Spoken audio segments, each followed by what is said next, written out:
during last so many years that what is Bhakti Dhara in South, North doesn't know about it. What philosophical thought being nurtured in the North, eastern part of Hindustan doesn't know it.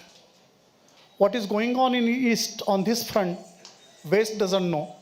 So we decided to have a common platform for exchange of Bhakti movement, various traditions, various folk arts, various cultures, and to tell our what is going on in Maharashtra, what is going on in Gujarat, what is going on in Rajasthan, and to learn what is going on in Ishanya Bharat also. So this is a part of our ये हमारा प्रयास रहा है, and we are doing it. This is our third सम्मेलन. First was in Kolhapur in Maharashtra, second was in Agartala, and it is third where Mr. Varmaji Garu has helped us a lot. I'm thankful to Mr. Varmaji. There is a thread, common thread in Bhakti Dhara. It may be of a Maharashtra or it may be in Telangana, Andhra Pradesh, or for that matter Orissa also. Because 700 years ago, 16-year-old young Yati wrote a tika, or rather, not we cannot say he has translated it, but gave a comment on Bhagavad Gita, which is called Bhavartha Deepika, later on well known as a Dnyaneshwari. It was in Sanskrit. He brought it in Prakrut Marathi. The translation is called Dnyaneshwari, and it is well known. At the same time, one of the most famous book in Maharashtra, which we Warkari believe it to be our pathaya, it is our way of life. And there is a very unique prayer at the end of Dnyaneshwari, that is a Pasaidan. जय खळांची व्यंकटी सांडो तया सत्कर्मरती वाडो भूता परस्परे जोडो मैत्री जीवांचे. In fact, I wonder that Bhagwan Sri Krishna told Arjuna Gita to make karma pravan, to come to set in action. But when Sant interprets it, Sant like Mauli Dnyaneshwar interpret it, it comes that Duritanse timira jao. There is no say of fighting to each other, but that the evil person should leave his evilness. That is a prarthana. Only few hundred kilometers from Paitha, from Nevasa, where Dnyaneshwari was written by Dnyaneshwar, Sant Dnyaneshwar. The Potham Bhagavatam was being composed here in Telangana, making accessible Srimad Bhagavat, which is another very revered granth in Sanatan Hindu Dharma, into Telugu. Now this service of saints, rishis, sadhus, sadhvis, kavis have provided people all throughout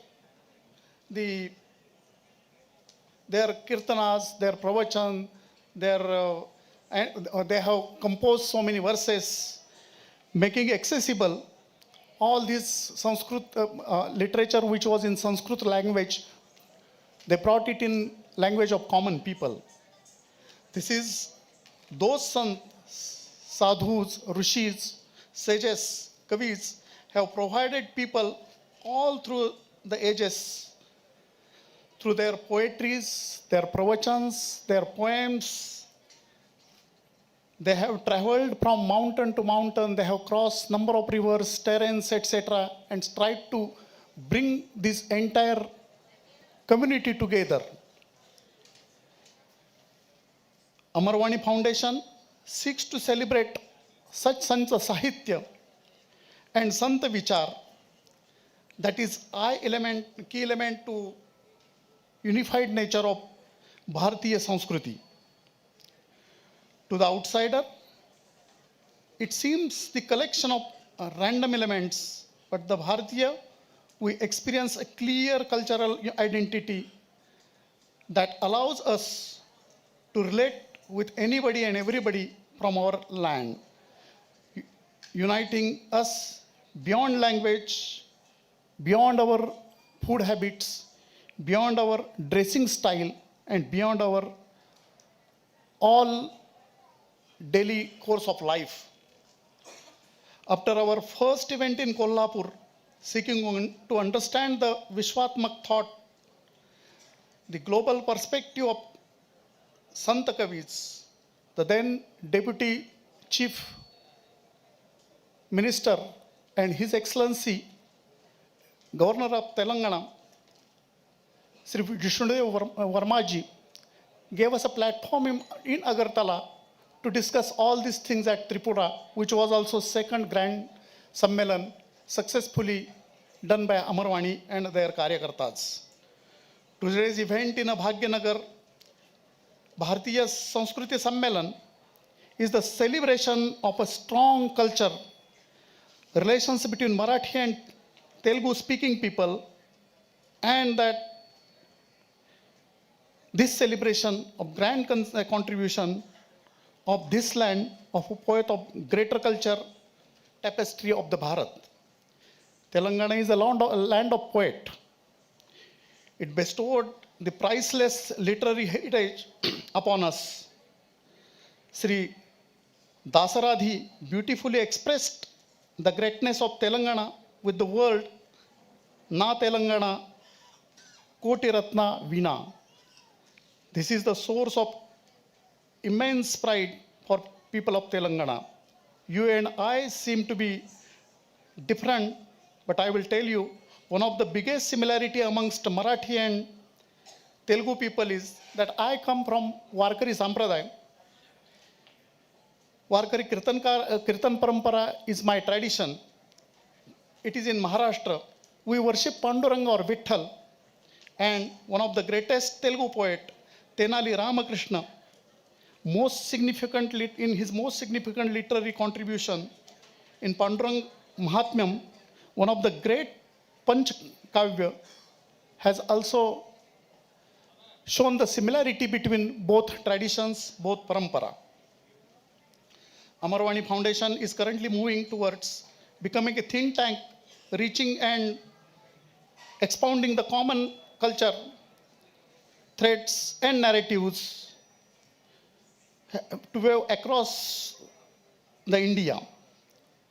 We remember in our recent history that British colonials tried to unite India politically while dividing her people on lines of religion, language, and communities. 200 years ago, 700 years, foreign invaders also tried to divide us on all these aspects. It is only after 75 years of modern independence we are moving in direction of self-confidence and self-acknowledgement. It is towards this objective we seek to create the unified spiritual cultural identity of the country, and Amarwani Foundation seeks to contribute exactly to this order. I invite all of you to join your own capacity and interest, just like Andaviradu, one of our friend Mr. Varma Garu joined in making this program, which is taking place in this Mandira. It is which is in this very beautiful city, Telangana. I know that Mr. Varma and Amarwani Foundation will work together and have a long way to have a fruitful office association hereafter. We have reached line of speakers to give us glimpse of the different element of the local culture and contribute to the culture of our country. We have some eminent leaders graciously participated in a Sammelan only because they believe in cause. the Bhagyanagar Bharatiya Sanskriti Sammelan have been made possible by the well-wisher and efforts of large number of people who have joined us in this cause. I look forward to more such association with all these people, and I feel this Sammelan will also be equally a good success. Thank you. Dhanyavad.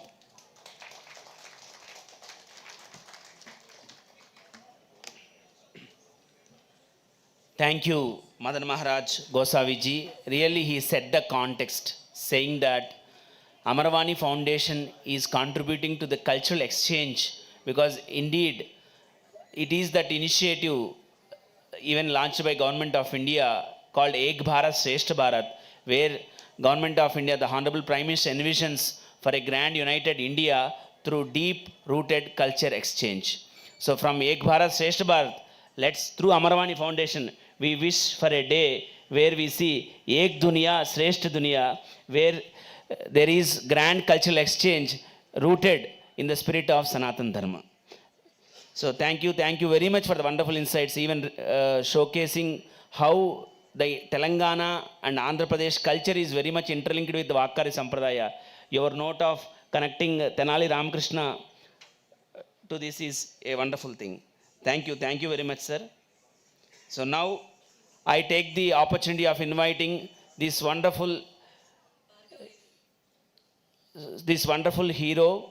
So before inviting him, this person is not just a cinema hero, indeed he is a real hero because he is doing a lot of work promoting social awareness and promoting cultural awareness across India.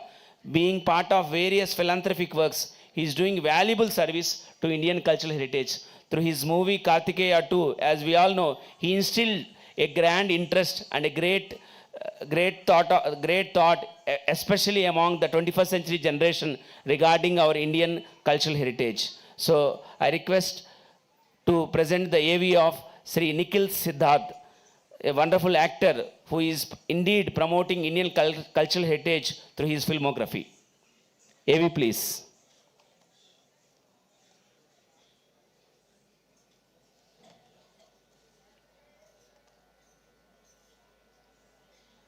Nikhil Siddharth happy డేస్లో రాజేష్గా మనల్ని కలిసి కార్తికేయ 2తో యావత్ భారతదేశానికి సుపరిచితుడైన మన తెలంగాణ కుర్రాడు నిఖిల్ సిద్ధార్థ్.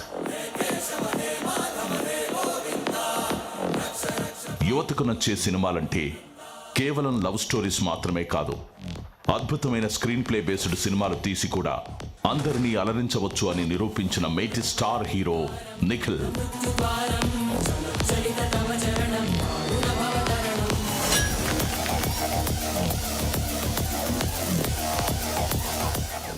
సనాతనం వినూత్నంతో పాటు వైవిధ్యభరితమైన సినిమాలకు భారతీయ సంస్కృతిని జోడించి హిట్ సినిమాలకు కేర్ ఆఫ్ అడ్రస్గా ఉన్న హీరో నిఖిల్ గారికి స్వయంభూ ది ఇండియా హౌస్ మూవీస్కి ఆల్ ద బెస్ట్ చెబుతూ భాగ్యనగర్ భారతీయ సాంస్కృతిక సమ్మేళనం 2024-25 కార్యక్రమానికి అమరవాణి ఫౌండేషన్ సాదర స్వాగతం పలుకుతోంది. Welcome sir. We welcome Nikhil Garu for his wonderful speech. Sir, please.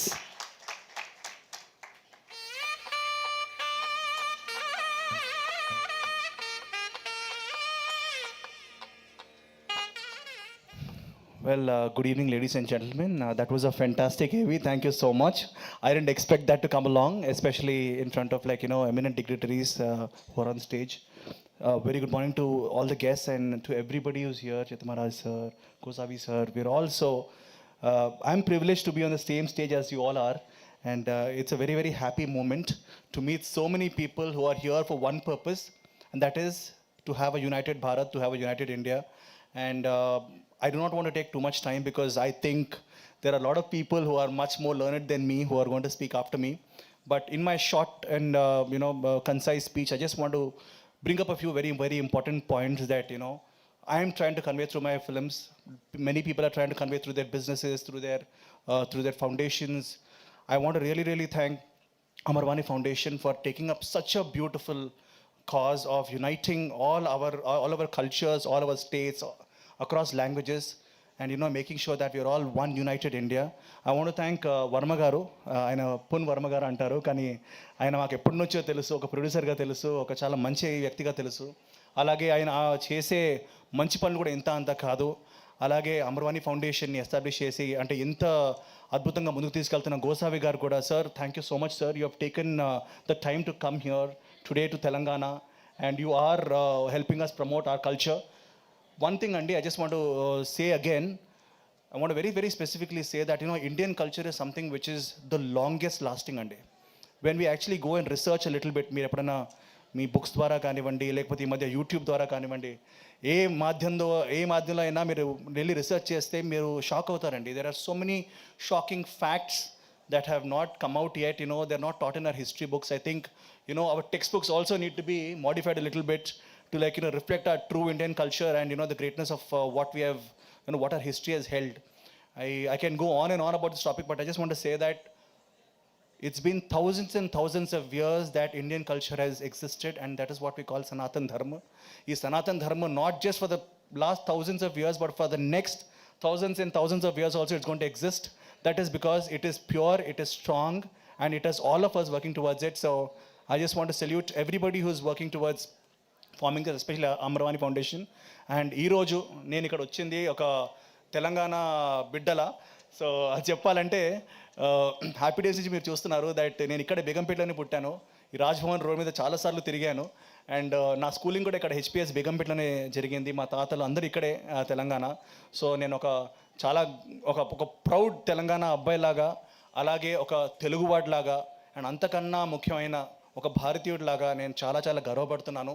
And ఇక్కడ మనందరం కూడా చాలా గర్వపడే అంశం అండి ఇది. And the future is bright and I think let's all work in our own small big ways to make sure that we help India flourish, especially under the leadership of Modi garu. And we all big fans of him.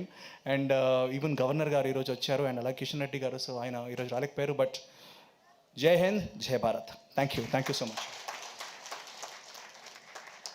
Thank you very much, Nikhilji. As you said, you are promoting Indian culture. Even his dialogue, famous dialogue about Lord Krishna, made many fans for Lord Krishna across India, especially among the youth.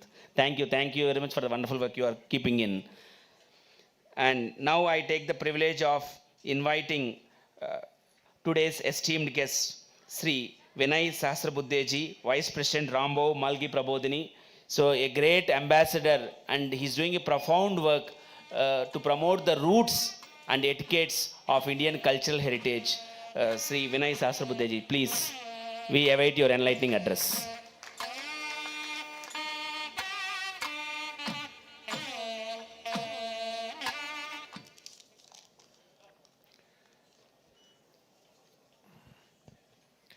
Most revered and respected Chitta Maharaj Ji, who has come all the way from Tripura here to be amongst us, the man behind this entire organization, who is very passionately working for cultural integration, Shri Madan Maharaj Gosavi Ji, a very renowned name in Marathi literature,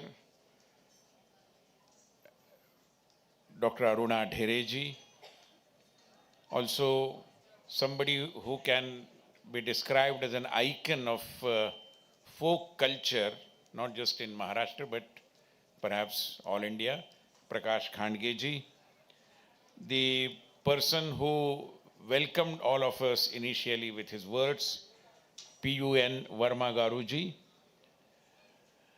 our icon not just of the film industry but also of the cultural stream of Telangana, Nikhil Siddharth ji, Akshat Gupta ji, who has been influencing the influencers as well, as I understand, and all the members of the Amarvani present over here, associates from Bhagyanagar, ladies and gentlemen. I wish I was a Telugu bidda to start my speech in Telugu, but since I don't understand Telugu, And if I try to speak in Telugu, perhaps you may not be able to understand. So I stick to English, and in between I may use Hindi as well. Let me first of all start by thanking Madan Maharaj Gosavi ji for conceiving this great idea of bringing people from various streams of folk culture together from across India. As I understand, Amarvani started from Kolhapur, the seat of the great goddess Mahalakshmi, and later on they moved towards the east and offered pranams to Tripura Sundari in Tripura. And now that we are here in 2025 in Bhagyanagar, in a way from Ashtalakshmi to Ashtabhuja, because there is a famous Ashtabhuja temple in Hyderabad I am aware of. And therefore this is a very enlightening journey, I must say. And the cause undertaken by Amarvani is certainly very, very commendable. This is in a way reminding us about the great history of Telangana as well while we are here in Bhagyanagar, Hyderabad. Because as they say, Hyderabad is almost at the center of India, where north shakes hands with the south and east embraces the west. Of course, Bhagyanagar is the best. Everybody knows. Why I am saying so? Because the history of Bhagyanagar, history of Telangana, history of Hyderabad is that of sustaining our culture against the onslaught of the invaders. Everybody knows what kind of tortures, what kind of injustice people in Telangana have braved during the last century. And therefore, our coming over here is in a way the salutation of people from all over India to the brave people of Telangana. We know that how British and the Nizam, especially the Razakars, had joined hands to, in a way, ensure that the original culture of Telangana, the Sanatana culture of Telangana, doesn't survive. But the Jijivisha, as what we call, the ability to sustain against the onslaughts of the invaders, it's so great that Telangana ensured that the invaders are defeated and the flag of Telangana flies atop. It continues to flutter. और इसलिए मैं मानता हूं कि यहाँ पर आना हैदराबाद में, भाग्यनगर में हमारे लिए एक प्रेरणा भूमि है, जहाँ से हम अपनी संस्कृति को, अपनी सनातन चिंतन धारा को आक्रामकों के आक्रमण से कैसे बचाना, इसका पाठ लेकर, इसकी प्रेरणा लेकर हम यहाँ से जाते हैं. मैं महाराष्ट्र से आता हूँ, यहाँ पर कई लोग महाराष्ट्र से आए हुए हैं.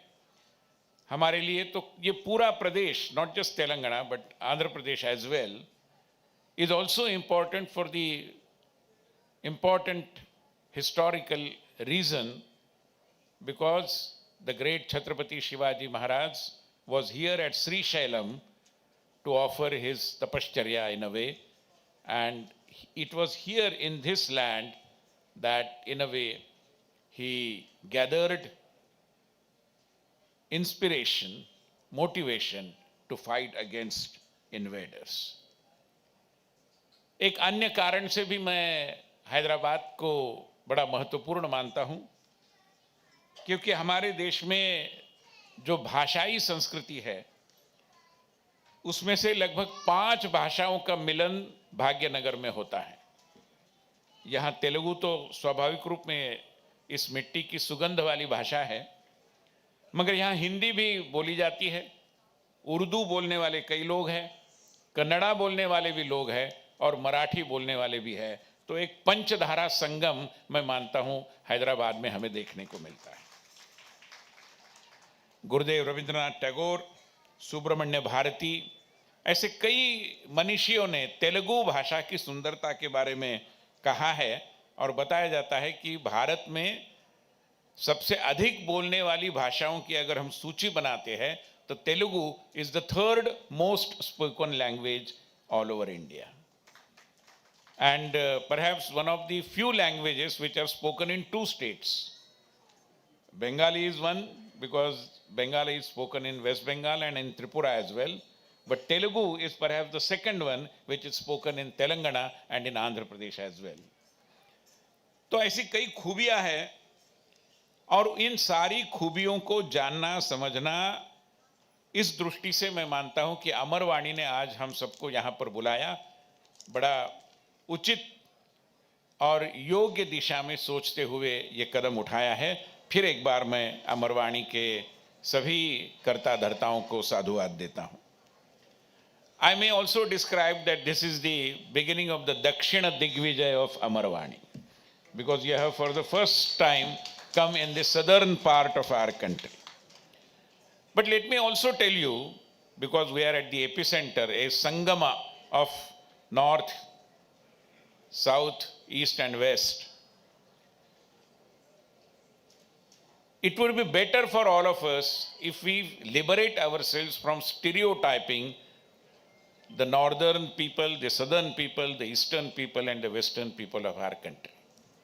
एक जमाना था हम मुंबई में रहने वाले लोग उत्तर भारत से जो भी आता था उसको बोलते थे कि ये भैया है, और वो बहुत सम्मानजनक पद्धति से नहीं बोलते थे सामान्यतः, मगर उत्तर भारत में सब भैया है ऐसा कहना उचित नहीं है।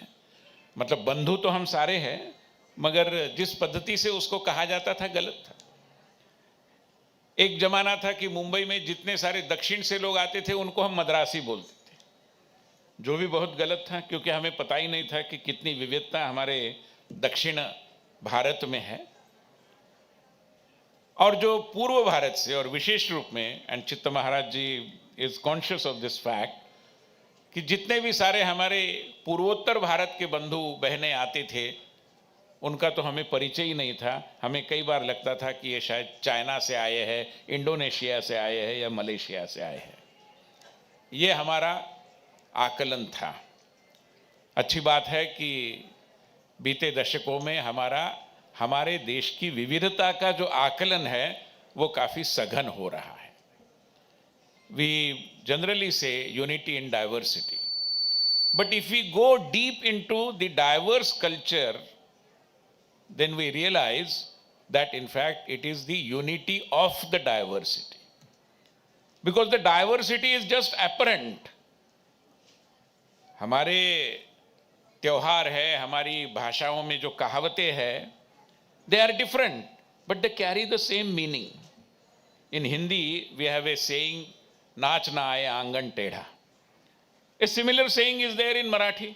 I am sure in Telugu also there must be a similar saying. There must be a similar saying in Bengali as well.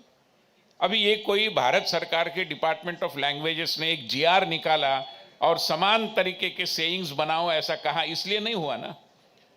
Our sayings and proverbs are similar. They connote the same meaning because we think in the same way, we think in the same direction.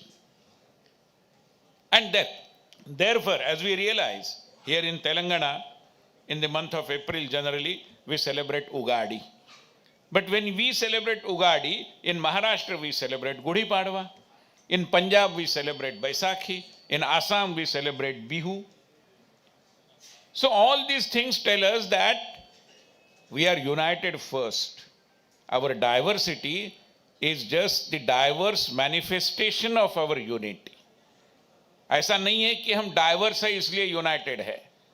ये सही है कि हम एक है और इस एकता का जो प्रकटीकरण है अलग अलग तरीके से हो रहा है, इसलिए विविधता है.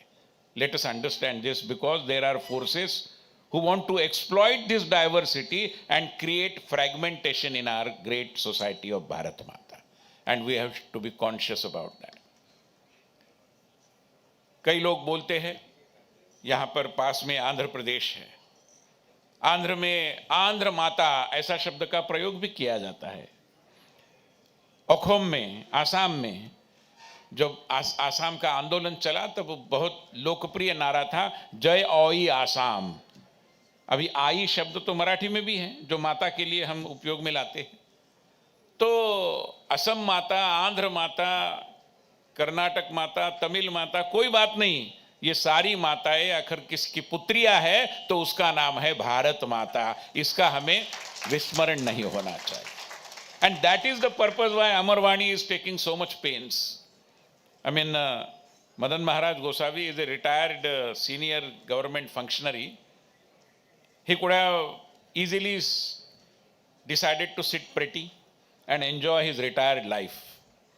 क्या जरूरत थी कि यहाँ उधर त्रिपुरा जाओ, यहाँ आओ, इतने लोगों को इकट्ठा करो, मेहनत करो, कोई जरूरी नहीं था। मगर उनको लगा कि मुझे ये करना चाहिए क्योंकि हमारे देश की विविधता को कुछ लोग इस देश के विभाजन की धारा बना रहे हैं, जिनको अगर हमें परास्त करना है तो विविधता हमारी एकता का विविधांगी प्रकटीकरण है, यह हमें सबको बताना पड़ेगा। And that is why he is taking pains. It is this reason why we also have to respect different linguistic cultures in our country, whether it is Marathi, Telugu, Gujarati. ये सारी भाषाएं जिस संस्कृत भाषा से निर्माण हुई है। And not just these, there is a category in linguistics which is called as Indo European languages. Even there are many similarities in Latin, English and Sanskrit. हम पिता को पितृ बोलते हैं, उधर फादर बोलते हैं, माता को मातृ बोलते हैं, उधर मदर बोलते हैं। ये समानता कोई बेवजह नहीं है। मैं एक बार रशिया गया था तो रशियन लोगों ने मुझे कहा कि आपकी मराठी में शुगर को साखर बोलते हैं, रशियन में भी साखर ही बोलते हैं। तो ऐसी बहुत सारी समानताएं हैं और इन समानताओं का आकलन होना मैं मानता हूं कि भाषा की दृष्टि से भी बहुत जरूरी है। मैं कहना चाहूँगा 2018 में the president of Iran had visited India and he had a conversation with Prime Minister Narendra Modi, and he told him that there is a linkage between Iran and India which is via the work of the great grammarian Maharshi Panini, because Panini should be credited for creating the linguistic structure, the grammarian structure of Sanskrit as well as Persian. उन्होंने Persian भाषा का भी व्याकरण पाणिनि ने लिखा है, तो हमने कुछ करना चाहिए। So we organised a international conference on the contribution of Maharshi Panini as a grammarian at the University of Tehran in Iran. As president Indian Council for Cultural Relations I was there. While having a cup of tea in the morning, the vice chancellor of Tehran University asked me a simple question. He told me that, sir, in Tehran University, remember, in Tehran University, we teach Rigveda and Upanishad. Tell me in which Indian university Rigveda and Upanishad is taught. I had no immediate answer which I could give him. This is the sorry state of affairs. We don't know that we don't know, sadly. We talk about Ramayana and Mahabharata, and they are great epics beyond doubt. But I was discussing with Aruna Tai just before this function. In fact, I have realized that just like SARC and UNCTAD and BIMSTEC, we can have another platform of different nations coming together who believe in the culture promoted by Ramayana and Mahabharata. We can call them Ramayana and Mahabharata countries. That is the beauty of Ramayana and Mahabharata. That time there was nothing like intellectual property right. And India is a country where we never claimed any intellectual property right because we consider ये तो पूरी विश्व के लिए है, हमारा कुछ नहीं, ये पूरी मानवता के लिए है। मगर रामायण महाभारत इसको केवल ये हिंदू लोगों का एपिक है, ये भारत, ऐसा मानने की भी जरूरत नहीं।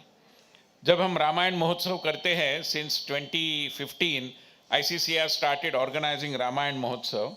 So we invited troops from Malaysia, Indonesia, Myanmar, Sri Lanka, several countries. We also invited a troop from Brunei. Now Brunei is a country where 100% people are the adherents of Islam. So we were wondering whether somebody will come or not. But they sent a beautiful troupe and they presented wonderfully a music and dance accompaniment kind of a skit on Jatayu Vadha, the famous story of Ramayana. And when we were discussing with them, having wondered as to how were they able to send this kind of a troupe, the in charge of the cultural troupe told us that, boss, I understand why are you asking this question, but I must tell you, we have changed our religion, not changed our culture. That is the message we have to understand. ये रामायण महाभारत की ताकत है और इसको हमें, मैं मानता हूं कि समझने की आवश्यकता है। अगर हम भारतीय संस्कृति की बात करते हैं, भारतीय संस्कृति की सुंदरता की बात करते हैं, भारतीय संस्कृति के ताकत की बात करते हैं। यहाँ पर भाग्यनगर में जब हम एकत्रित आए हैं, मैं 2-3 सुझाव केवल यहाँ के लोगों के विचारार्थ और अमरवाणी के सामने भी रखना चाहूँगा। पहली बात यह है कि हमारी भाषा को सुरक्षित रखना हमारा दायित्व है। Like our मातृभूमि, like our माता, मातृभूमि and मातृभाषा are equally sacred. And we cannot allow our मातृभाषा to disappear. Every language comes to us as a vehicle of culture.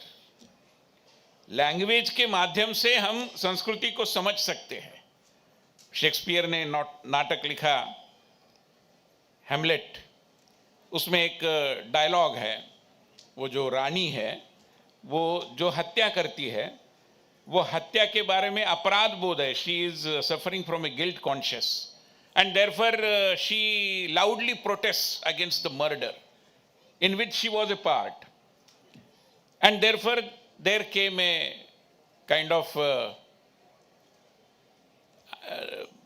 way of expression, kind of, not exactly a proverb, but people started saying that the lady protests too much. एक वाक प्रचार बन गया, lady protest too much. अभी मुझे बताइए, कल अगर Deccan Herald में एक एडिटोरियल में आता है कि the behaviour of this particular leader is akin to the lady protest too much, अगर हमें इंग्लिश पता नहीं है, अगर हमें ब्रिटेन का इतिहास पता नहीं है, अगर हमें हैमलेट पता नहीं है, शेक्सपियर पता नहीं है, तो लेडी प्रोटेस्ट टू मच का मतलब ही हमें समझ में नहीं आएगा। इसलिए भाषा इतिहास और संस्कृति की वाहक बनकर आगे बढ़ती है, इसलिए भाषा को जीवित रखना, अपनी मातृभाषा को जीवित रखना, and thanks to Prime Minister Narendra Modi, there is a great emphasis on education in mother tongue. I urge our Telugu brothers and sisters to ensure that Telugu survives. Telugu has to survive. If Telugu survives, Telangana will survive. Telangana is Telangana because there is Telugu. The name Telangana is derived from Telugu, as it happens, and therefore we have to do that. I remember, how our education system is also kind of, we have allowed kind of colonial hangover to continue in our textbooks as well. Our friend who is a member of parliament from Bengaluru, Tejasvi Surya, was once sharing his experience with me. He went to a village in Karnataka, and there he found that the villager, a 75-year-old villager, was having a quarrel with his grandson. दोपहर के समय में ये उसके घर गए पानी पीने के लिए, तो झगड़ा चल रहा था। तो सांसद जी ने पूछा कि क्यों झगड़ रहे हो? तो वो जो किसान था उसने कहा, देखो ये मेरा बेटा है, अंग्रेजी मीडियम के स्कूल से पढ़कर आता है, यहाँ पर अभी अगस्त महीना चल रहा है, not a single drop of rain we have experienced so far.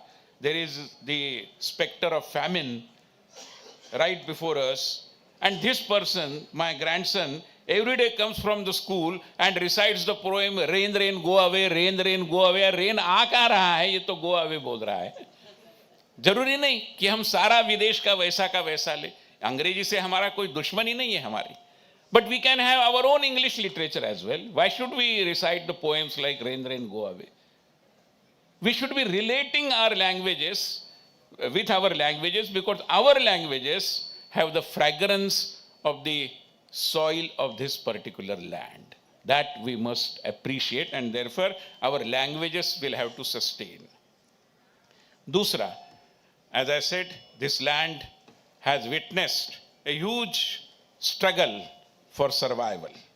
और इसलिए जो हैदराबाद मुक्ति संग्राम जिसको हम इस रूप में जानते हैं, इसके ऊपर and Nikhil Siddharth ji is there, garu, Nikhil garu, if I may urge you, create a film on Hyderabad Mukti Sangram. Let the youngsters know what the forefathers of this generation have braved. इतिहास को उसकी अनदेखी करने से इतिहास बदलता नहीं. जो इतिहास है. Let the facts come to the fore. We don't want to cultivate any enmity, but whatever injustice had happened, the younger generation need to know about it. If you don't remember history, you cannot create history. और इसलिए मेरा आपको निवेदन है कि हैदराबाद मुक्ति संग्राम पर एक चित्र बनाना मुझे लगता है कि उपयोगी होगा. मुझे एक और निवेदन करना है, because whenever I come to Hyderabad I generally carry a packet of the local sweet which is Pootharekulu. अभी इतनी बढ़िया बढ़िया डेलिकेसीज आप बनाते हैं, इसको पूरे विश्व में ले जाना जरूरी है, पूरे मतलब दुनिया में, क्योंकि this is something very very I mean unique about Telangana. और कहीं मुझे ये खाने को लिए मिलता नहीं. तो यहाँ की डेलिकेसीज है, यहाँ का फूड कल्चर है, यहाँ का फोक कल्चर है, इन सबको हमें विदेश में ले जाने की एक तैयारी करनी चाहिए, बिकॉज हमें पूरे विश्व का विश्व मित्र निश्चित रूप में बनना है. और उस दृष्टि से भी मैं मानता हूं कि आजकल हर कोई ग्लोबल की बात करता है, but our journey towards global starts from local. Let us not forget our roots, let us aspire to take the local to the global. In that context also, I would urge that we have a long way to go. Finally, see, we have to be aware of our own strength. And I am now going to finally quote what Mark Twain had said about India. कई बार ऐसा होता है ना कि विदेश के लोग भारत के बारे में जब अच्छा बोलते हैं तब हमें उसमें यकीन आता है. हमारे लोग बोलते हैं भारत माता के गौरव के बारे में तो हम सुनते नहीं. But now let me tell you what Mark Twain had said so very eloquently about India. He said that India is the mother of democracy. ये केवल प्रधानमंत्री जी नहीं बोल रहे हैं, उन्होंने ये भी कहा है कि through Arabs India is the mother of mathematics as well, through Sanskrit India is the mother of all European languages as well. और इसका आकलन हमें इसलिए नहीं होता कि कई बार हम वो जो लोग हैं जो हमें तरह तरह की बातें बताते हुए हमें एक न्यूनत्व हमारे अंदर निर्माण करते हैं, उनके बहकावे में हम आते हैं. उनके लिए भी again a very renowned British journalist had said, and with that quote I will conclude my speech. This is from Mark Tully. Mark Tully was a BBC correspondent here in India. He made India his home. He married with an Indian girl here. He must be now in the range of 80 to 90-year-old. And he had beautifully written about various aspects of Indian culture. There is a famous book of his which is titled as No Full Stops in India. And he says, and I'm quoting Mark Tully, the characteristic genius of Indian mind is not to shake the belief of the common man, but to lead them to the understanding of the deeper philosophical meaning behind their beliefs. But the Western world and the Indian elite who emulate the Western world ignore the genius of Indian mind. They want to write a full stop in a land where there are no full stops. Thank you very much. What a fabulous speech, sir. We wish even the spirit you have given will not have a full stop. Thank you. Thanks a lot for the profound message. As you have said, Amaravani Foundation started with the blessings of Kolhapur Mahalakshmi, and it will progress with the blessings of Bhagyanagar Bhagyalakshmi too. Thank you. Thanks a lot. Coming together is the process, keeping together is progress, and working together is success. So we all came together for a great cause where we envision a grand cultural exchange with the spirit of uniting, and let's keep together. And today in all the sessions, let's work together to achieve the success of taking the grand cultural heritage to all the people across the world. So I request all the guests to please attend the audience for the sessions to continue. Sir, please. Yeah, I request Dr. Madan Maharaj Gosavaji to felicitate Sri Vinay Sahasrabuddeji, please. I request Varma Garu also to join.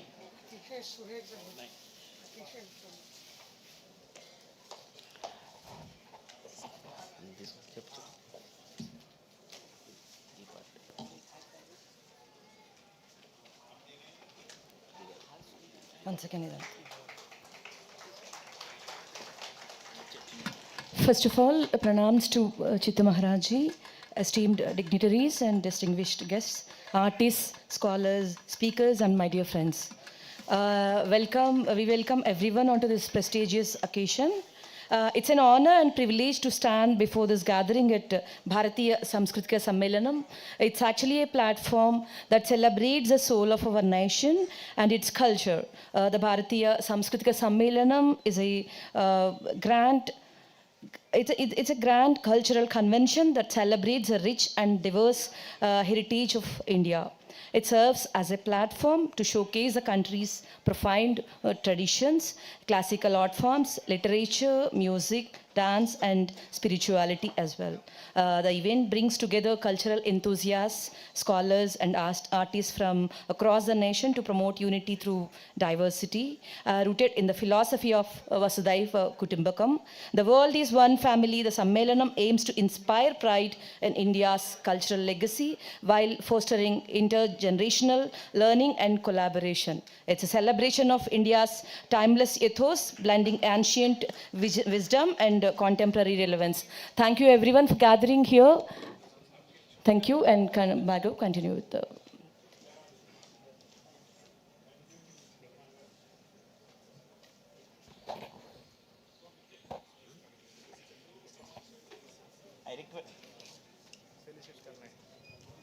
I request guests to felicitate Nikhil Siddharthji also, please.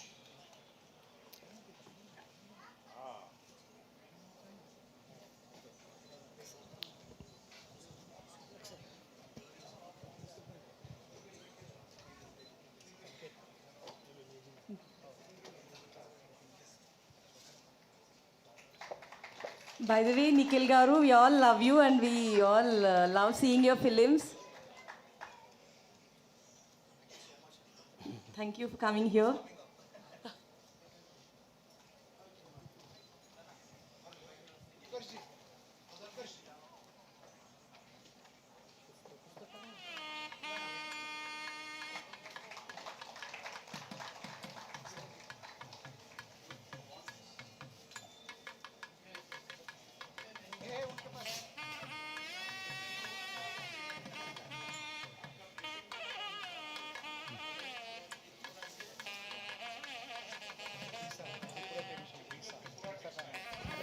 So Nikhil ji is being felicitated with Tripura traditional cloth, Risa.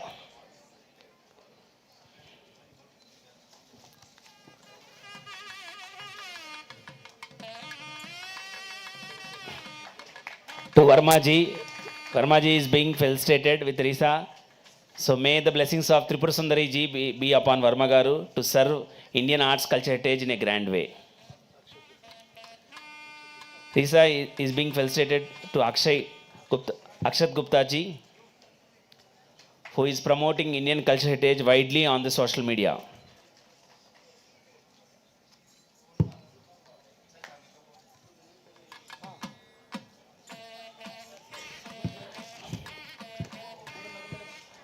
To the main man,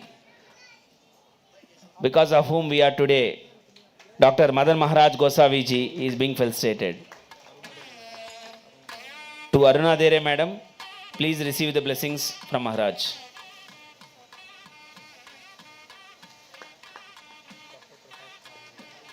Dr. Prakash Kandgeji, please. Thank you.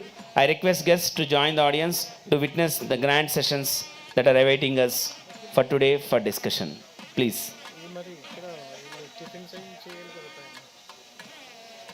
అవును sir. IT session ఉంది పైన refresh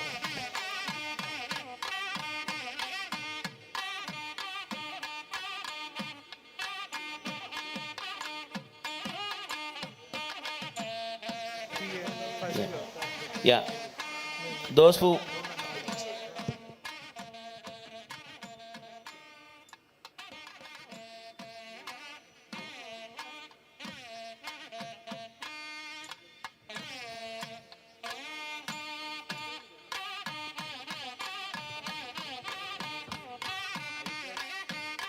I request speakers of session 1 to join us on the dais. All the speakers, please be ready. So, Dr. Sriram Narayan Swami, please come on to the dais. South India in the Itihasas and Puranas, artist and Sanskrit scholar, Sri Sudarshan Tirumala,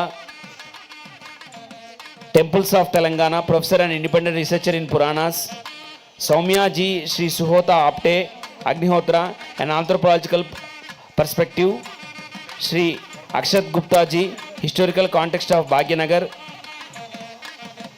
Gurukul, Dr. S. Mahesh, a great Indian martial arts guru and a fifth generation Kalairapattu traditional beholder. I request all the esteemed guests to join for today's session, that is session 1, as a part of Bhagyanagar Bharatiya Samskrit Sammelan. I repeat, Gurukul Dr. S. Mahesh, Indian martial arts guru and a legendary person who is beholding the tradition of Kalairapattu, a fifth generation guru, and Dr. Sriram Narayan Swami, South India in the Itihasas and Puranas, an artist and Sanskrit scholar, Sri Sudarshan Tirumala, to showcase the perspective of temples of Telangana, professor and independent researcher in Puranas, Soumya Ji, Sri Suhota Apte, Agnihotra, an anthropological perspective, practicing Agnihotri, she will be speaking on that, Sri Akshat Gupta, historical context of Bhagyanagar.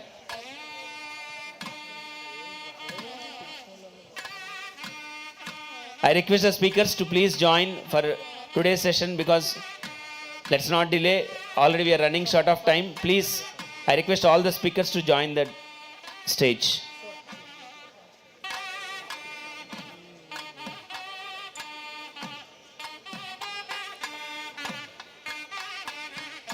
I request the stage management team to clear the chairs.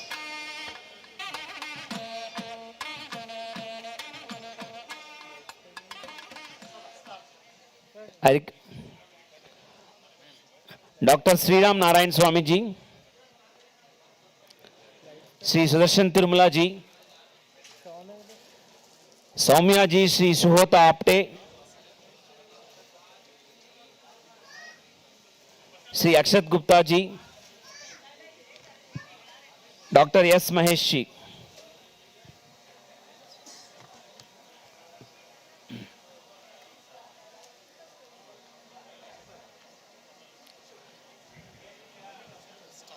Yeah, over to speakers to start session 1. So let's start today's session 1.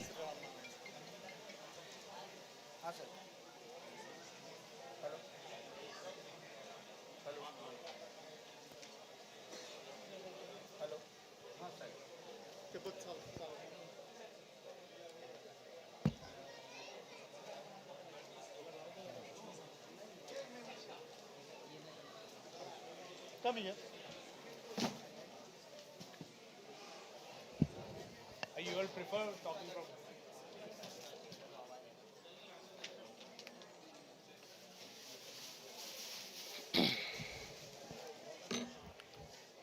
संगीतनाट्यनयशब्दनयादिदक्षं लङ्कापुरी दहनमाश्रितकल्पवृक्षं श्रीरामचन्द्रचरणाम्बुजचरीकं वातात्मजं गुरुमहं मनसा स्मरामि. Namaskaram to all the esteemed guests. scholars, and Telugu brothers and sisters. As the first speaker, I have a greater responsibility of sticking to the given time. So, without taking much of your time, shall present a few glimpses from the Itihasas and the Puranas about their inherent connection with the south of India.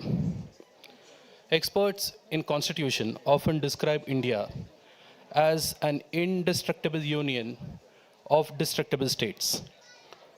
Our saints and seers, on the other hand, have maintained that Bharata is a culturally, geographically, and linguistically diverse landscape which is united by a common spiritual ethos, that is Sanatana.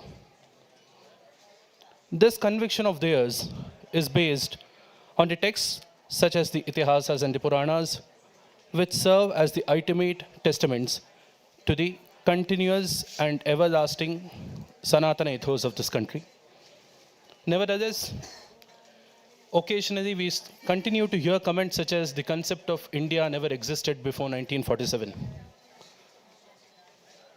Such views certainly reflect only the ignorance of such people about these texts which unequivocally uphold the idea of nationhood based on the cultural ethos.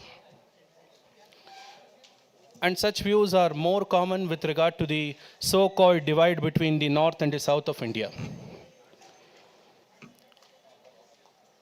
Considering the limited time, we shall focus more on the Ramayana. However, I shall just give a few instances from the Mahabharata which refute such ideas of two Indias or several Indias. In the Vanaparva, there is an episode where Dhaumya, the priest of the Pandavas, describes the various tirthas of Bharata, and a chapter is dedicated to the tirthas of south of India. Then we also come across an instance of the Pandya ruler fighting as an ally on the part of the as an ally of the Pandavas in the Kurukshetra war. Then in the Bhishma Parva, there is a description of Bharatavarsha by Sanjaya, which has an elaborate description of the different kingdoms of the south of India like Cholas, Pandyas, etc. Now coming to Ramayana, several fanciful theories are postulated either due to ignorance or due to intellectual perversion. Some of these are: there existed no human civilization in the south of India during the times of Rama. Secondly, there are a few more scholars, especially the Western Indologists, who consider Ramayana as an allegorical representation of the spread.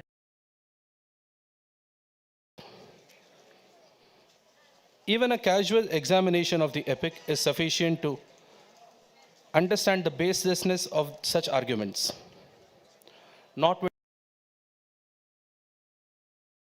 When they come from serious academic platforms, they do succeed in confusing the minds of many, including the devout Hindus of this land. Here is a very humble attempt to clear such misconceptions. The story of the Kishkindha Kanda is well known. So after the Vadivada, when Sugriva is coronated as the ruler of the Vanaras, after the 4 months of the rains pass, troops of monkeys are dispatched to various directions to find the whereabouts of Sita.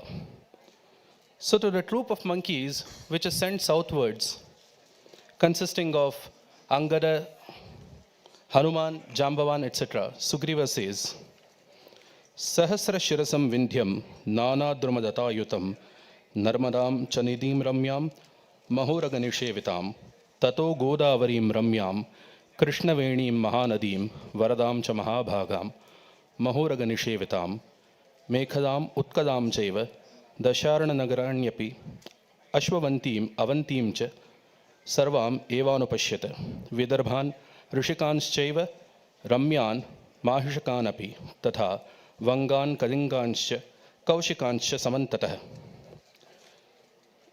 And then there are a few other countries described here, such as तथैवान्ध्रांश्च पुण्ड्रांश्च चोदान् पाण्ड्यान् सकेरदान् अयोमुखश्च गन्तव्यः पर्वतो धातुमण्डितः विचित्रशिखरः श्रीमान् चित्रपुष्पितकाननः सचन्दनवरोद्देशो मार्गितव्यो महागिरिः ततः समुद्रमासाद्य सम्प्रदार्यार्थनिश्चयम् अगस्त्योरन्तरे तत्र सागरे विनिवेशितः चित्रनानानगः श्रीमान् महेन्द्रः पर्वतोत्तमः जातरोपमयः श्रीमान् अवगाढो महार्णवम्. So the above mentioned conversation between Sugriva and the Vanaras, there are certain cities and rivers that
adopted as the Kuladevata of the Kakatiyas. In the year 1310, Alauddin Khilji and his General Malik Kafur laid a month-long siege to Orugallu or Varangal, and the king Prataparudra surrendered to the enemy army. As part of his payment to Alauddin Khilji, Prataparudra passed on a diamond which was set as one of the eyes of the Bhadrakali idol, the left eye to be precise. That diamond today we know it as Kohinoor. Kohinoor passed on from our Bhadrakali temple in Varangal to Alauddin Khilji's treasury, later Shah Jahan, and now it is in the British crown jewels. And we have no idea that has been the case. The temple fell into disrepair after the fall of the Kakatiya dynasty, and it was renovated only in 1950 by a Devi Upasaka called Sri Ganapati Shastri. After this verbal tour of Orugallu, we got 200 kilometers to the south of Hyderabad in Mahabubnagar district to a place called Alampur or Hemalapuram, which is described again in the Skanda Purana. It is known as Dakshina Kashi. Shivagiri Shringa Vihari Umanatha Shiva Gangadhari Chandrachuda Charmambaradhari Isha Girisha Purari Shambho Har Har Har Shambho.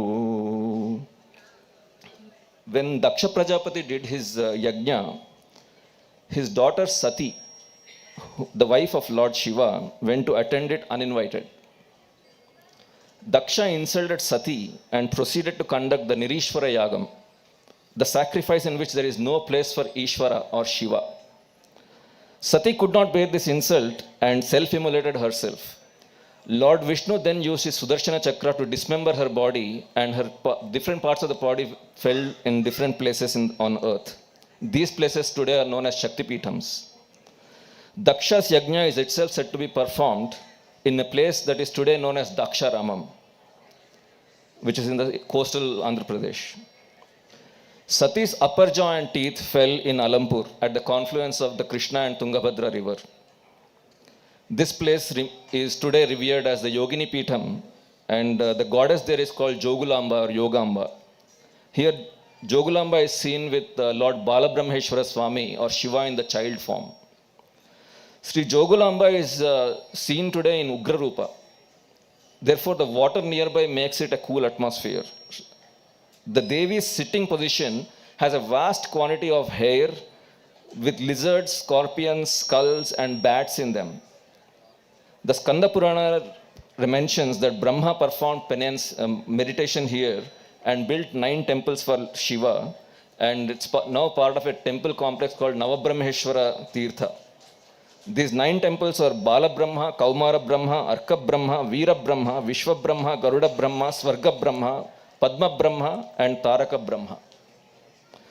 The Shivalinga in the Garbhagriha is an irregular shape, and this temple is said to have been architected by Rasasiddha, who came from Kashi upon the order of Shiva. Normally, when we do Abhishekam to a Shivling, the water is supposed to be flowing down from the Shivling on the side outside the temple. Interestingly, at the Balabrahmeshwara temple, not a single drop of water used in the Abhisheka ever goes out of the temple. Alampur was under the rule of the Ikshvakus, the Chalukyas, the Shatavahanas, the Rashtrakutas, and the Kakatiyas. And there are also inscriptions from the Sri Krishna Devaraya's time. Again, during the same conquest of Alauddin Khilji and his general Malik Kafur, these temples were desecrated and they fell into disrepair. Right. Did you know that during Dwapara Yuga, the great Rishi Markandeya actually spent time doing meditation not too far from Hyderabad in a place called Vikarabad. Near Anantagiri Hills.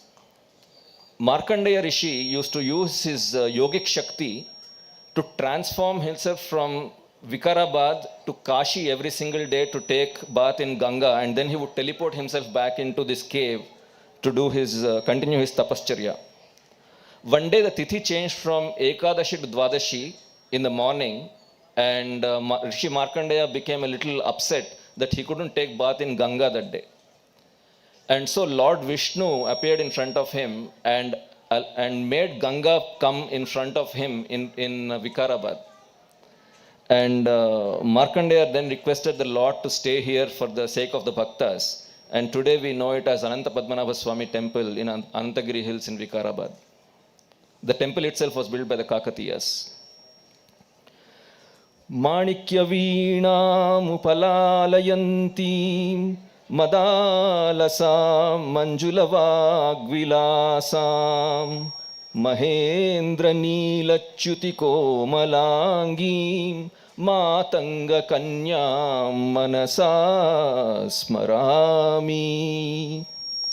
The Jnana Saraswati temple in the small town of Basara, which is 200 kilometers to the north of Hyderabad, on the banks of the river Godavari, is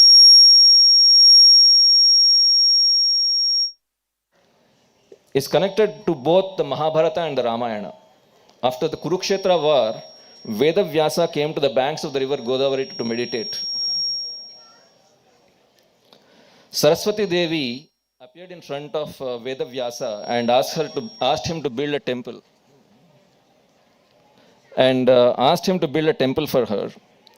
Vyasa picked up 3 fistfuls of sand from the river Godavari and did Prana Pratishtha of Saraswati Devi, Lakshmi Devi and Parvati Devi.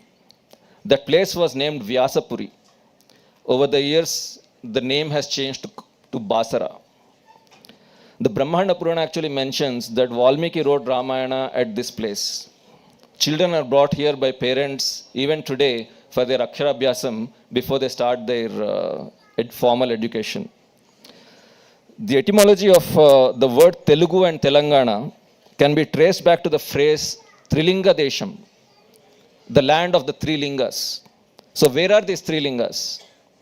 One is in Srishailam in Rayalaseema, another is in Daksharamam in coastal Andhra, the third is in Kaleshwaram.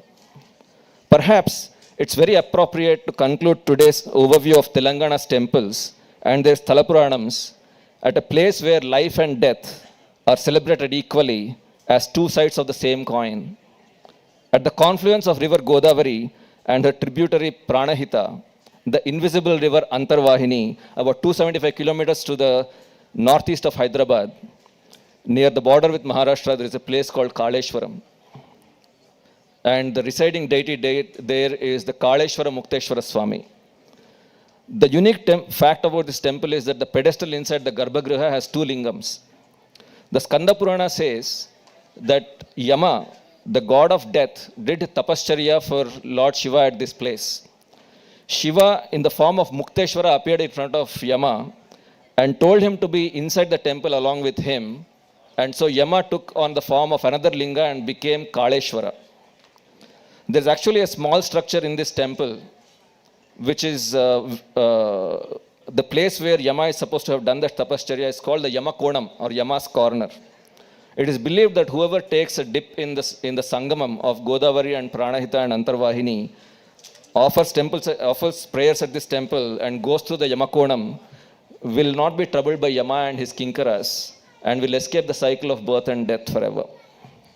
There is also a shrine for Surya Bhagavan within the complex and is among one of the top 3 sun temples in the country, including Arasavalli in Srikakulam and the Sun Temple in Konark. There are many more such temples of historical significance in Telangana. Right here in Hyderabad, there is a Karmanghat Hanuman temple where a Kakatiya ruler was taking rest and he heard the name of Rama being chanted continuously. He dug in the place and found the idol of Hanuman, which he installed in the temple, and that's what we see today here. Right? The list is endless. The history is timeless. The faith of the people that live here is limitless. But our time here must come to an end. I thank you for this interest in this topic that is very dear to my heart. It gives me a great happiness to share some of these details with all of you. Thank you once again. Namaskaram. జై హింద్, జై భారత్, జై తెలంగాణ, జై తెలుగు తల్లి. देवालयानां तेजस्वी तेलंगाणो महात्मनः शिवाविष्णुस्वरूप सुरावृता संस्कृति तत्र pavani. The radiant temples of Telangana hold great sanctity and adored by Shiva and Vishnu where culture is divinely pure. Telangana temples గురించి చాలా చక్కగా చెప్పారు Sudarshan ji. Thank you very much for your valuable speech. Now I request Somyaji Shri Suhota Apte, an anthropological perspective we will listen. I request him to continue with the session.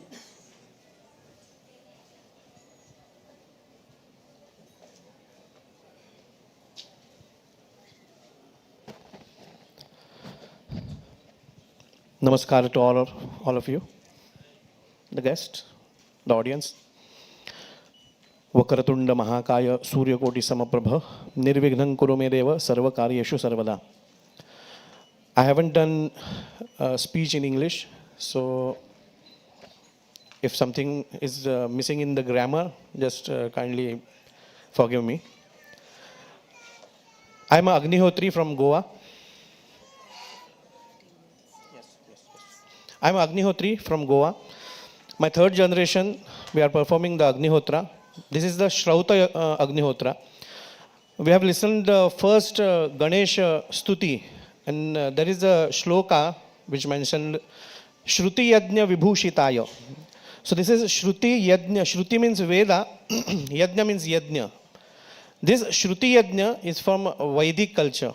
So this Agnihotra is 24 hours burning Agni, which we maintain in our house. So I'm here to say something about Agnihotra and Yajna. We know the Rama and Krishna and all the avatars. He also mentioned about the Yajna of Daksha also.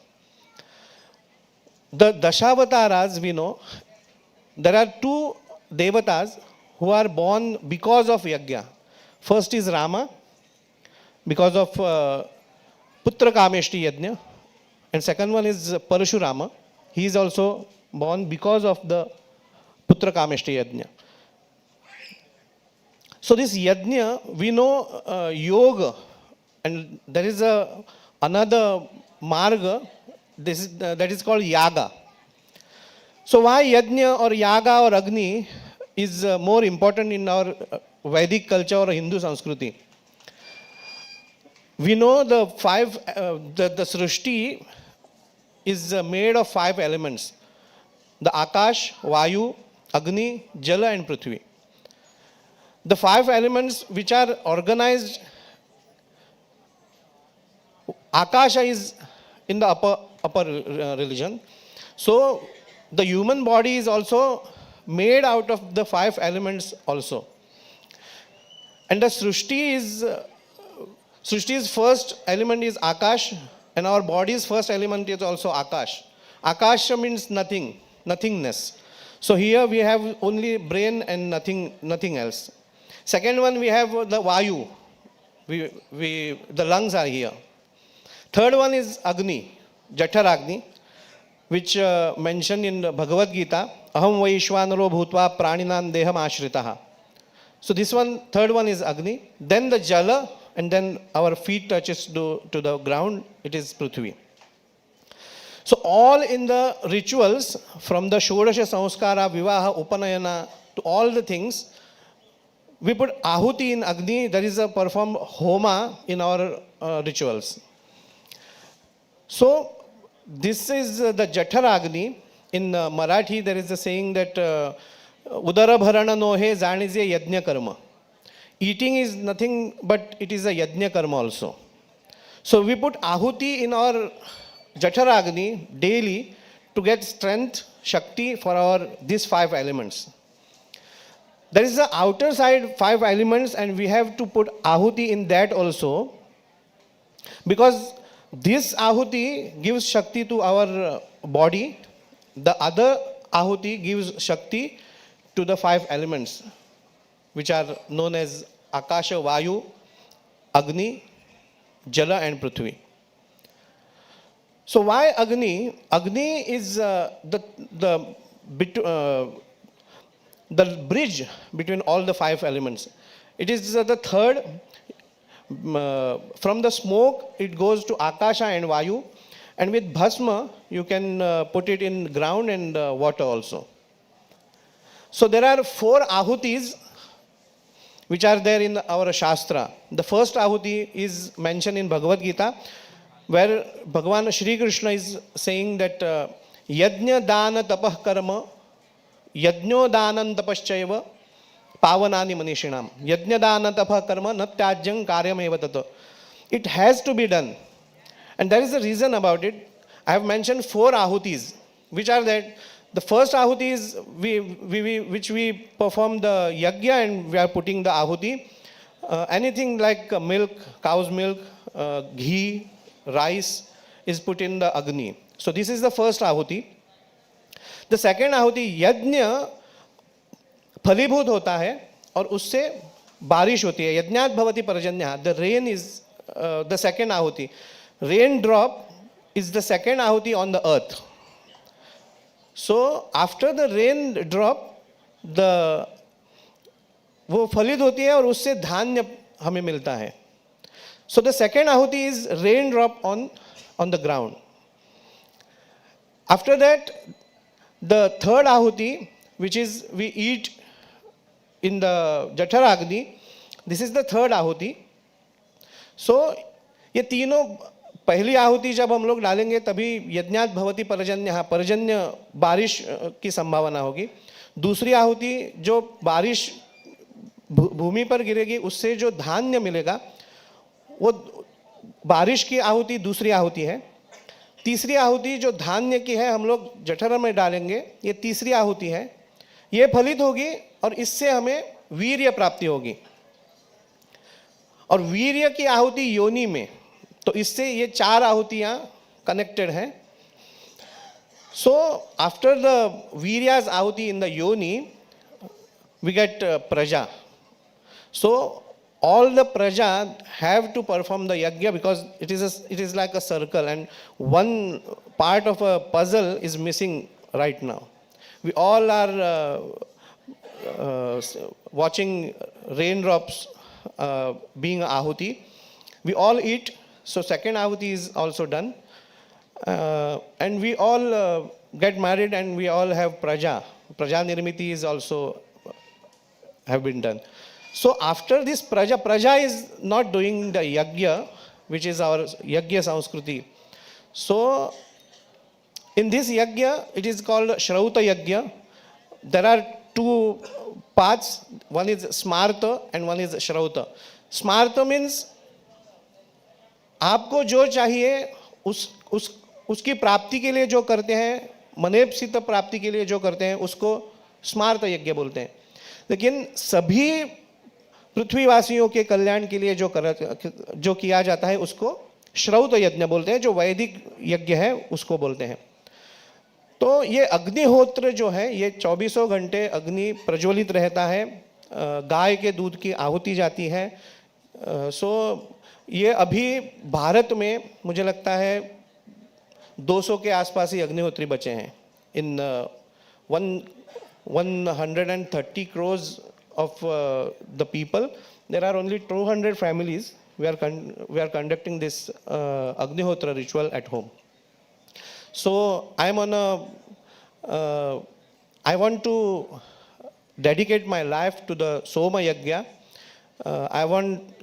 I will be having 3,000 members for the Yajna Sanskriti, and then I will start a Yajna every year in every state of the India. So I'll see for Amarvani to perform Yajna also. This is a good platform for making such an Agnihotra. We can't hear Agnihotra or Yajna related arguments on these platforms. So thanks Amarvani to invite me, and thank you for all the audience for patiently, and thanks the guests. धन्यवाद.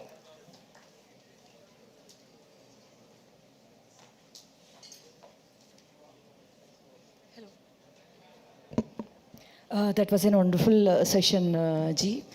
Very nicely said and అగ్నిహోత్ర గురించి ఇంకా practice ఎట్లా చేయాలి అనేది చాలా చక్కగా చెప్పారు. We are so admired and even audience కూడా like everyone like it, I think so. Yeah, I request Gurukul Dr. S. Mahesh, fifth generation Kalari Master and founder of the Agasthyam Foundation with a 129-year legacy in Kalaripattu, is also the co-principal investigator of the Indian Knowledge System under the Ministry of Education, Government of India. Through his innovative program, Shakti, a women's self-defense initiative, he has trained over 12,000 women across the nation. Now let's watch a short introductory video of Shri Gurukul Dr. S. Mahesh ji. I request team to play the AV of Dr. S. Mahesh ji.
I started practicing Kalaripayattu when I was just 4 years old.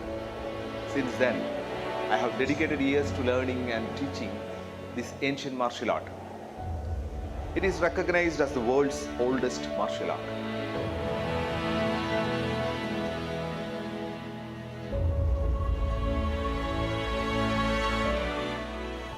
I consider myself blessed to be a fifth generation Kalari Gurukul.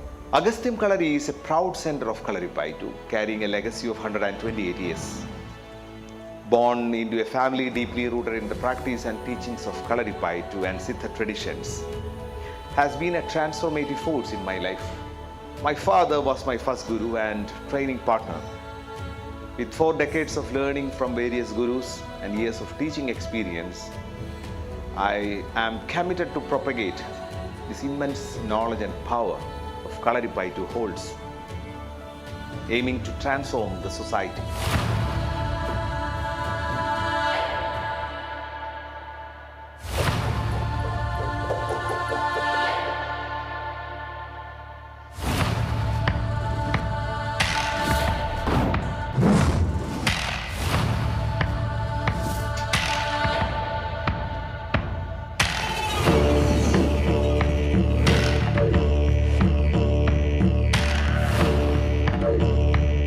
Revolutionizing Kalari training, we have made it inclusive for all age groups.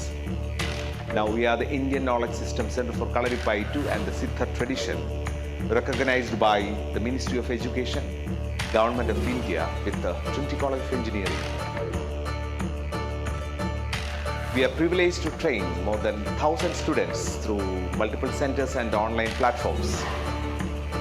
Our fortunate journey includes being honored with the Excellence Award from the Indian Army.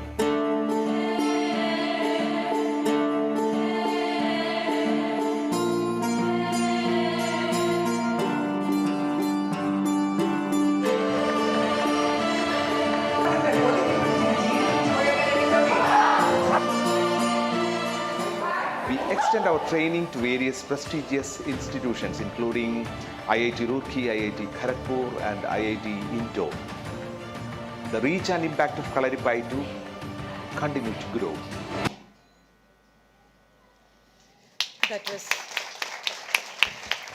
That was really wonderful. Yeah, I request you to continue with your speech, sir.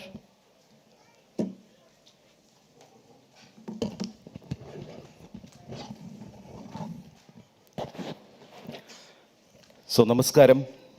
Namaskaram. As the session started with the the portion of Sugriva that he recited. Even I can also say a little bit like Sugriva said, Agastyena uttare tatra sagare viniveshita chitrasanu nagashriman mahendra parvadottama tamra upedi sahasraksha sada parvasu parvasu. He was talking about Agastya, the canopus star. So he mentioned, you travel to south, there you can see a beautiful garlanded mountain. That is Mahendragiri, now it is called as Podigai, where you can see Agastya, the canopus. And even the Sahasraksha, that means Indra, Ceres, these two stars you can see in the south. And if you jump from there, it's very easy to land on Lenga. So I came from the Podigai, near to Podigai. That's why I recite. Kalaripayattu is the mother of all martial arts, and it is considered to be the oldest structured martial art form in the world. Because we can trace back the legacy up to 3,000 years. For example, if you might have heard about the Sangam literature, right? Sangam, Tamil Sangam literature, which was written almost like 2,500, 3,000 years back. Just like Akampadal, Purampadal, Kundalakeshi, Valayapati, Tirumurigattupadai kind of Tamil literature, where we can see the word Kalari in multiple areas. So Kalari refers to a profound space, a beautiful space. If you start learning Payattu or combat there, then it is Kalaripayattu. So the legacy of this Indian martial art is almost like 3,000, more than that. You know, we have a very structured theoretical warfare tactics. We call it as Dhanurveda, alongside which the Yajurveda it is created, which talks about various weaponaries, various kind of Yuddha Kalas, Mushti Yuddha and all that things. It's a very, very detailed text which has a diverse literature about all kind of warfare tactics. It is there. I think no other countries have such a marvelous, what do you call, like a scripture about war. So Kalari evolved as a war art in India, and even it is considered to be the mother of all martial arts because of the story of Bodhidharma, who was a Pallava prince who traveled from here to China in the 5th century. So he was, after his 50s, like he was the third prince of Pallava. So he traveled from here in 5th century to China, where he got a wonderful reception there actually. The emperor was Wudang, Emperor Wudang. He received Bodhidharma in such a grand way. Then they had a conversation. Even Wudang was a well expert in Buddhism. He created a lot of monasteries. He was feeding a lot of monks. He created universities there. So he asked Bodhidharma one question. Actually, I am doing this much of work for the society. I am creating a lot of monasteries. I am feeding monks. So shall I get salvation? Then Bodhidharma answered, you will die on 7th hell. Because the basic principle of Buddhism is not to expect anything. Just like karmanya vadhigaraste ma bhaleshu kathajana, don't expect anything and do your karma. So you violated. Then Bodhidharma went to the Shaolin temples. So he introduced Kalaripayattu to the monks because they were reluctant to receive this martial art. But he meditated there for 9 years, a great wall-gazing meditation, and he came out with 2 scriptures. One is I Ching Ching and another one is in Zai Jing. So from I Ching Ching, all martial arts, the Chinese martial arts like karate, kung fu, judo kind of, koguryo kind of martial arts inspired. So this martial art is considered to be the mother of all martial arts. And even we can see some travelers who traveled to India in 14th century, something like a Persian traveler, Abdul Razak Samarkandi, who very well mentioned about Kalari. And even the Portugal traveler like Durait Barbosa was mentioning about the valor and the style and the lifestyle of the people who were carrying forwarding this beautiful martial art. So how we can bridge the ancient knowledge with the modern system, that is what we need to discuss in this time actually. So being an IK center, we did a proper scientific study last year. So we trained 400 students in spanning 6 schools. Then with another government agency, Niche, we gauged the psychological changes happening in kids while learning this martial art. So in 15 weeks of training, basically their resilience, confidence, fearlessness, and self-esteem improved a lot after learning this martial art. So we are going to publish a international paper very soon. So this will be scientifically proved in the public arena that if you learn this martial art, these faculties improve. The resilience part is very important because whenever we come to Kalari, we are teaching a lot of values with this martial art. We touch the ground, we bow down to the Guru lineage, then only we will start the learning. Whenever we start practicing, we will fall down always. The body will be paining, hand will be paining, like leg will be paining, sometimes bleeding. But we will come back with a strong vigor. We always will come back. So we teach resilience. Resilience is very important. You know, actually in life, success or failure is more. What is more? Failures, right? So if you want to aspire success, you have to go through a lot of failures. So this martial art teaches you to how to handle failures, how to be in company, wrap up with failures. This is what the new generation needs. For example, I traveled to the IIT Indore last week because the inter-IIT sports meet was happening. So I presented some papers there. So there actually, in India, the brightest minds are committing suicides in each month. Like every month there is some kind of suicides happening in every IITs.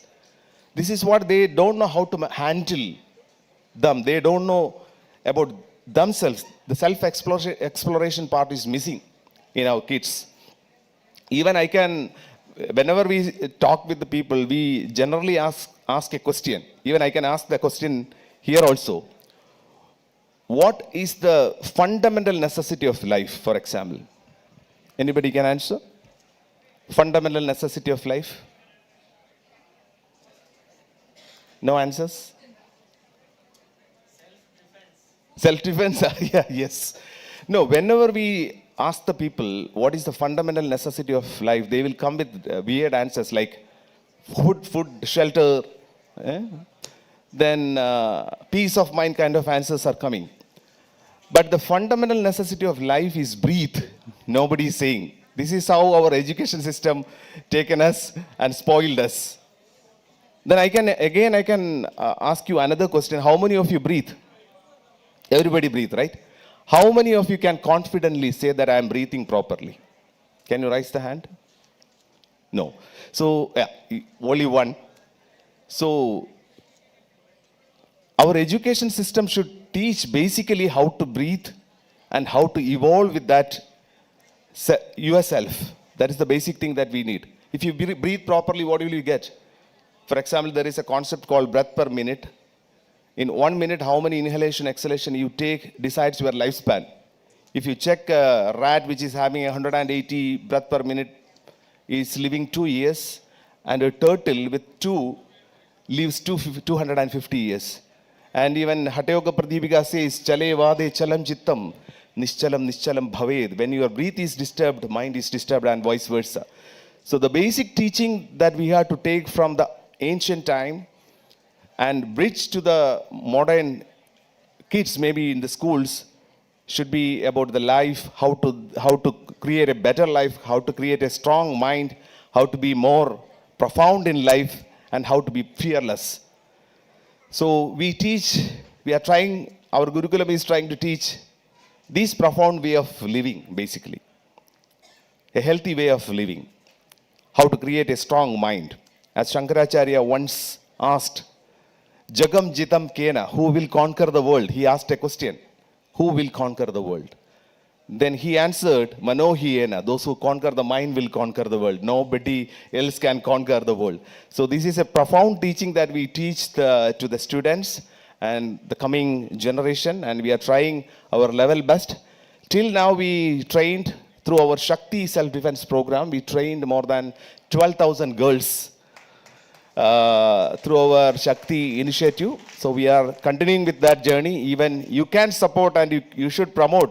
This is a profound martial art from India, so you should promote these martial art in a better way for a good, strong, fearless society. Thank you so much. Thank you.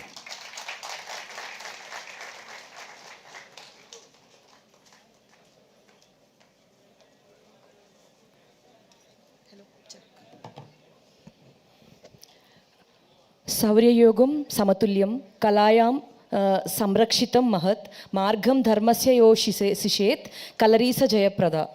శౌర్యం మరియు సమతుల్యత కలరీలో ఏకమవుతాయి అంటే గొప్ప కళను కాపాడుతాయి.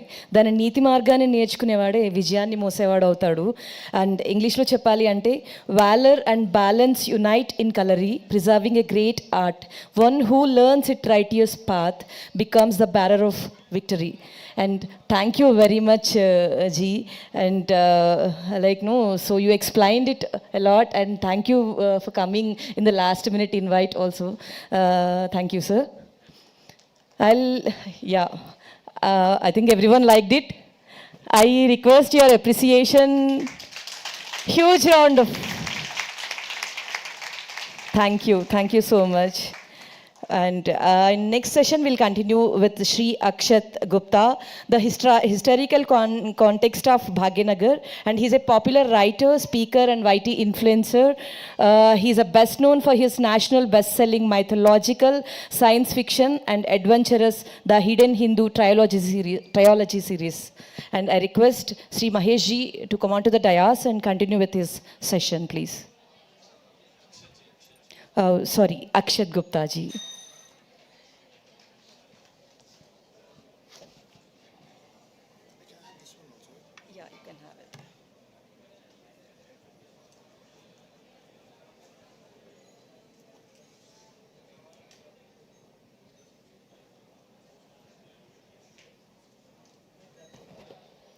चलिए cordless mic मुझसे बात नहीं करना चाहता, it's okay, but at least we can talk without that.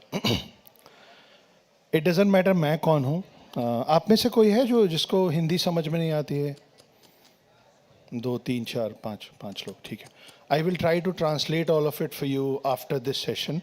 We will sit अलग से.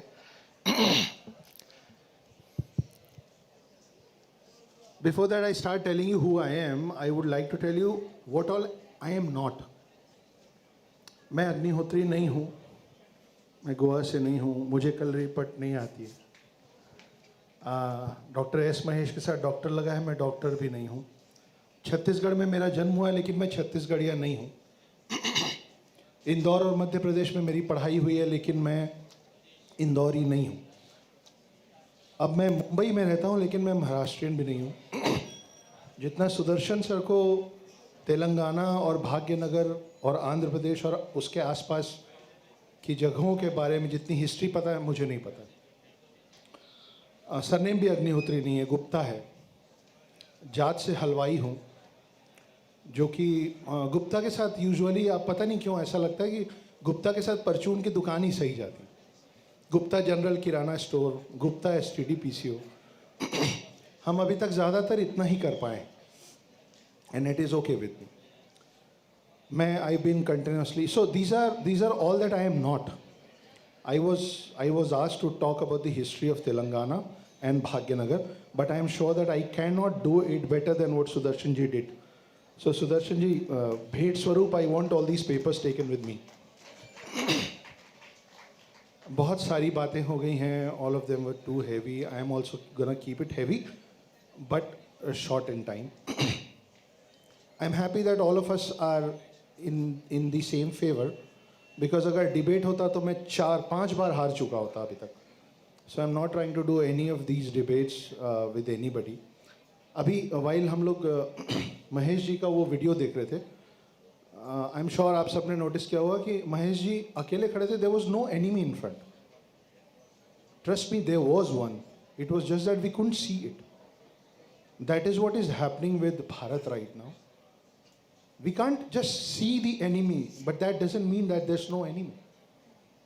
There are enemies, and we need to address them down. before all of us, Mr. Sahasrabuddha was speaking. And he said that in order to save our culture, we need to, there's no debate onto that. It is very important to know English in order to stand on a global platform. But is it really important that if we have to learn English, we have to leave our culture and our dharma and all of it? So in order to learn English, यहाँ पे I can see a lot of kids roaming around, giggling, so sweet of them. But have we ever thought about this कि अगर हमको English सिखानी है तो हम A for apple, B for ball, C for cat और D for dog क्यों सिखा रहे हैं? आप नॉर्थ में जाइए, आप बिहार यूपी में जाइए, दिल्ली में जाइए, पंजाब में जाइए, अयप्पा का नाम नहीं पता हम लोगों को. They have no clue what Ayyappa is. Why not A for Ayyappa? Why not A for अमर? चिरंजीवी हैं साथ हमारे पास. We believe that all our gods are immortals. तो A से अमर और A से अयप्पा क्यों नहीं सिखा रहे? B से believe, B से भगवा. आप B से भगवा सिखाइए, B for ball तो बच्चा खेलते खेलते सीख जाएगा. B से भगवा सिखाएंगे, बच्चा पूछेगा भगवा क्या है, तो बताइएगा कि भगवा बेटा 2 कलर मिल के बनता है, रेड और येलो. येलो मतलब ठंडक, चंदन का प्रतीक. रेड मतलब खून, खतरे का प्रतीक. It is not in my hands if I am wearing bhagwa. What color do you see in it? It is in your hands what color you see in my bhagwa. आप मुझसे प्यार से मिलेंगे तो मैं आपको चंदन की ठंडक, अपनापन, शीतलता सब दिखाऊंगा.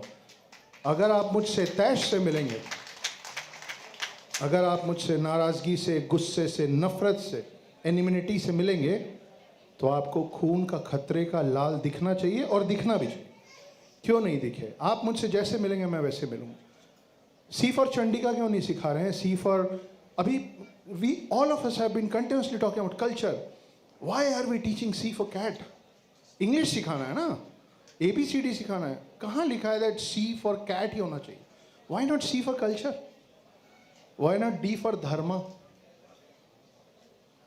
E for elephant सिखाना है, E for एक दंत सिखा दीजिए. बच्चा पूछेगा एक दंत क्या होता है, बता दीजिएगा गणेश जी का दांत कैसे टूटा था. That is what a culture is. सही बात है. चलिए बी से भगवान नहीं सिखाना है, बी से बिलीव सिखाइए. अभी महेश सर बता रहे थे कि सुसाइड बढ़ रहे हैं. बिलीफ रहेगा तो सुसाइड कम होगा ना. बी से भगवान सिखाइए. बच्चा पूछेगा भगवान क्या है तो बताइएगा कि but see people tell that we are the most illogical people. A lot of people, you meet the Britishers and they will tell you that these illiterate, hungry, poor Indians, land of snakes, they know nothing. Trust me, कभी ऐसा हुआ होगा कि पहला European या पहला किसी western country से एक गोरा चिट्टा आदमी अपने बच्चों का माथा चूम के निकला होगा अपने देश से एक बड़े से जहाज में, coming to India for the first time. उसने देखा होगा कि उसके घर के बच्चे जब स्कूल में नर्सरी में पढ़ रहे होंगे तो उनको पढ़ाया जा रहा होगा A for apple, B for ball, C for, वो उनका माथा चूमा होगा, proud of them, came here.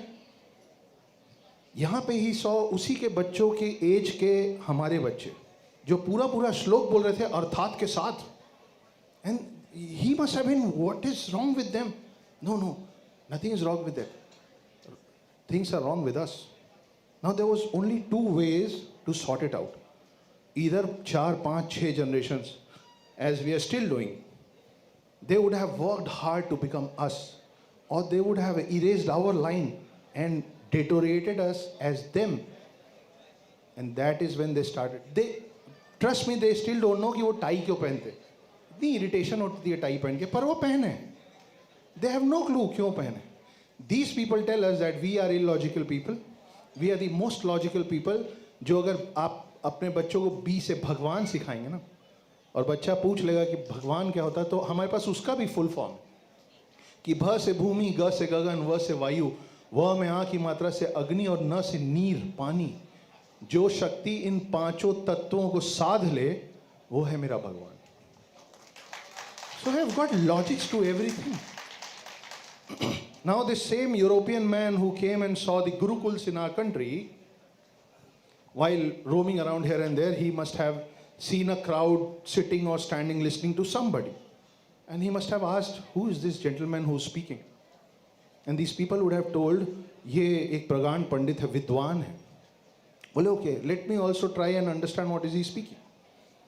He went inside and he heard, he must have, he should have, he would have, that this Vidwan is telling something about Kans. He must be telling कि कंस था और आकाशवाणी हुई कि देवकी का 8वां पुत्र कंस का वध करेगा. He understood things in between. He understood there's a villain called Kans. His sister Devki. Her 8th child is going to kill this villain. But one word that he did not understand was Akashwani. He said, hold on gentlemen, what is Akashwani? Now we also didn't know कैसे समझाएं इसको. So this gentleman said, sir मतलब हवा से ऐसे air से आवाज आ जाती. Now this man would have thought the same thing. These idiots. हवा से आवाज आती थी. Am I mad or what? He left this space. He went forward. He met another Vidwan who was again speaking, and the people sitting and hearing. Oh, another Vidwan. What is he speaking? This time he found this man was talking about the Mahabharata story, the Krishna story had gone forward, and now he's talking about Dhritarashtra, the blind king, the father of 100 Kauravas. And he was saying कि धृतराष्ट्र के बगल में उसका सारथी था जो जिसको दूरदर्शन का वरदान था. वो यहाँ बैठे बैठे देखता था कि कुरुक्षेत्र में क्या हो रहा है. This अंग्रेज he thought, see again another idiot, and these people are also listening. He came back and he said, what is Doordarshan? बोले मतलब sir, somebody sitting here watching what is happening in another war zone. Are you guys mad or what? What is wrong with you? Forward to many hundred years, this is who we are. The first radio channel was called Akashwani. हवा से आवाज आती थी. The first channel of this country was Doordarshan. We were sitting in India watching Shah Jahan, India and Pakistan. So we knew there's so many things that we are not inventing. Most of the things that we are rediscovering. We have all heard Newton's law of gravity. This is a wrong statement. 1000 years before Newton uncle, there was this man called Brahmagupt who said, जैसे पानी का काम है शीतलता प्रदान करना, अग्नि का काम है चीज़ों को भस्म करना, और पृथ्वी का काम है हर चीज़ को अपने प्रति आकर्षित करना. 500 years after that came Bhaskar Dvitiya, the son of Mr. Bhaskar, and he said that ये जो पृथ्वी का काम है to attract everything towards itself, we from today will call it Gurutvakarsan. After this gentleman died, 500 years after this gentleman died, came Mr. Newton, and we are being taught Newton's law of gravity. We have all heard about prism, right? The Vibgyor, the 7 colors of sun. Have you or us or any of us have ever thought why Lord Surya has 7 horses in his chariot? Because हमारे पूर्वजों को लगा कि आने वाली generation इतनी बुद्धिजीवी होगी कि मेटाफोरिक डिस्क्रिप्शन समझेगी. That they will understand that these 7 horses of Lord Surya is the depiction of 7 colors that bring sun to earth. We did not understand that. We couldn't understand that. Whose fault is it? My predecessors or me? It's me. Abhi, Mahesh ji was telling that he has till now trained 12,000 women. Let me give you an idea. I will say a word. I request you to close your eyes for 10 seconds and help me out understanding what kind of image is it coming in your head, right? I'll say the word princess. Let me help you out of what kind of image does this word princess make in our head. The image is baby pink color के एक frock में एक बहुत ही नाजुक, very delicate girl is coming out of a pumpkin kind of a chariot, for what reason I don't know. And she is trying to take just one single step from that chariot, reaching the ground like this. And there's a gentleman sitting on one knee with a red uniform, some rope running here, some kind of a uniform, offering his hand to this princess. Oh, I'm sorry, I forgot to tell you that she's also wearing a tiara. Now, this delicate girl is unable to take one step down without this man's help. Now, again, close your eyes for 10 seconds and listen this word Rajkumari. And you will see these 12,000 girls. Not this delicate princess who's unable to take one step without a man. That is the difference between the Indian women and the baby pink frocked girl called princess. I always often introduce myself, which I have not till now. My name is Urmila Putra Akshat Gupta. I am a full-time house husband, part-time author, screenwriter, poet, and lyricist. I tell people that my name is Urmila Putra Akshat Gupta because this is who we have always been. We have been, our gods have been known by the name of their moms. Anjani Putra Pavan Sutnama, Ganga Putra Bhishma, Devki Nandan, Kaushalya Nandan, Yashoda Nandan. Out of all these gods, whoever got married took their wife's name before them. Gauri Shankar, Siya Ram, Radhe Shyam, Lakshmi Narayan. But now here we are, influenced by these Western culture. Hi, my name is Akshat Gupta, son of Mr. Ajay Gupta. Hi, my name is Akshat Gupta, she is my wife. No, boss. Hi, my name is Akshat Gupta, she is my mom. How can a mother be mine? My existence is because of her. Her existence is not because of me. I can be her son. She cannot be my mother. I owe everything to her, but she doesn't owe me anything. I cannot objectify. I am a person. She is mine. Hindutva never taught us any of these. Coming back to ABCD, we were on E. Now, why not F for faith? Why fan? Systematically, while teaching ABCD, they taught us G for God. If I will sneeze right now, there will be people who will in their head say, God bless you, God bless you, God bless you. Nobody will say Chattanji. We don't know that. So why G for God? Why not G for Ganesh? Why not G for Gita? Why not G for Guru Nanak? Why not G for Gurdwara? Mr. Modi and all of us want Bharat to become the Vishwa Guru, but we are failing to put this word Guru in our schools. We are still calling Sir. The full form of Sir is slave I remain, which is why we are so, addicted to standing in line everywhere. It is okay. We have become slaves. The wordplay that, systematically is being done with us is tremendous. I've heard people calling mythology, Hindu mythology, Hindu mythology. Have you ever heard Islamic mythology or Sikh mythology or Christian mythology or Buddha mythology? Only Hindu mythology. You think it just happened? This is organized. This is planned. The word mythology comes from this word called mithya. Mithya means fiction, lie, jhoot. Now, how will you tell your upcoming generations, while you will keep calling Hindu mythology, to go to Ayodhya and be religious to Lord Ram? Because Ramayana is to mythology. Think about the confusion our kids do have in our heads. Oh, it is mythology, it is myth. Then why should I bow down to Ram and Krishna? Because they are mythology, they are not real. How many of you have heard this word called aurat? Everyone.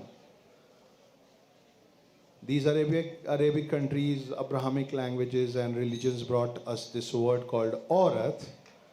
Or do you guys know what aurat word means? Aurat means just one body part of a female. Their private parts. Google it.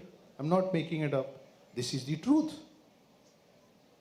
Madam word comes from France, which was used to denote prostitution, prostitutes. Those women who used to sell their bodies to run their kitchens were called madams. Aurat means vagina. I'm sorry, but I have to say it because that is what it means. I can't help it. While these languages were bringing aurat and France was bringing madam to our country, we used to call our females and stranger women Devi Ji. Devi Ji. Can you understand the difference between an aurat and a madam and Devi ji? Let us try and start calling women as Devi ji. I tell you what it will do in our heads. The same that a princess word and a Rajkumari word does. The difference. We think it all means the same. No, it does not. All these words are different. They have different perspectives and different ball games inside our heads. So if we will start calling Devi ji, you will see a air hostess serving you in the flight, or a steward, a waitress serving you in the restaurant. You will see an Annapurna, Devi Annapurna serving you. You will see a woman going in the shortest of the skirts to the office. You will see a Lakshmi. She's going to bring money home. Anybody, even a traffic woman, traffic police woman, if she will stop you and teach you something, you will find a Saraswati in there. And still, if your eyes are bad, ugly, you don't have to do anything.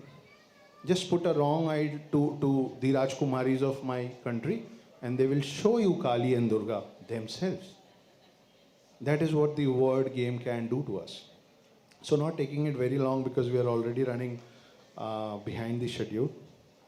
I just want to finish this thing. I've got a lot of points, but because of the time crunch, I'll just... a lot of people ask us, who are we? What is a Hindu? So there's a poem written by me, but it is the introduction of all of you. I'm sure that none of you are ashamed to say 3 words, which is Main Hindu Hoon. Is anybody ashamed saying Main Hindu Hoon? So I'm going to recite a poem written by me, which is written by me, but it is your introduction. The request is whenever I say Pranam, please call with me and say it as loud as you can in this hall. Main Hindu Hoon. Can we do it together? This is the closing of my speech. So the poem is, रुद्राक्ष की माला में भी मैं हूँ, कृपाण कटार और भाला में भी मैं हूँ, श्वेत भी हूँ और शुद्ध भी मैं हूँ, विरुद्ध हो मेरे तो युद्ध भी मैं हूँ, इतिहास में बहा आंसू और खून भी मैं हूँ, अब जो कह के मिलेगा वो सुकून भी मैं हूँ, कि इस धरती का मैं केंद्र बिंदु हूँ, प्रणाम मैं हिंदू हूँ। चिता की अग्नि, गंगा का पानी, कब्र की मिट्टी और लोबान भी मैं हूँ, पीर फकीर अली वली सियावर राम का हनुमान भी मैं हूँ, भोला हूँ सरल भी तुम्हारा मित्र भी मैं हूँ, घोल भी दूँ तुमको और घुल भी जाऊँ तुम में कुछ ऐसा चरित्र भी मैं हूँ, इस धरती का मैं केंद्र बिंदु हूँ, प्रणाम मैं हिंदू हूँ।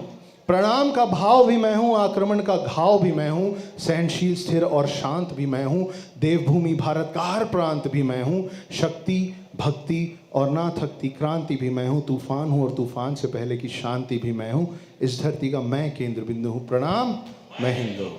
धन्यवाद।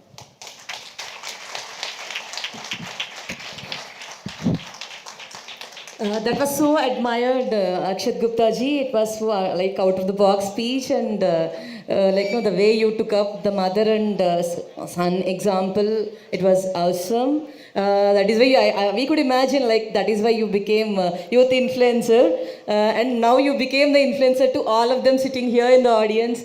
How many of you liked his speech? I would want to see from all of your actions. Big round of... Wow. That was so amazing, so amazing. And now I request Varma Garu to felicitate all the speakers sitting in the stage. I request Goswami Garu to please join onto the stage, please.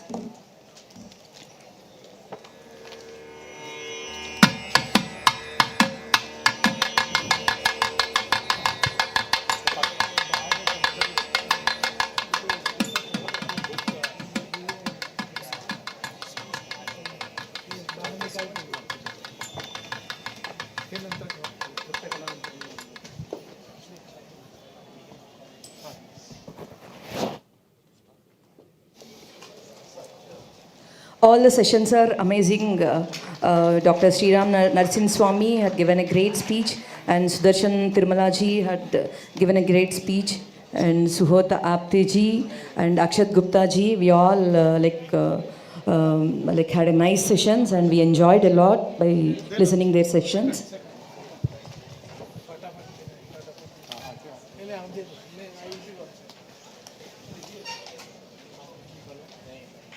I request Goswami ji and Verma Garu to felicitate Akshat Gupta ji.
Now we have a small break for 10 minutes. After that, speaker session 2 will continue. Everyone can go and have tea or something like you can have a break for 10 minutes.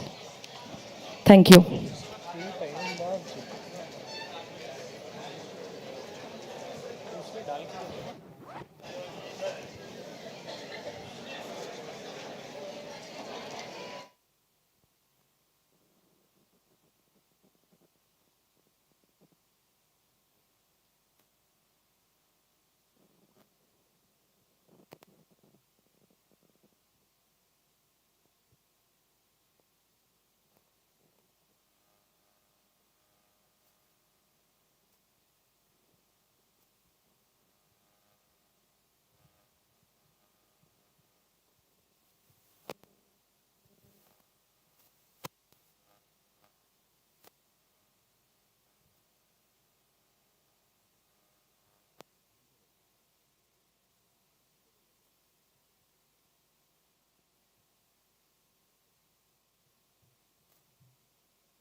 Second floor, there are refreshments. Everyone, please go and have tea or some, no, you can take a break and you can relax and come back in 10 minutes.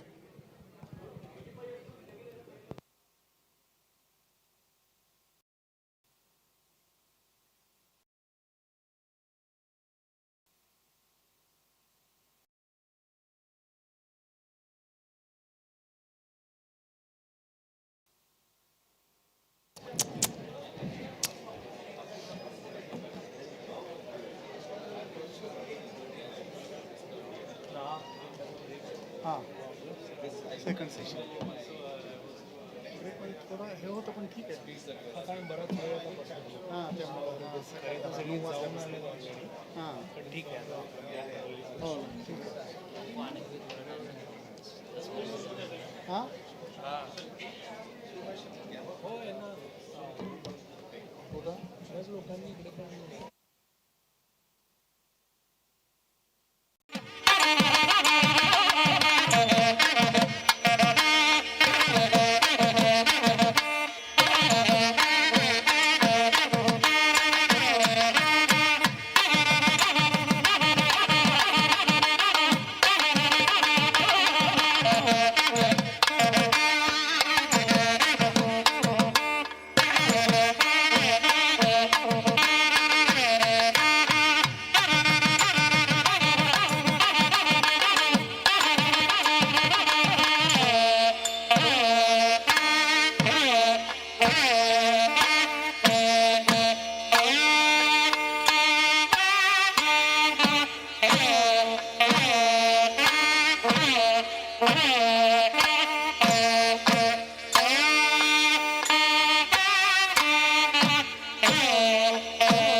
Hello, check. I request everyone to assemble it back here nearby the stage. We'll start the second session in 5 minutes. Speakers అందరూ కూడా stage దగ్గరికి రావాలి అండి. మనం ఒక 5 minutesలో speaker session 2 start చేసేద్దాము. I request all the speakers to assemble here near to the stage. We'll start the second speaker session in 5 minutes.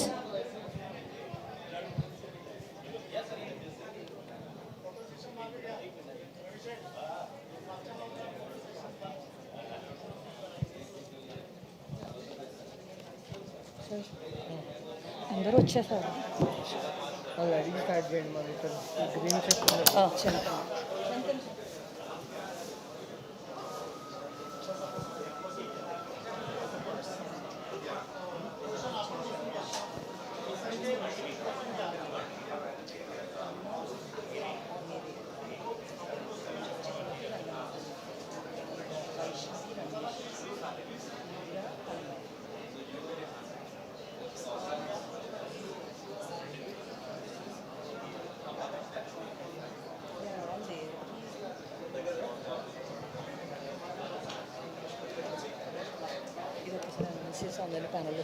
I request everyone to please settle down. So let's start the session 2.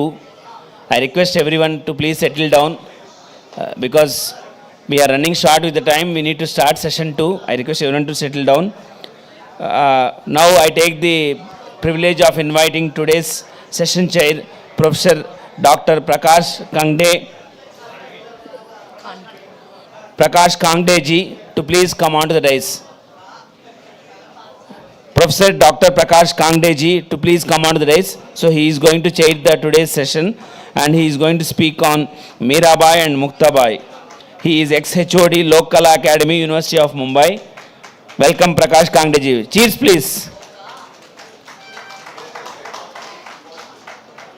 Yes. Next, Dr. Aruna Dhire ji. She is going to speak on Laleshwari. Highly decorated Marathi writer, editor and speaker, Dr. Aruna Dhire ji.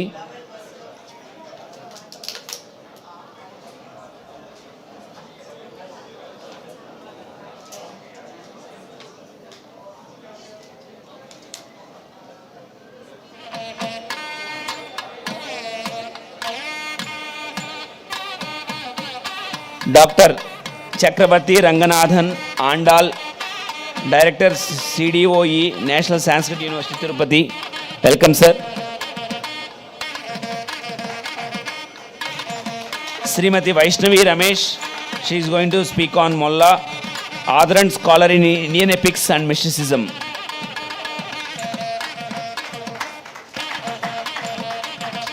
Srimati Indira Tanmayi, Sri Tyagaraja and Sri Bhadrachala Ramadas, practicing musician and disciple of Sanskrit.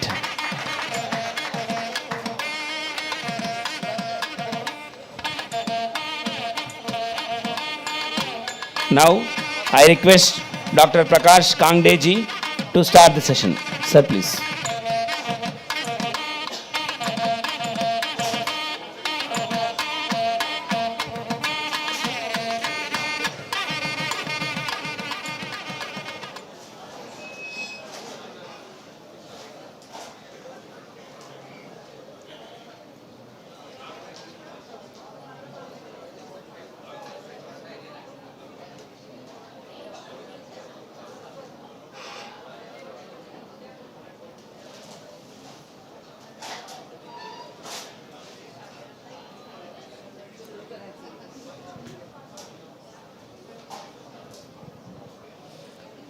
Basically,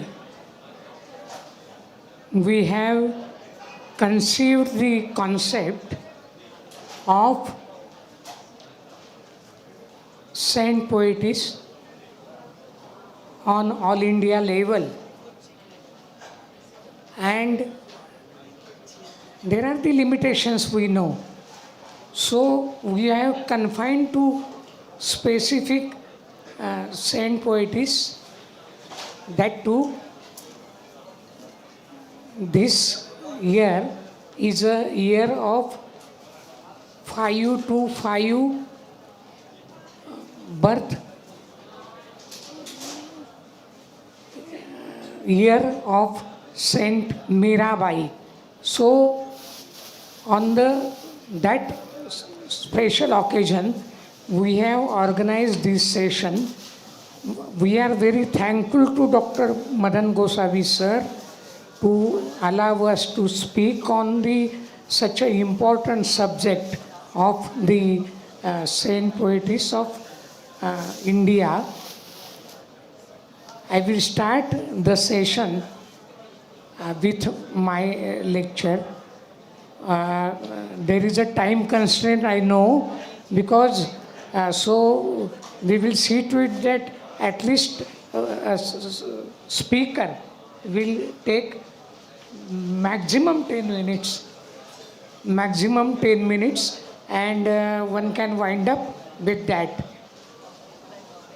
I will speak in Marathi, in Hindi, and in English, because I will speak in tri-language mode, because there are the Marathi speaking people also here, Hindi speaking people are also here, and even the English speaking people.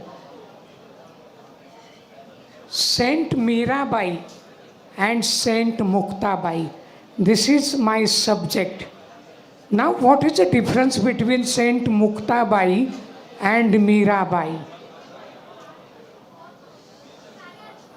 As we all know, Mirabai is known for the Bhakti movement, that too the Madhura Bhakti movement of India.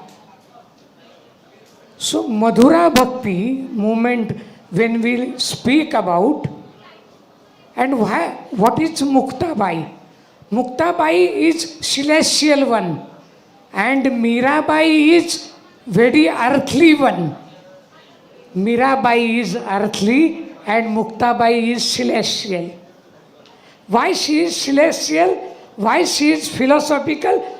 Because we mean it that Muktabai, she has inherited the spirituality from Saint Nivruttinath, from Nath Sampradaya, that is from Gorakshanath.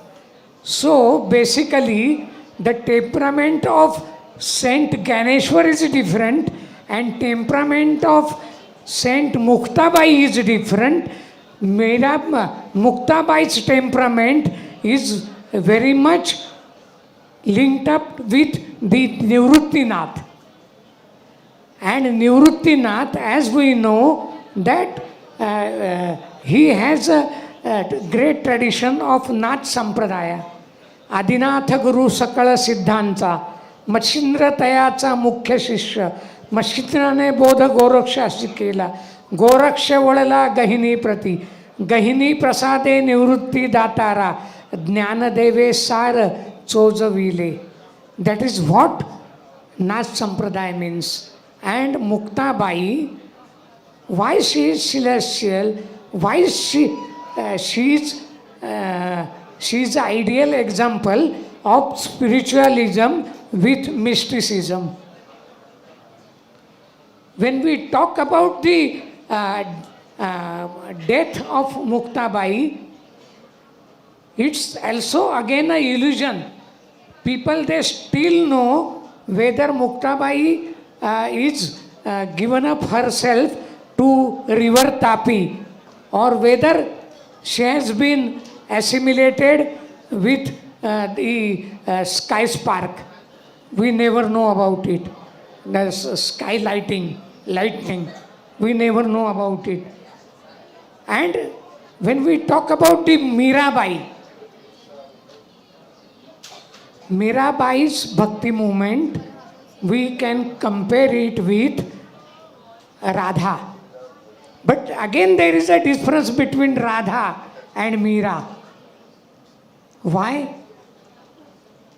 because Radha, she is near and dear to Krishna, but her love with the Krishna is different, and Mirabai's love with Krishna is different.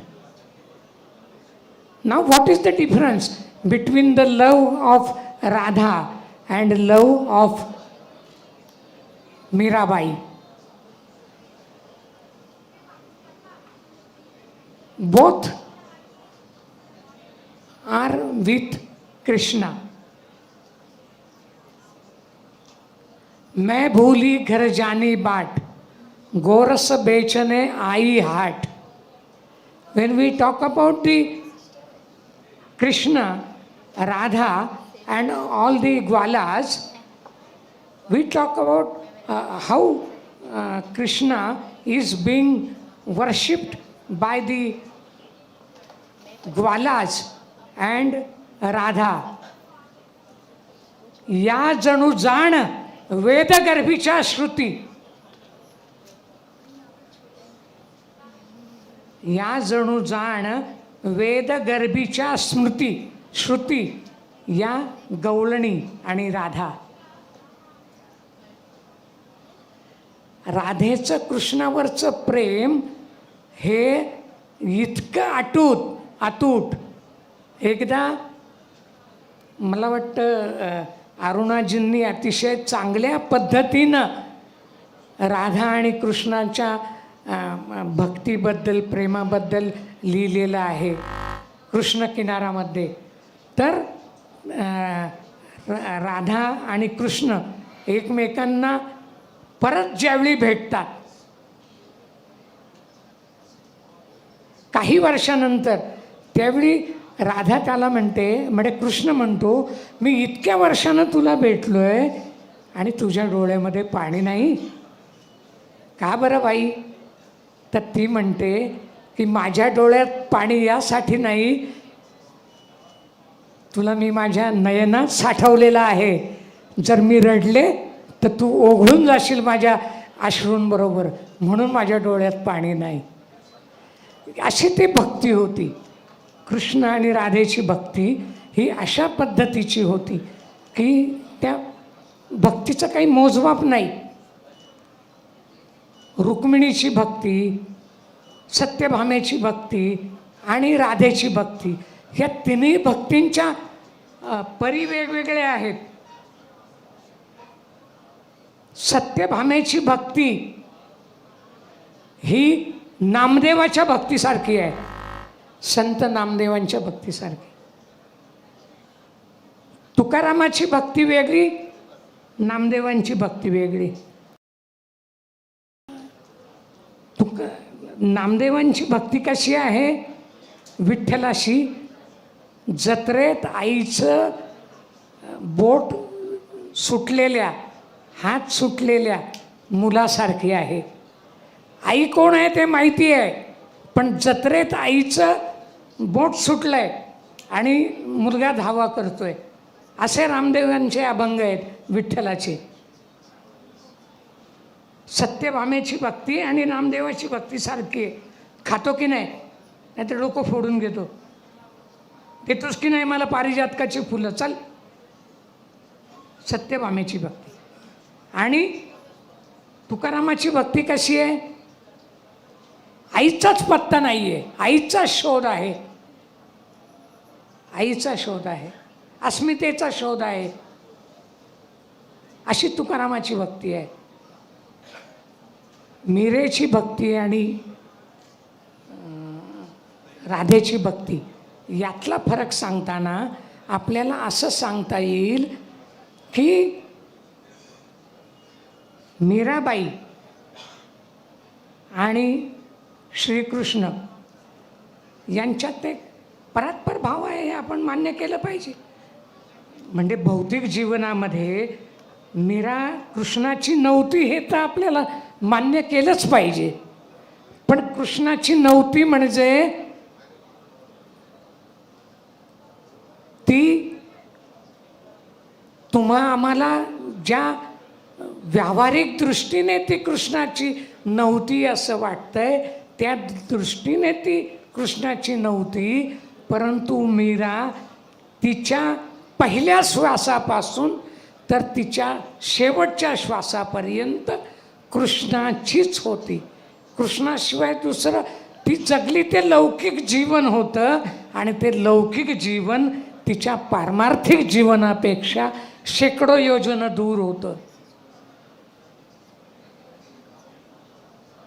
आता आपण मीरेचे जे अभंग आहेत ते वारकरी कीर्तनामध्ये कशा पद्धतीनं मीराबाई सांगितली जाते याच्याबद्दल थोडं बोलून नंतर मी वाइंडअप करतो. मीराबाई जे आहे वारकरी कीर्तनामध्ये नित्य कीर्तन आणि नैमित्तिक कीर्तन असे कीर्तनाचे 2 प्रकार असतात. नित्य कीर्तन आणि नैमित्तिक कीर्तन. नैमित्तिक कीर्तन कुठलं असतं? हनुमान जन्म, दत्त जयंती, कृष्ण जन्म हे कीर्तन ती नैमित्तिक कीर्तन असतं. आणि कीर्तन म्हणजे काय? कीर्तन म्हणजे नवविधा भक्तीतली दुसरी भक्ती. सततं कीर्तयन्तो मायतंत दृढव्रत नमस्ते तस्य मान भक्त्या नित्ययुक्तो उपासते. तरी कीर्तनाचे निनटनाचे नाशिले व्यवसाय प्रायचित्ताचे ते नामची नाही पापाचे ऐसे केले यमदमा अवकळा आणली तीर्थे ठायावरून उठविली. असं कीर्तन.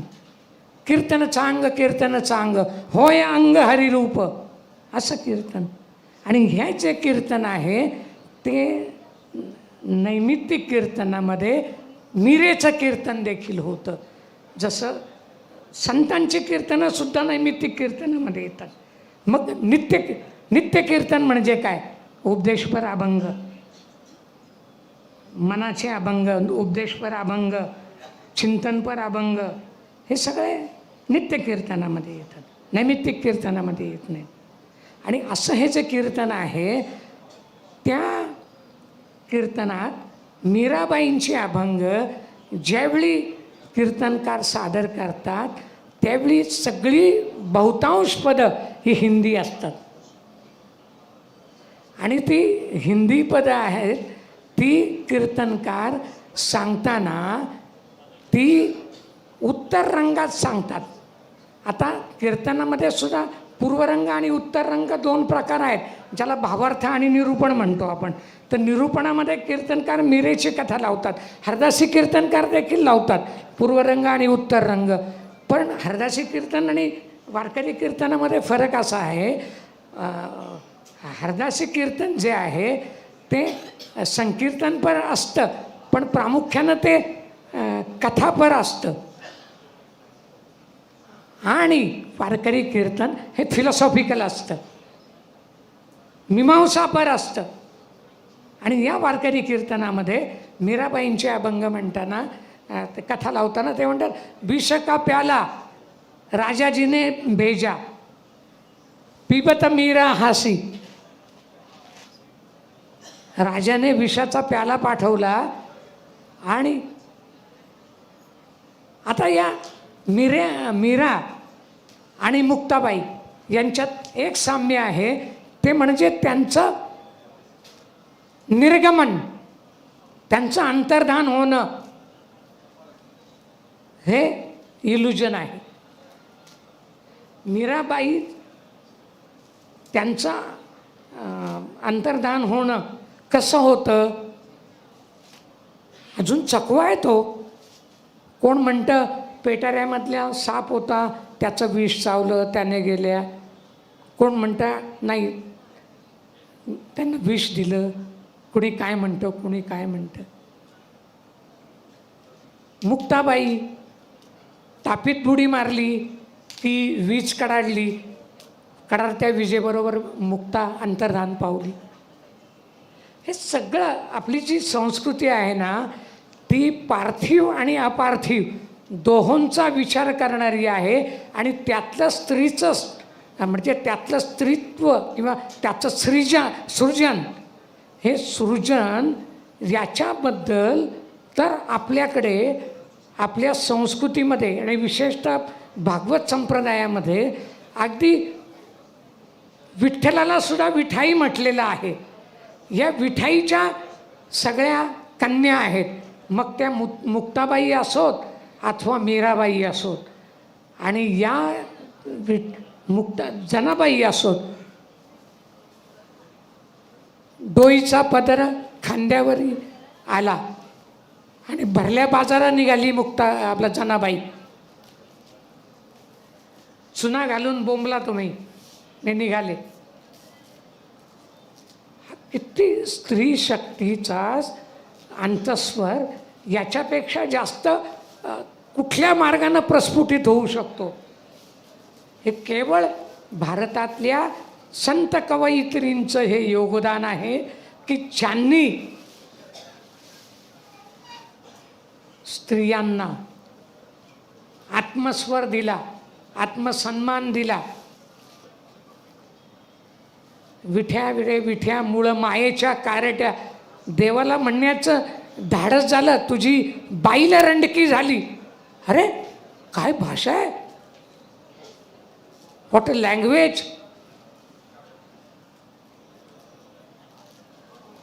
आणि हे जे सगळं आहे हे महिला संत कवयित्रींचं सामर्थ्य आहे. आणि हे सामर्थ्य त्यांना त्यांच्या साधनेतून, प्रतिभेतून, ईश्वराच्या साक्षात्कारातून प्राप्त झालेलं आहे.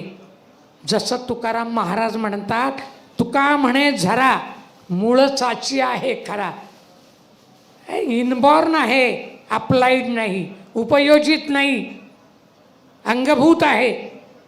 आणि देशातल्या संत कवयित्रींचं हे जे सामर्थ्य आहे, त्यांचा जो परमार्थ आहे, त्यांचं जे अध्यात्म आहे ते अंगभूत आहे.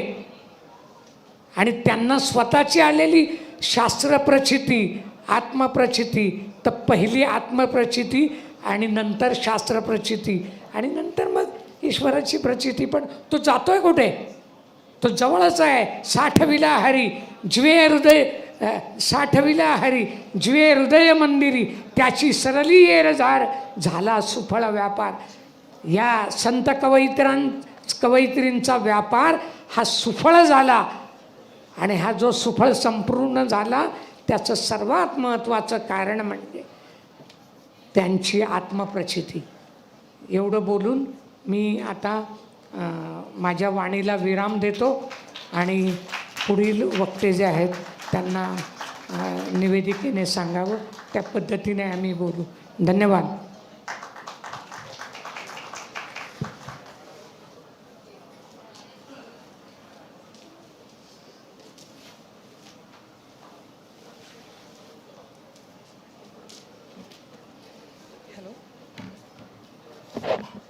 Thank you, Dr. Prakash Khandgeji.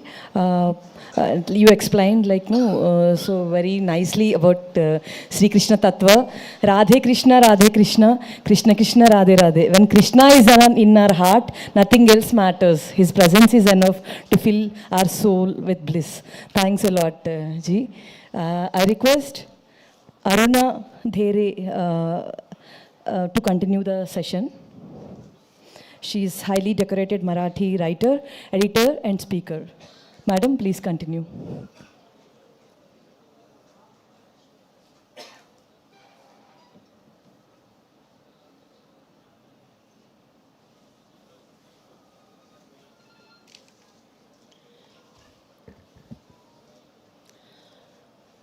नमस्कार. अमरवाणी फाउंडेशन और उसके सभी कार्यकर्ताओं के सहायक मान्यवरों का धन्यवाद करके मैं कश्मीरी कवयित्री लल्ला के बारे में आपसे बात करना चाहती हूँ. लल्ला है उसका नाम.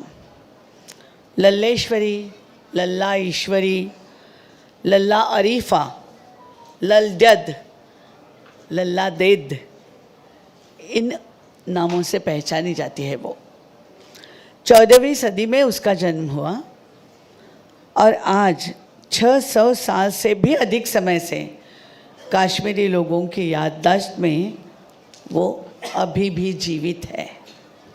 आज भी उनके रोजमर्रा की ज़िंदगी में और भाषा में उसका स्थान है। उसने जो कहा कश्मीरी लोगों ने उसके सुभाषित बना दिया है। मंदिर में और मस्जिद में भी उसके वचन, उसके वाक आज भी सुनाई देते हैं, विस्तार से समझाए जाते हैं। विभिन्न जाति जमाती, पंथ और धर्म की सीमाओं को लांघ कर उसका जो चैतन्यपूर्ण अस्तित्व है वो केवल एक संत के रूप में या केवल एक कवयित्री के रूप में नहीं है। लल्ला ने 5,500 साल पुरानी कश्मीरी संस्कृति को आवाज़ दी है। ये आवाज़ एक विशिष्ट प्रादेशिक संस्कृति की सिर्फ आवाज़ नहीं है, वो है, लेकिन एक विशाल मानवीय संस्कृति की ध्वनि भी उससे हमें सुनाई देती है। एक संत, एक आध्यात्मिक गुरु, एक मार्गदर्शक के रूप में उसका कश्मीर के इतिहास में एक महत्वपूर्ण स्थान है, लेकिन एक कवयित्री के रूप में भी भारतीय साहित्य में उसका स्थान बेजोड़ है। लल्ला जोगन थी, गाते गाते घूमने वाली या घूमते घूमते गाने वाली। 19वीं शताब्दी तक अर्थात लगभग 500 वर्षों तक उनकी रचनाएं मौखिक रूप से, मौखिक परंपरा से कश्मीर में संरक्षित रही। कश्मीर के घर घर में और पूजा स्थलों में वो जीवित रही। किसी भी तरह के आधिकारिक, ऑथेंटिक जिसको कहते हैं, वैसे हस्तलिखित उपलब्ध ना होते हुए भी, जैसे महाराष्ट्र में मराठी संतों के अभंग जिस तरह मराठी लोगों के दिलों में और उनके नित्य पठन में जीवित रहे, वैसे ही कश्मीरी लल्ला की रचनाएं कश्मीरी लोगों के दिलों में, उनके याददाश्त में, उनके नित्य पठन में जीवित रही। ईसा पूर्व से ही कश्मीर धार्मिक रूप से एक वैविध्यपूर्ण क्षेत्र रहा है। शैव, वैष्णव और बौद्धों ने यहाँ के धार्मिक जीवन में अपना स्थान बना लिया था, और यहाँ के शासकों ने भी समय समय पर सभी धार्मिक संप्रदायों को उदार संरक्षण दिया था। विभिन्न जातियों और धर्मों के शासक जो कश्मीर के गद्दी पे समय समय पर बैठे, उनमें से अधिकांश ने अपनी अपनी धार्मिक मान्यताओं के अनुसार मठ, मंदिर या विहार बनवाए, अग्रहार भी दिए। जब तक मुस्लिम शासन नहीं था, तब तक कश्मीर में किसी भी प्रकार के धार्मिक संघर्ष का कोई इतिहास नहीं है। यहाँ का धार्मिक क्षेत्र विभिन्न विचारधाराओं का बिना किसी विरोध से स्वीकार करता आया। धर्म परिवर्तन के लिए राजनैतिक दबाव नहीं था, उत्पीड़न और अत्याचार नहीं थे। वो सब थे जब 17वीं सदी के बाद मुस्लिम शासन उस पर आया। हालांकि 14वीं शताब्दी का धर्म क्षेत्र जब लल्ला का जन्म हुआ, वो अनेक संप्रदायों, अनेक पूजा पद्धतियों का क्षेत्र था। कोई एक प्रमुख धर्म नहीं था। लोग अपनी अपनी मान्यताओं के अनुसार शैव, वैष्णव, बौद्ध कई देवताओं की पूजा करते आए थे। लल्ला की जीवनी के बारे में कहा जाए तो उसकी जन्म और मृत्यु की तिथि हमारे संतों की तरह निश्चित नहीं है। कब हुआ ज्ञानदेव का जन्म? लोग कहते हैं कभी ये, कभी 100 साल। सब लल्ला का जीवन वैसे ही है। कहते हैं कि 1317 से 1320 के आसपास उसका जन्म हो सकता है। एक अस्थिर नदी के समान दोनों सदी के हिस्सों को उसने देखा, अनुभव किया। उसका जन्म स्थान, विनय जी सहस्रबुद्धे मुझे बता रहे थे, और मुझे बहुत अच्छा लगा कि जब वे अब रिसेंटली कश्मीर में गए थे तो उन्होंने जाकर लल्ला जहाँ जन्मी उसका जन्म स्थान देख लिया। हम कश्मीर में जाते हैं पर्यटन के लिए तो हमें ये जो हमारा इतिहास है उसके बारे में कम स्थल हम देखते हैं। नहीं शारदा पीठ हम देखने जाते थे क्योंकि वो रहा नहीं था, अभी बनवाया है नया।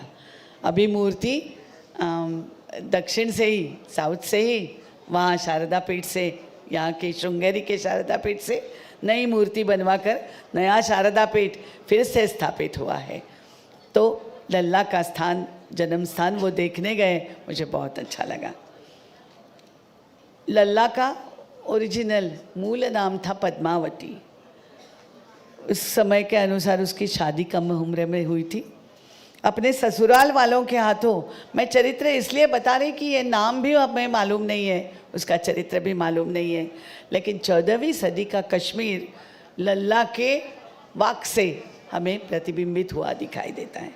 अपने ससुराल वालों के हाथों लल्ला की पीड़ाओं की, विशेषतः उसके सास द्वारा, हमारी भी लोक परंपरा में सास और ननंद जिस तरह बालिका वधू के साथ व्यवहार करती थी, ठीक उसी तरह लल्ला का के साथ भी व्यवहार हुआ। कहते हैं कि किसी त्यौहार के दौरान नदी के किनारे जब सब सखियां जमा हो गई थी, किसी ने लल्ला से मजाक में कहा कि आज उसे त्यौहार है, खीर खाने को मिलेगी। तो उसने कहा त्यौहार कोई भी हो, घर में कोई भी पकवान बने हो, लल्ला की किस्मत में सिर्फ पत्थर है, क्योंकि उसकी सास उसे कम खाने देने का एक तरीका सास ने निकाला था। कहते हैं कि किंवदंती ऐसी है कि कंकड़ भरती थी थाली में, उस पर थोड़ा सा भात बिखर देती थी, लगे कि थाली भर भात खाती है उनकी वधू। तो लल्ला के किस्मत में ऐसा ससुराल था। उस समय लड़कियों के लिए ससुराल में होने वाला उत्पीड़न कोई नई बात नहीं थी। लल्ला ने कितनी देर तक ये सब सहा हमें मालूम नहीं है। शायद उसने जो रास्ता चुना था वो उसकी मानसिक शांति के लिए चुना था। वो क्या करती थी, नदी पर पानी भरने जब जाती थी तो तैरकर दूसरे किनारे जाती। वहाँ एक नटभैरव का मंदिर था, उसमें थोड़ी देर ध्यान लगा के बैठती। यौगिक क्रिया में बहुत माहिर थी वो, योग सीखा था उन्होंने। तो वहाँ जाती थी, ध्यान लगा के बैठती थी, मन को शांत करती थी, फिर पीड़ा सहने के लिए, त्रासदी के लिए फिर अपने घर आती थी। एक दिन उसके पति ने, उसका नाम था निका भट्ट, कहते थे वो वामाचारी तांत्रिक था, उसको शक हो गया। वो नदी पर गया, क्या करती है वो, लल्ला वैसे ही तैर कर गई, नटभैरव के मंदिर में गई। उसे मालूम नहीं था कि वो कहाँ गई। वापस आई तो ये छड़ी डंडा लेकर घर के द्वार पर खड़ा था। वो जैसे ही घड़ा लेकर आई, पानी से भरा हुआ घड़ा, उसने एक डंडे का तड़ाका लगाया, घड़ा फूट गया। कहते हैं कि लल्ला की यौगिक शक्ति ऐसी थी कि द्वार पर जब पानी सब फैल गया तो उसकी एक झील बन गई। आज भी कश्मीर में वो लल्ला की झील नाम से जानी जाती है, दिखाई जाती है। लेकिन लल्ला उस क्षण से अपने ससुराल वालों से मन से अलग हो गई, तन से भी अलग हो गई, शरीर से भी अलग हो गई। फिर उसने दिल्ली के अंदर पाँव नहीं रखा, वो वहीं से मुड़ी और भटकती रही। हमेशा के लिए उसने दूर जाने का निर्णय लिया ससुराल से। वो बहुत साहसपूर्ण था।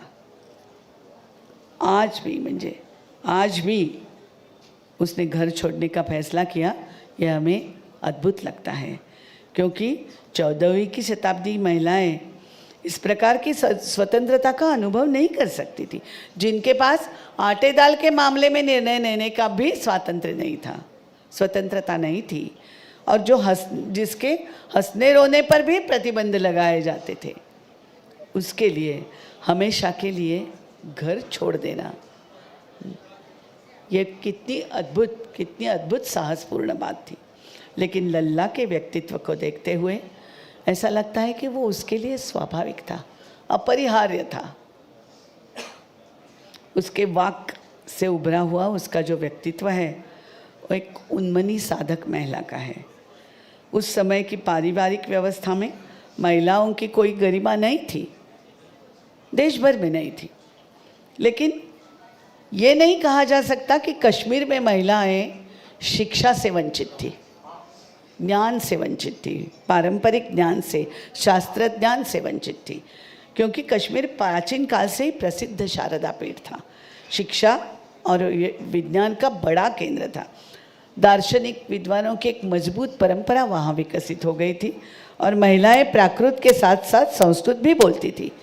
एक जो राजतरंगिणी नाम का संस्कृत का काव्यमय इतिहास लिखने वाला पंडित है, उसने लिखा है बिल्हण और कल्हण। तो कल्हण ने लिखा है कि राजनीति की तरह महिलाएं भी शास्त्र ज्ञान की अधिकारी थी, संस्कृत की अधिकारी थी। लल्ला ऐसे ही सिद्ध श्रीकंठ नाम के एक पंडित की शिष्या थी। उन्हीं से शास्त्र ज्ञान उसने प्राप्त किया था। लेकिन घर छोड़ने के बाद वो कहीं भी नहीं रुकी, एक जगह नहीं रुकी। ससुराल से वापस आने के बाद या घर छोड़ने के बाद वो मायके नहीं गई, ना अपने गुरु के साथ गई। वो अपनी धुन में भटकती रही। न तो बाहरी दुनिया के प्रति उसका होश था, ना स्वयं के प्रति होश था। उसके मुँह से अनायास निकली हुई रचना थी वाक। वाक यानी चौपाई। आपको सबको मालूम है कि भक्ति युग में उत्तर भारत में जो कवि थे उनके द्वारा मुख्य रूप से अपनाया गया था दोहा और पद। अधिकांश भक्त कवि दादू दयाल, चरणदास, कबीर या बौद्ध या जैन आचार्य, यहाँ तक कि भाट जो राजाओं की स्तुति गाते हैं वो, या प्रेम कविता गाने वाले लोक गायक, वो भी अपभ्रंश भाषाओं से बनी एक बहुत ही लचीली और प्रभावशाली शैली दोहा उसका उपयोग करते थे। लेकिन वाक ये कश्मीर में पली हुई रचना का प्रकार है। काश्मीरी शैव पंडितों ने ग्रांथिक रूप से, जैसे मराठी में ग्रंथगत ओवी अलग है और स्त्रियों की मुख से निकली हुई ओवी अलग है, वैसे ही वहाँ वाक अलग अलग है। लल्ला ने वाक रचे, प्राकृत में रचना की। वो वैसे संस्कृत पंडिता थी, फिर भी उसने देश भाषा अपनाई, अपने क्षेत्र की बोली अपनाई और लोगों के लिए वो वही वाक ये सुभाषित बन गए। ये ज्ञान उसे जो विरासत में मिला था, तो वो वही ज्ञान उसने लोक भाषा ने प्रवाहित किया। हालांकि लल्ला किसी की गुरु नहीं बनी, उसने मठों में शरण नहीं ली और मठ स्थापना भी नहीं की। सिद्ध श्रीकंठ से, गुरु से जो भी ज्ञान उसने प्राप्त किया, उसके बल पर वो घूमती रही और लोगों के साथ मिलजुल के उनके लिए उपदेश करने लगी, उनके लिए रचना करने लगी। लल्ला के लिए ये साधारण बात नहीं थी, लेकिन वो असाधारण ही योगिनी थी। एक तरफ लौकिक जीवन में, व्यावहारिक जीवन में इस तरह एक महिला का उन्मनी होकर घूमना ये कठिन था। दूसरे उसके लिए कठिन था आत्मखोज की मार्ग पर चलना। आंतरिक द्वंद्व, स्वयं की शक्ति के बारे में बार बार वो खोजती रहती थी, बड़ी कठिनाई से उच्च पद पर चलती थी। और ये सब जो उसकी यात्रा थी वो सभी उसके वाक में उसने लिखा है। एक किंवदंती ऐसी है कि उसके कपड़े कैसे ही थे, उन्मनी थी वो, तो किसी ने मजाक किया उसके साथ, तो एक दुकानदार ने, दयालु दुकानदार ने उसे एक अच्छा सा कपड़ा दे दिया ढकने के लिए। उसने उसके ही सामने उसके 2 टुकड़े कर दिए, एक इधर रखा, एक उधर रखा और वो चली गई। शाम को जब वो उसी दुकानदार के पास लौट आई, उसने दोनों टुकड़े वहाँ रख दिए, दोनों में गांठियाँ थी। उसने कहा कि किसी ने मुझसे अच्छा व्यवहार किया, कोई अच्छी बोली बोला, सहृदयता से बोला तो एक गांठ बांध दी इस तरफ, किसी ने उपहास किया, किसी ने निंदा की, किसी ने उत्पीड़न किया तो दूसरी तरफ के जो टुकड़ा है उस पर एक गांठ दे दी। अब गिन लो। दुकानदार ने कहा कि ये तो समान गांठिया है। तो उसने कहा कि मेरे लिए निंदा और स्तुति सब समान है। किसी ने कहा कि तू ऐसे ही घूमती फिरती है, तुझे खुद की वस्त्रों का भान नहीं, देखो कैसी फिर घूमती हो। तो उसने कहा कि किसके लिए मैं खुद के शरीर को आवरण से ढकूं?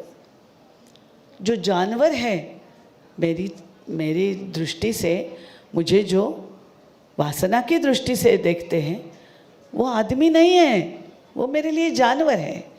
तो जानवर में घूमते समय मैं क्यों किस सभ्यता की बात करूं? अगर कोई आदमी बन के मेरे सामने आए तो मैं सभ्यता से उससे पेश आऊँगी। और कहते हैं कि एक श्रेष्ठ योगी जब उसे मिलने के लिए उत्सुक है, उसे समझ लिया, उसे मालूम हो गया, तो वो पूरा पोशाक करके, पूरे वस्त्र पहन के उसके सामने गई। उसके जो वाक है वो सिद्धावस्था के ही वाक है। उसने कहा है कि मिट जाते हैं शास्त्र लेकिन नाम रह जाता है। शास्त्र ग्रंथ का कोई मतलब नहीं, नाम रह जाता है, नाम पिघल जाता है। जब तुम ध्यान करते हो तो नाम भी पिघल जाता है, लेकिन मन चित्त रह जाता है। चित्त विलीन हो जाए तो क्या बचता है? शून्य में शून्य ही मिलकर रहता है। इस तरह की रचनाएं उसकी अपने सामने उसने रखी है। रूपक की बात करती है, रूपक की भाषा है, जन्मजात प्रतिभा है उसकी, आसानी से ऊंचाई को छूकर रखते हैं उसके शब्द। वो नदी के बारे में बात करती है, समय की नदी है, अंतहीन नदी है। वो कहते हैं, कभी भेड़ बकरे की बात करती है, कभी लुहार की, कभी रजक की बात करती है, और फिर कहती है कि जब परमात्मा से तुम्हारा मिलन हो जाए तो ये जो दुनिया, लौकिक दुनिया है, वो पहले वाली दुनिया नहीं रहती है, तुम्हारे लिए सब नया हो जाता है। उसने लिखा है, नया चंद्रमा चेतना का रूप अब नया है, पल पल मैं देखती हूँ संसार ये नया है। मेरा तन मन स्वस्थ हुआ, मैं शांत हो गई, और मैं लल्ला इस तरह पूरी नई हुई। ये जो नई लल्ला उससे अपने ही अंदर मिली, उसको साथ लेकर घूमती रही। वो थी उसकी संगिनी, वो थी उसकी सहेली, जो खुद में ही उसे मिली और उसके साथ वो रह गई। लल्ला के अनुभव में वो कहती है कि शरीर का श्रृंगार क्यों गहनों से करते हो? वो तो आंतर ज्योति से होता है। उसके लिए शरीर आत्मा का निवास है। फिर भी सुबह विनय सहस्त्रबुद्धे ने कहा, वही मैं कहती हूँ कि सब अलग भाषा बोलते हैं, अलग बोली है, अलग प्रतिमाओं का उपयोग करते हैं, फिर भी चेतना एक है, अनुभव एक है। मराठी संतों की भी यही कहावत है, यही कहते हैं हम लोग, काया ही पंडरी आत्मा हा विठ्ठल। हम लोग भी यही कहते हैं। तो लल्ला वही कहती है। हम 13वीं शताब्दी के ज्ञानेश्वर की बात करते हैं और लगता है शायद हमारे हाथ कोई भी आधिकारिक ये नहीं है कि जिससे हम जोड़ सके, लेकिन शायद लल्ला के एक वचन मुझे ऐसा मिला कि वो कहती है कि मैं किसी भग्न जो दीवार है उसे चला नहीं सकती। हाँ, पडकी भिंत चालवणारे ज्ञानदेव चांगदेवांच्यासाठी कुठून आलं हे तिच्यासाठी? मैं कोई टूटी हुई दीवार को चला नहीं सकती, ऐसा कहती है वो। मैं किसी हाथ में नाग या सांप को लेकर नहीं घूम सकती, चांगदेव वाले होते तसे। तो ये शायद होगा। पंजाब तक तो नामदेव गए ही थे, तो मालूम नहीं, कश्मीरी शैवागम कहते हैं हम लोग, क्योंकि शैवागम का सबसे अत्यधिक आविष्कार उनके ग्रंथों में हुआ। लेकिन कश्मीरी शैवागम यहाँ के, जहाँ ज्ञानदेव निवृत्तिनाथ को दीक्षा मिली थी, गहनीनाथ से नाथ संप्रदाय की दीक्षा मिली थी, वही त्र्यंबक मठिका से, त्र्यंबकेश्वर से, नासिक के जो हमारा स्थल है वो तो पुराना नाथ सिद्धनाथों का पीठ था, वहाँ से ही वसुगुप्त के पूर्वज गए थे और उन्होंने वो वहाँ शैवागम की का प्रचलन किया था, ऐसा हम कह सकते हैं। तो ये जो लल्ला का तत्वज्ञान है सब उसके वाक से उभरा हुआ, वो भी हमारे संतों से जुड़ने वाला तत्वज्ञान है। मैं आखिर में यही कहूँगी कि लल्ला का कश्मीर के लोगों के लिए जो उसका योगदान है वो तो है ही, लेकिन एक बात यह है कि लल्ला जब थी 14वीं सदी में जीवित थी, तब ही कश्मीर में सूफी संतों का आगमन हो गया था और वो एक चुनौती थी। जब बौद्ध धर्म पहली बार कश्मीर में प्रभावित हुआ तो उस समय बुद्धिमान और प्रतिभाशाली अद्वैतवादी दार्शनिकों ने बहुत ही आत्मविश्वास से त्रिक दर्शन का प्रसार किया और साथ ही शारदा पीठ को कश्मीर के नाम से योग्य बनाकर उत्कृष्ट साहित्य की एक गौरवशाली परंपरा निर्माण की।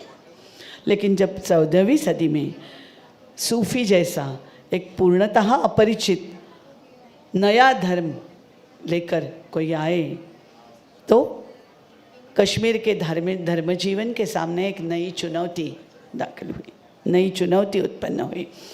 लल्ला जैसी असाधारण योगिनी ने अनजाने में उस चुनौती का सामना किया और कश्मीर को उस कठिन परिस्थिति से बाहर निकाला।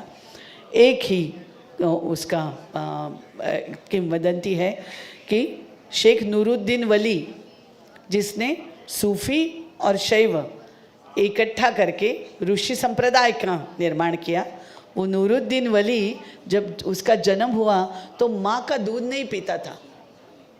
कितने ही प्रयत्न किए, कितने साहस किए, नहीं पीता था। कोई लल्ला को उस वहाँ लेके गया तो लल्ला ने उसे छाती से लगाया और कहा, इस दुनिया में आने की तुम्हें शर्म नहीं लगी? माँ का दूध पीने में क्यों शर्माते हो? और उसने अपनी छाती से उसे लगाया और उसने उस प्रौढ़ा का 60 वर्ष की आयु होगी लगभग वहाँ, तो उस प्रौढ़ा का, अविवाहित प्रौढ़ा का दूध पिया। ऐसी किंवदंती है। किंवदंती तो किंवदंती होती है, लेकिन हम कह सकते हैं कि कश्मीर में उस समय जो नया ऋषि संप्रदाय उभर आया उसका मूल स्रोत लल्ला है। लल्ला के तत्वचिंतन का पोषण उससे मिला है और उससे वो संप्रदाय आया। और इसलिए अंततः ये कहना काफ़ी है कि एक तरह से लल्ला के शब्द अभी भी कश्मीर में मरे नहीं हैं। जैसे मंदिरों में हैं वैसे मस्जिद में भी जिंदा है और वे तब तक नहीं मरेंगे जब तक सहृदय मानवता की, आपसी भेद मिटाने की और परमात्मा का आशीर्वाद पाने की चाहत आम लोगों के दिल में जिंदा रहेगी। Thank you, ma'am. Lalleshwari is considered the mother of Kashmiri poetry.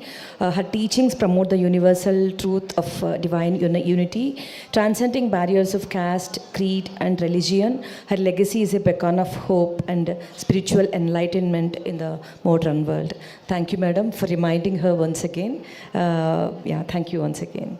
I request Dr. Chakravarti Ranganathan ji, Director, CTOE, National Sanskrit University, Tirupati, to continue with his session. We welcome you, sir.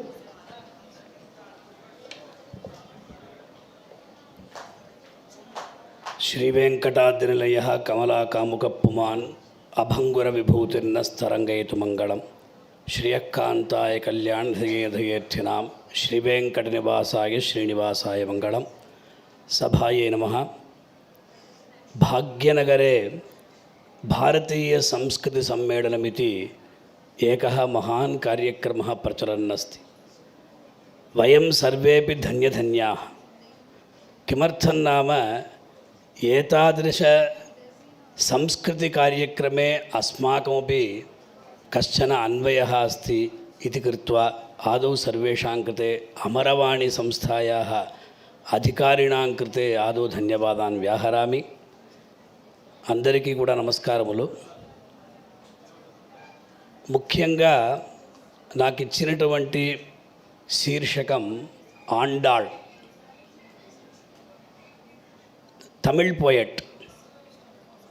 Actually I have no fluency in English, so I want to speak in Telugu only. And also I prepared one PPT. So ఇప్పుడు మనకు ధనుర్మాసం, పరమ పవిత్రమైనటువంటి Dhanurmasam. Andal her contribution in Divya Prabandham, she is Andal, she is Godadevi. ఆళ్వారు అనేటువంటి వారు మనకు దక్షిణ భారతదేశంలో వాళ్ళు అందరూ కూడా జన్మించారు, అవతరించారు. నెక్స్ట్, కలౌ కలు భవిష్యంతి నారాయణ పరాయణా క్వచిత్ క్వచిన్ మహాభాగా ద్రమిడేషు చ భూరిషః తామ్రపర్ణీ నదీ యత్ర కృతమాలా పయస్విని కావేరీ చ మహాభాగా ప్రతీచీ చ మహానది ఇది. తత్ర భాగవత పురాణంలో అద్భుతమైనటువంటి శ్లోకముంది. శ్రీమన్నారాయణ యొక్క దివ్య ఆయుధ ఆభరణాలే ఈ లోకంలో కలియుగంలో ఆళ్వారులుగా అవతరించబోతున్నది అనేటువంటి విషయాన్ని భాగవత పురాణం ఇక్కడ విశేషంగా మనకు చెప్పినది. అందులో ఆండాళ్ తల్లి ఒకరు, 12 ఆళ్వారులు. భూతంసరశ్చ మహదాహ్వయ భట్టనాథ శ్రీ భక్తిసార కులశేఖర యోగివాహాన్ భక్తాంగ్రిరేణు పరకాల యతీంద్రమిశ్రాన్ శ్రీమత్ పరాంకుశమునిం ప్రణతోస్మి నిత్యమని 12 ఆళ్వారులు. అందులో ఆండాళ్ తల్లి. నెక్స్ట్, ఆండాళ్ ఆవిడ యొక్క జన్మ అవతారం ఎక్కడంటే కర్కటే పూర్వఫల్గుణ్యాన్ తులసి కాననోద్భవాం పాండ్యే విశ్వంభరాంగోదాం వందే శ్రీరంగనాయకీమని తమిళనాడులో విశేషంగా శ్రీవిల్లిపుత్తూర్ ధన్వి నవ్యపురం అనేటువంటి దివ్యదేశంలో విష్ణుచిత్తుల వారి యొక్క తులసీవనంలో లభించినటువంటి కన్య ఈవిడ. భూదేవి అంశగా అక్కడ శ్రీ విష్ణుచిత్త కులనందన కల్పవల్లీం శ్రీరంగరాజ హరిచందన యోగదృశ్యాం సాక్షాత్ క్షమాం కరుణయా కమలామివాన్యాం గోదాం అనన్య శరణ శరణం ప్రపద్యే అని ఆండాళ్ తల్లిని వేదాంతేశికుల వారు స్తోత్రం చేస్తున్నారు. ఆండాళ్ ఆవిడ ఎవరు? Next, Andal is considered as the incarnation of goddess Lakshmi అని కూడా చెప్తున్నారు. భూదేవి అని కూడా చెప్తున్నారు. సాక్షాత్ క్షమాం కరుణయ అని. ఆండాళ్ళకి కోదై అనే ఒక పేరుంది, అలాగే చూడి కొడుత నాచ్యార్ అనే పేరుంది, ఆముక్తమాల్యద అనేటువంటి పేర్లంతా కూడా ఉన్నాయి. విశేషంగా ఆండాళ్ ధరించినటువంటి పుష్పమాలికను భగవంతుడు ధరిస్తాడు. విష్ణుచిత్తుల వారు ప్రతినిత్యం కూడా ఆ దేవదేవుడైనటువంటి రంగమన్నారికి అద్భుతమైనటువంటి పుష్పమాలకులను సమర్పించేటువంటి సందర్భంలో యుక్త వయస్సు వచ్చినటువంటి గోదాదేవి తాను ధరించి ఆ పుష్పమాలకుడు మురిసిపోయేది. ఈ ఘటనను ఒక్కసారి విష్ణుచిత్తుల వారు చూసి, అయ్యో ఈనాడు భగవంతుడికి మనం వచ్చి పుష్పమాలకును ధరింపచేయలేమో అని బాధపడుతుండగా ఆనాడు రాత్రి కలలో రంగమన్నారు కనిపించి, ఎందుకోసం నీవు పుష్పమాలకులను మాకు సమర్పించలేదు అన్నప్పుడు, అయ్యో మా కూతురైనటువంటి గోదాదేవి పుష్పమాలికను తాను ధరించింది కనుక అది అపచారం అవుతుంది అని చెప్పగా, ఇక మీట ఇటువంటి పుష్పమాలికనే ధరింప చేయాలి అని ఆనాడు కట్టడి చేసినందువల్ల చూడి కొడుత నాచ్యార్ ఆముక్తమాల్యద అని ఆవిడ్ని పేర్కొంటారు. నెక్స్ట్, ఆండాళ్ తల్లి రచించినటువంటి దివ్య ప్రబంధాలు 2, ఒకటి తిరుప్పావై, మరొకటి నాచ్యార్ తిరుమొഴി. ఈనాడు అందరూ కూడా ధనుర్మాస వ్రతాన్ని చక్కగా తెల్లవారి లేసి బ్రాహ్మ ముహూర్తంలో మనం అందరం కూడా ఈ వ్రతాన్ని ఆచరించుకుంటున్నాం. ఆనాడు కాత్యాయని వ్రతాన్ని తరించినటువంటి గోపికల యొక్క బాటలో ఆండాళ్ తల్లి పయనించి ఆ వ్రతాన్ని ఆ శ్రీవిల్లిపుత్తూరులో ఉన్నటువంటి గోప బాలికలు ఎవరైతే ఉంటారో వాళ్ళందరినీ కూడా గోపికగా భావించి ఒక్కొక్క రోజు ఒక్కొక్క పాసురాన్ని అక్కడ విశేషంగా భగవంతుని సమర్పించింది కనుక అటువంటి అక్కడ తిరుప్పావై అని దానికి పేరు. తిరు అనే శబ్దానికి శ్రీ అనే అర్థం, పావై అనే శబ్దానికి వ్రతం అనే అర్థం, శ్రీవ్రతం సిరినోమ్ అని అంటారు. అలాగే నాచ్యార్ తిరుమొഴി అనేటువంటి ఒక అద్భుతమైనటువంటి గ్రంథం కూడా ఉన్నది. ఇటువంటి ఆండాళ్ తల్లి యొక్క ఫోటోలంతా పెట్టాం. నెక్స్ట్ అలాగే ఇక్కడ తిరుప్పావై అనేది మనం చెప్పుకున్నాం, ఒక వ్రతాన్ని ఆచరించింది. ఆ వ్రతం ఎప్పుడు కూడా కష్టసాధ్యంగానే ఉంటుంది. ఆ వ్రతాన్ని ఆచరిస్తే భగవంతుని యొక్క మనకు అనుగ్రహం దొరుకుతుంది అని చెప్పి ఆ తిరుప్పావైలో ఆండాళ్ తల్లి చక్కగా చెప్తున్నది. నెక్స్ట్ కలియుగం. ఈ కలియుగం అనేది కృతత్రేత ద్వాపరయుగం తర్వాత వచ్చినటువంటి యుగ విశేషం కనుక 3 యుగాలలో తపస్సు, అలాగే ధ్యానము, యజ్ఞాలు చేసి భగవంతుని యొక్క అనుగ్రహాన్ని పొందితే కలియుగంలో కేవలం భగవంతుని యొక్క నామ సంకీర్తనం చేస్తే చాలు అని గోదాదేవి తన యొక్క దివ్య ప్రబంధంలో హరేర్నామ హరేర్నామ హరేర్నామయు కేవలం కలవు నాస్త్యేవ నాస్త్యేవ నాస్త్యేవ గతిరన్యథా నామ సంకీర్తనం యస్య సర్వపాప ప్రణాశనం ప్రణామో దుఃఖశమనః తం నమామి హరింపరమన్న రీతిగా అందరూ కూడా నామ సంకీర్తనం చెయ్యండి. నామ సంకీర్తనం చేత భగవంతుని యొక్క అనుగ్రహాన్ని మనం పొందగలము అని గోదాదేవి తమ యొక్క అక్కడ పాసురాల్లో చెప్పింది. అందువల్ల కలవు సంకీర్త్య కేశవం అన్నాం. నెక్స్ట్ అలాగే ఆండాళ్ తల్లి మనకు ఇచ్చినటువంటి ఒక అద్భుతమైనటువంటి గ్రంథం ఏమిటంటే తిరుప్పావై. ఈ తిరుప్పావైలో 30 పాసురాలు ఉన్నాయి. ఆ 30 పాసురాల్లో కూడా ఏమి విశేషంగా చెప్పిందంటే నామ సంకీర్తన తప్పితే ఇంకేం లేదు. భగవంతుడికి ఎన్నో నామాలు ఉన్నాయి. ఆ నామాలంతా కూడా మనం ఎల్లప్పుడూ కీర్తిస్తూ ఉండాలని చెప్పి ఓంగి ఉలహంద ఉత్తమన్ పేర్పాడి అని తమిళ భాషలో, అంటే ఈ ఆండాళ్ తల్లి యొక్క పాసురాలంతా కూడా తమిళంలోనే ఉంటాయి. అందువల్ల ఓంగి ఉలహంద ఉత్తమన్ పేర్పాడి దాని యొక్క అంటే అర్థాన్ని ఇంగ్లీష్లో ఇవ్వడమైనది. వాయినాల్ పాడి మనత్తినాల్ సిందిక్కాని, అంటే త్రికరణ శుద్ధిగా భగవంతుడు మనం కీర్తించాలి. కేశవனை పాడవం నీ కేట్టే కిడత్తియో అని పాడి పరెహుండు అని ముగిల్వಣ್ಣన్ పేర్పాడని మనత్తుక్కినియానై పాడవన్ని వాయితిరవాయని ఈ ప్రకారంగా మన యొక్క ఈ కరచరణాది అవయవములన్నీ కూడా భగవంతుడికే అర్పించాలి. జిహ్వే కీర్తయ కేశవం మురరిపుం చేతో భజ శ్రీధరం పాణిద్వంద్వ సమర్చయ అచ్యుతకథా శ్రోత్రద్వయత్వం శృణు అన్న రీతిగా ఈ అన్నీ కూడా భగవంతుడికే సమర్పించాలి. నాలిక ఉన్నందుకు భగవంతుని యొక్క నామాన్ని మనం కీర్తించాలి. చెవులు ఉన్నందుకు భగవంతుడి యొక్క కథలను వినాలి. చేతులు ఉన్నందుకు భగవంతుని యొక్క ఆ దివ్యమైనటువంటి నామాలంతా కూడా భజించాలి. ఈ ప్రకారంగా గోదాదేవి తన యొక్క పాసురాల్లో విశేషంగా నెక్స్ట్ తిరుప్పావై అని నామ సంకీర్తనం పెట్టుకున్నాం. అంటే కీర్తిమై పాడిపోయి భగవంతుని యొక్క కళ్యాణ గుణాలు, అంటే భగవంతుడు అంటేనే జ్ఞాన శక్తి బల ఐశ్వర్య వీర్య తేజాంసి అశేషత భగవచ్చబ్దవాచ్యాన్ని వినాహేయర్ గుణాదిభి అని 6 షడ్గుణ సంపన్నుడు భగవంతుడైతే అన్ని గుణములు కూడా ఆ 6 గుణాల్లోనే ఇమిడి ఉన్నాయని చెప్తున్నారు. నెక్స్ట్ విశేషంగా భగవంతుని యొక్క నామాలు మనం ఎప్పుడైతే కీర్తిస్తూ ఉంటామో విష్ణు సహస్రనామంలో యాని నామాని గౌణాని విఖ్యాతాని మహాత్మనః ఋషిభిః పరిగీతాని తాని వక్ష్యామి భూతయేని మనం లోకల్లో అందరినీ ఇంద్రుడు చంద్రుడు అంటూ ఉంటాం. భగవంతుణ్ణి మనం ఆ ప్రకారంగా ఎప్పుడు కూడా కీర్తించము. భగవంతుడు చేసినటువంటి ఆ దివ్యమైనటువంటి చేష్టితములు ఏవైతే ఉన్నాయో వాటన్నింటినీ కూడా అక్కడ కీర్తిస్తున్నారు. అలాగే సర్వగుణ సంపన్నుడు భగవంతుడు. వశీ వదాన్య గుణవాన్ రుజు శుచి మృదు దయాళు మధుర స్థిర సమః కృతీకృతజ్ఞ తమసి స్వభావత సమస్త కళ్యాణ గుణామృతో దదిహిని ఆ భగవంతుణ్ణి ఆ ప్రకారంగా కీర్తిస్తున్నారు కనుక ఇక్కడ విశేషంగా ఋషిభిః పరిగీతాని తాని వక్ష్యామి భూతయే అని ఆ ఋషుల చేత కీర్తించబడినటువంటి నామాలంతా కూడా మనం ఇక్కడ విశేషంగా చెప్తున్నాం. నెక్స్ట్ అలాగే తిరుప్పావై అంటే నామ సంకీర్తనం అని చెప్పినప్పుడు ఆ అమ్మవారు ప్రతిరోజు కూడా గోదాదేవి బ్రాహ్మ ముహూర్తంలో తాను లేచి అచ్చట ఉన్నటువంటి బాలికలను అంతా కూడా మేల్కొలిపి మీరందరూ కూడా రండి, ఎందుకంటే భగవంతుడు ఎక్కడ వసిస్తాడు అంటే నాహం వసామి వైకుంఠే నయోగి హృదయేపివ మద్భక్తా ఎత్ర గాయంతి తత్ర తిష్టామి నారద అని, ఓ నారద నేను యోగుల యొక్క హృదయంలోనూ లేదు, అలాగే వైకుంఠంలోనూ లేను. ఎక్కడ ఉంటా అంటే ఎక్కడైతే నా యొక్క భక్తులందరూ కూడా ఒకే చోట చేరి నన్ను కీర్తిస్తూ ఉంటారో అక్కడే నేను ఉంటానని భగవంతుడు చెప్పినందువల్ల గోదాదేవి అటువంటి వైభవాన్నంతా కూడా భగవంతుని యొక్క దశావతారాలంతటి కూడా అక్కడ విశేషంగా వర్ణించింది. నెక్స్ట్ అలాగే ఎన్నో నామాలు ఉన్నాయి. మొట్టమొదటి పాసురంలో నారాయణనే నమక్కే పరైతరువాన్ అని చక్కగా కీర్తించింది. అలాగే ఇంకా 5 నిమిషాలు ఉంది, గోవింద నామాన్ని కూడా అక్కడ చక్కగా కీర్తిస్తూ ఉన్నది.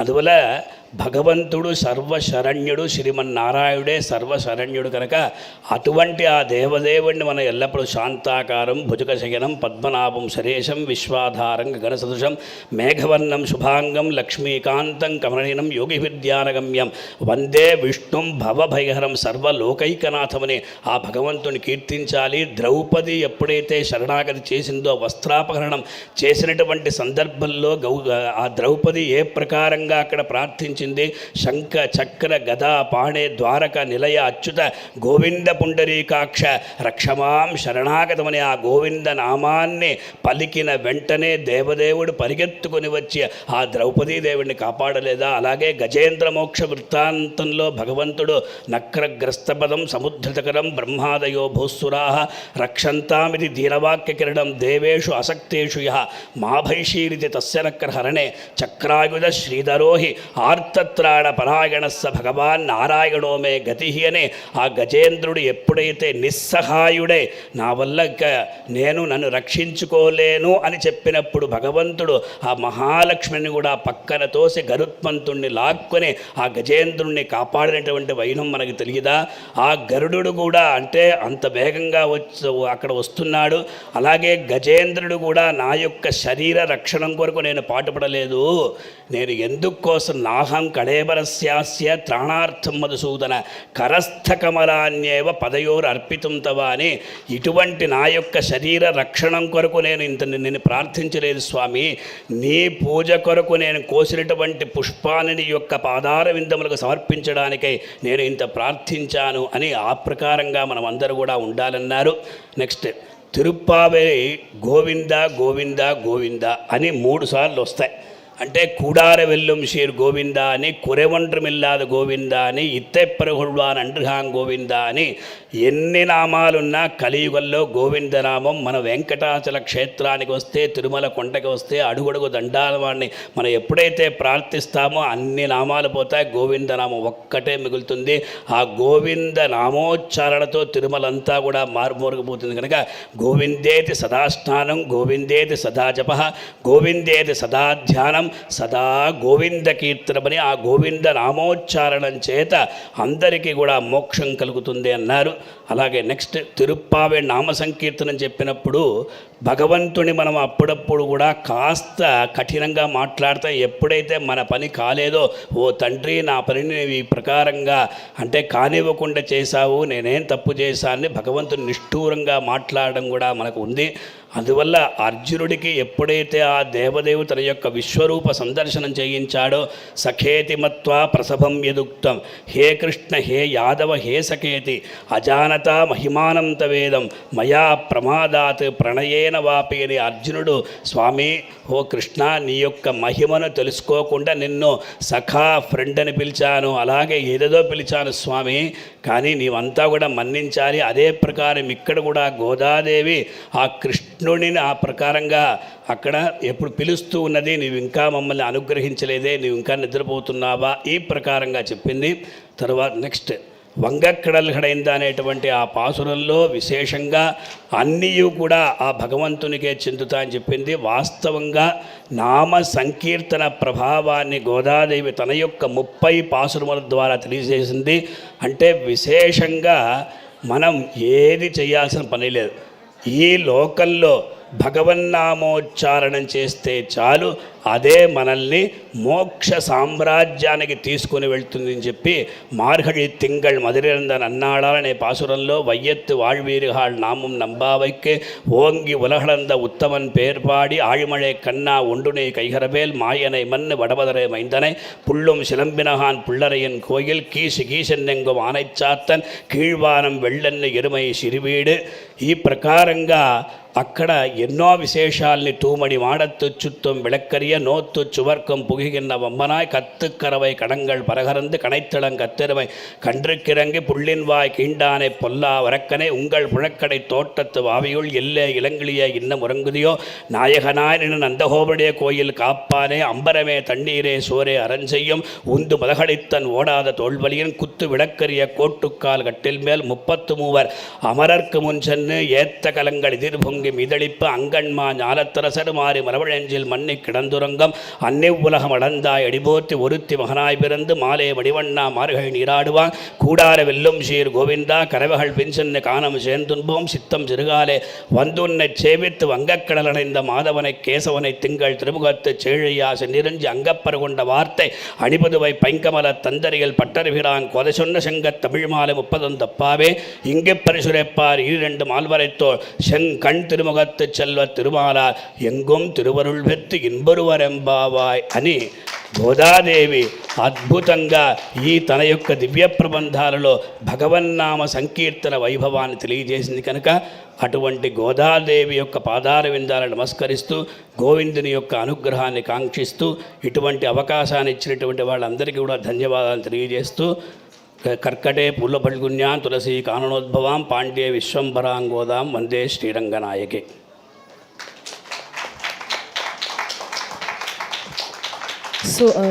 సోచ్చిష్ట మాలికాబంధ గంధబంధుర జిష్ణవే విష్ణు చిత్త తనూజాయై గోదాయై నిత్యమంగళం. ఎంత గొప్పగా చెప్పారు తిరుప్పావై గురించి, ధనుర్మాస వ్రత మహోత్సవం గురించి. మనకి మార్గళి మంత్లో మనం ఎలా పాసురాల్ని మనం ఒక్కొక్క రోజు ఎలా చదువుకోవాలి అనే దానిపైన గురువు గారు చాలా గొప్పగా చెప్పారు. So I hope everyone enjoyed his session. ఒక చిన్న సబ్మిషన్ అండి, అంటే 30 days స్వామివారు, నేను Telugu how many of you there Telugu people?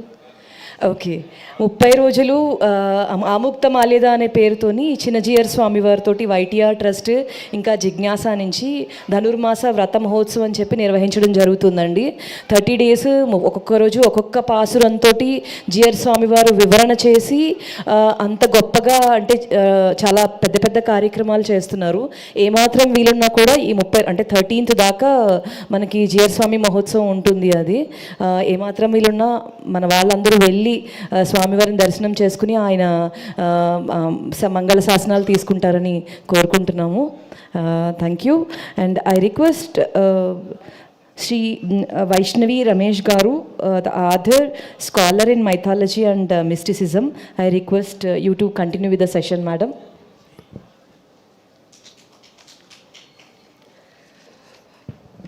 Namaskaram. I'm going to share a few experts from Molla Ramayana.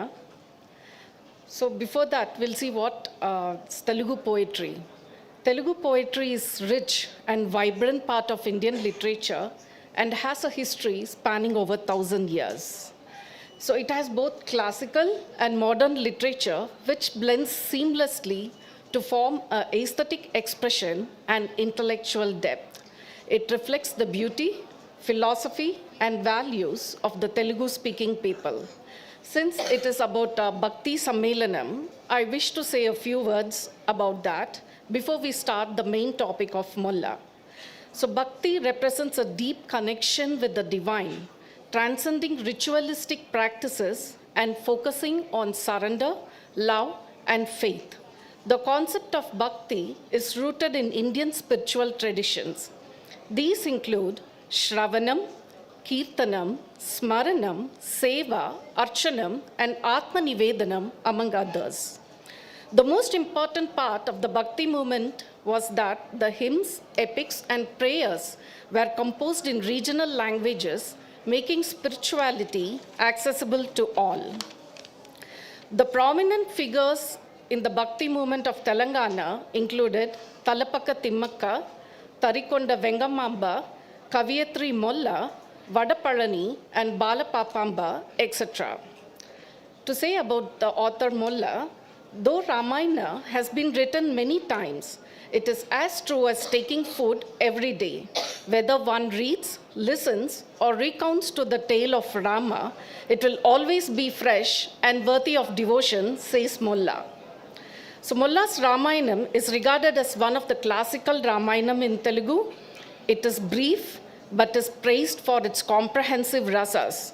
She does not just use bhakti and karuna, which is often associated with women writers, but she also uses the masculine rasas like Shringara, Veera, Raudra, Bhayanaka, Adbhuta, Hasyam, and Bibhasta. Molla pays her respects at the very beginning to Sri Ramachandra, who, if pleased, will protect his subjects. She says, Vedalu nuttinchi, verigi velasi, వేదక కూడా నిలిచిన వారులు మూదారు వారు నాది మొదలైన కథ తెలియజేయుడన్ మొల్ల రామాయణము. Praising the Vedas, manifesting themselves in the world and residing as the ultimate truth, the three divine forms, may they bless me as I begin narrating the sacred story, Molla Ramayana. King Krishnadevaraya conferred on her the title Kaviratna. We are starting the Molla Ramayanam. The first 4 books have been condensed into 245 stanzas, capturing the essence of Valmiki's work. The rasas are interwoven into her narration, reflect a blend of devotion, love, and heroism. The Balakanda narrates the divine origin of Rama, his birth in Saketapura, his childhood, and his marriage to Sita after breaking Shiva's bow during the Swayamvara. Molla emphasizes the divine nature of Rama. Sri Rama Janana Sambrahma Modamu, Jagamu Santoshamu, Cheru Sada. The joyous birth of Sri Rama filled the world with happiness and divine wonder. This verse conveys the miraculous and divine nature of the birth of Rama. Kodanda Dharani Baramu Cherpudu, Sri Rama Balamu Anekamu. By lifting and breaking the bow, Sri Rama revealed his unmatched strength. Molla describes the union between Rama and Sita as the union of two beings whose love is pure and sacred, creating an atmosphere of joy and harmony. Molla writes, Sita's beauty is not just physical, but reflects her inner purity and virtue, which captivates Rama. Rama admires Sita's divine beauty and sweetness, recognizing her as a goddess herself. Shringara Rasa is evident in their mutual admiration. Ayodhya Kanda focuses on the events leading to Rama's exile. Kaikeyi's boon demands that Dasharatha sends Rama and along with Sita and Lakshmana to the forest. Molla highlights Rama's adherence to Dharma and his calm demeanor in accepting his fate. Rajya Abhishekamunu Sri Rama Prakritulu Pulakarinche Samayamu. The coronation of Sri Rama brought calmness and joy to nature and the hearts of people. Kaikeyi Kopamu Kotta Bhavanamu Raghunandanu Vanamu Cherananu. Kaikeyi's anger led her to demand that the beloved son of Raghu enter the forest. This Karuna Rasa underscores the unexpected cruelty and its tragic consequences for the royal family. She portrays Veera Rasa when she says, Rama walked into the forest, his head high, his heart unshaken, the protector of Dharma. The sorrow of Dasharatha is vividly depicted in Karuna Rasa. Putruni koraku pranamulu vadilina Dasharatha dukkambulu avarivadu. Dasharatha, overwhelmed by sorrow for his son, succumbed to his grief. Molla condenses the life of Sita, Rama, and Lakshmana in the Dandaka and eventual abduction of Sita by Ravana. The narrative highlights Sita's devotion, Rama's grief, and growing tension as the story moves towards conflict. Ravana's arrogance and greed are portrayed as his undoing. She writes, Rama, having lost Sita, was filled with pain. O Lakshmana, the terrible situation, having lost Sita, has filled me with confusion and sorrow. You are not at fault. My heart is troubled and filled with regret. Thus, Krodha Rasa and Shoka Rasa is depicted by Mulla in a beautiful way. Ravana's actions reflect in his arrogance and moral blindness. Mulla says, Ravana, the lord of Lanka, committed treason by abducting Sita, walking on the path of destruction. Ravana, steeped in the three gunas of sin, caused Lanka's destruction and danced to the rhythm of its downfall. Ravana's actions brought curse of destruction to Lanka as he abducted Sita and caused doom. Kishkindakanda narrates Rama's alliance with Sugriva and his army who promised to help Rama find Sita. Rama kills Vali, but Mulla writes in such a beautiful way that she avoids the ambiguity of Rama's killing Vali by presenting it as a clear act of dharma. Vali jivita tanamu cheddaga, Sri Ramadu dharmamu nilipenu. By ending Vali's life, Rama upheld dharma and fulfilled his promise. Mulla writes that Sugriva's coronation marked the beginning of peace, spreading Rama's glory far and wide. The bond between Hanuman and Rama is described beautifully. Raghunandana Rupamu Chudaga, Hanumanta Hridayamu Pulakarinchu. Seeing the divine form of Rama, Hanuman's heart filled with awe and devotion. Thus, Mulla's condensation of the first 4 books reflects her devotional themes and simplicity of storytelling, making it accessible to all. Bhakti Rasa, Shringara Rasa is expressed in the union of Rama and Sita, and Vipra Lamba Rasa in separation after her abduction. The Sundara Kanda narrates Hanuman's heroic journey to Lanka to find Sita. Both Mulla Ramayana and Valmiki Ramayana tell this episode with the same overarching storyline, but differ in their style, focus, and interpretation. So I intend sharing a few detailed differences. Valmiki Ramayana is written in classical Sanskrit. It employs complex meters, profound imagery, and philosophical nuances. The language caters primarily to a scholarly audience, whereas Mulla has written in simple Telugu and avoids high-sounding words to make it easy for the common people. She expresses it in a very devotional tone. Valmiki Ramayana provides a detailed architecture of Lanka's grandeur, its palaces, gardens, and impregnable fortification. Example, Lanka, encircled by the sea, shone like a cloud adorned with lightning, its golden spires reaching the heavens. Mulla, while describing Lanka's beauty, focuses on moral contrasts. She emphasizes the spiritual darkness despite the physical splendor. She writes, Golden Lanka shone with glittering gems and golden mansions, but the sin of unrighteous Ravana brought about its destruction. In Valmiki Ramayana, Hanuman's act of setting fire to Lanka is given vivid imagery. Example, Hanuman, his tail ablaze, leaped from rooftop to rooftop, the flames dancing like serpents, consuming the city. Mulla condenses this episode, emphasizing that the burning of Lanka is a divine punishment for Ravana's adharma. Example, when Ravana's sins overflowed with arrogance, Hanuman lit the fire with justice as its spark. Lanka burned in the flames of sin, while the righteousness triumphed, upheld by the divine hero. The Yuddhakanda is the climax of Ramayana, detailing the epic battle between Dharma and Adharma, between Rama and Ravana, filled with spiritual overtones. The rasas in Mulla Ramayana reflect the clash between good versus evil. Vibhishana's alliance with Rama and surrender reflects the triumph of righteousness over royalty and evil. Raghunandana charanamulaku cheraga Vibhishanadu dharmamu korenu. Vibhishana sought feet at Rama's feet, surrendering to Dharma. The intensity of the battle, particularly Rama's confrontation with Ravana, is suffused with Raudra Rasa. Mulla portrays Ravana's rage and Rama's righteous anger vividly when she says, Ravana, blinded by fury, unleashed a storm of arrows, but Rama's calm fury burned brighter than the sun. In the final battle, Rama slays Ravana with the divine Brahmastra.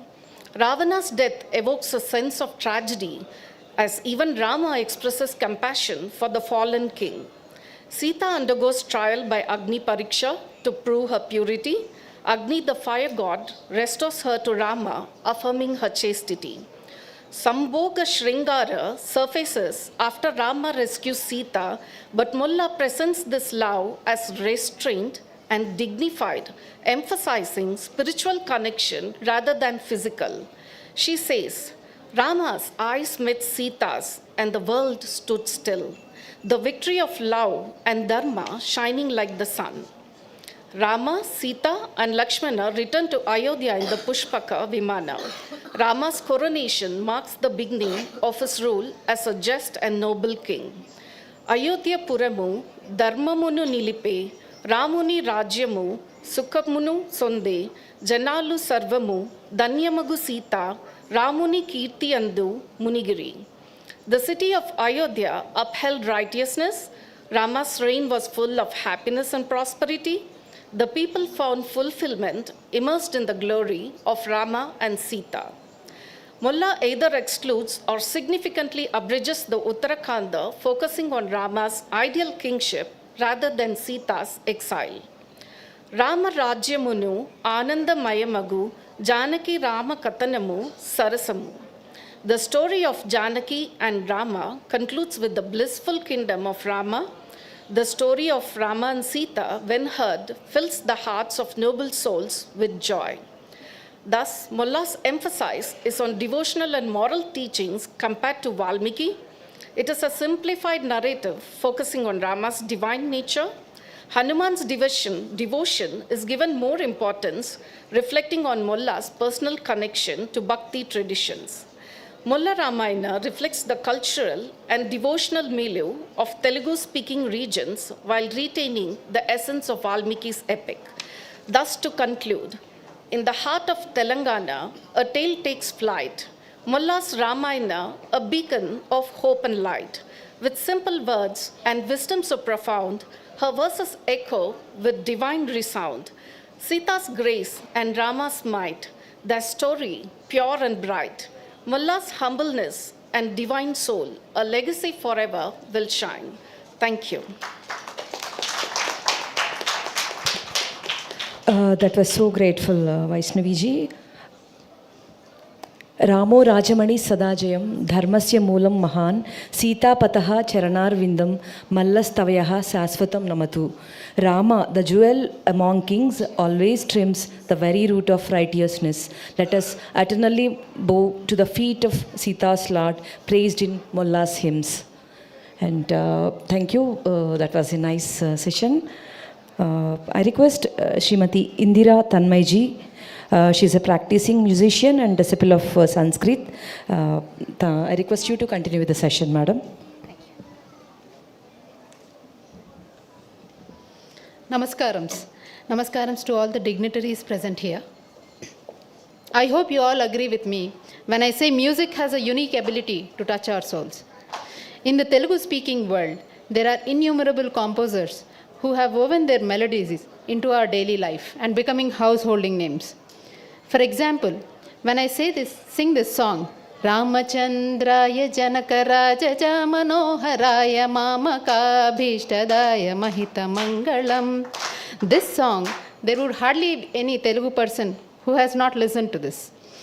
While this is just one of the zillion songs which creates such mesmerizing effect on us, there are so many inspirational Vaggayakaras who have written compositions that showcase their musical knowledge, songs that are so simple and sweet that are still sung as lullabies in daily households, and devotional songs that are used in daily worships. But I am here today to talk about two magnetic personalities of this land who have transcended generations, leaving an indelible mark on the hearts and minds of many. The way their songs can evoke memories, stir emotions, and even inspire us is truly remarkable.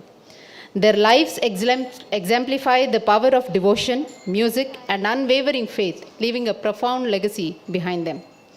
They are none other than Saint Tyagaraja and Bhakta Ramadasu. To understand the depth of their compositions, we have to look closely into their lives.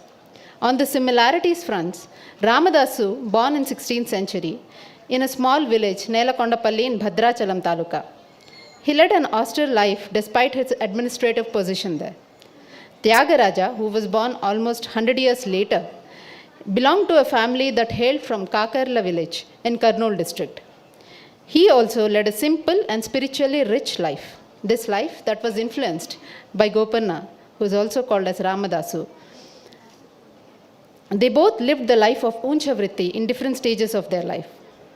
On the other side, Tyagaraja was a stalwart in Carnatic music, a genius who revolutionized the very nature of Carnatic Sangeetam, while Ramadasu was centuries away from being called an expert in music.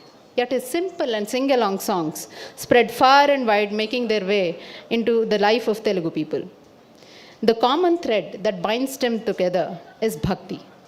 Both of them were initiated into the Taraka Mantram at a very early age. Since then on, sadhana became their way of life.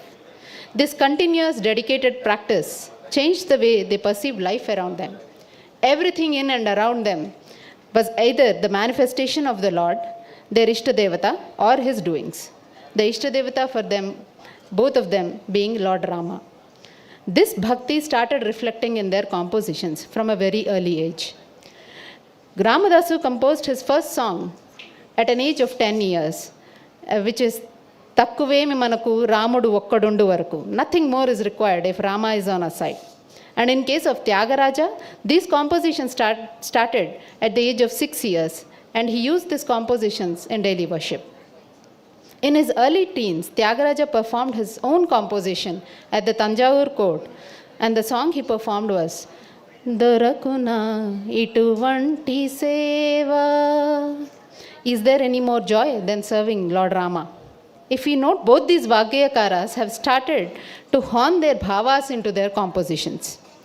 We have to note that the emotion of a bhakta is an internal transformation. External events might drive them to a certain point, but the obsession I might say in a positive way, with their Lord is what makes their journey truly exceptional for us. This obsession created a host of emotions in them that manifested in beautiful compositions. These works express a profound longing for the Lord to appear before them in various forms. Through these compositions, they questioned him, cajoled him, chided him, and even sarcastically conversed with him, yearning for his divine presence. Let me quote some examples. Tyagaraja, in one of his compositions, picks up an instance from Ramayana, where following the coronation, Rama and Sita are seated together, and turning to her in affection, Rama gently offered her a boon, inviting her to ask for anything that her heart desired. With a smile on her face, Smita expressed her heartfelt wish to have the blessing of remaining by his side always.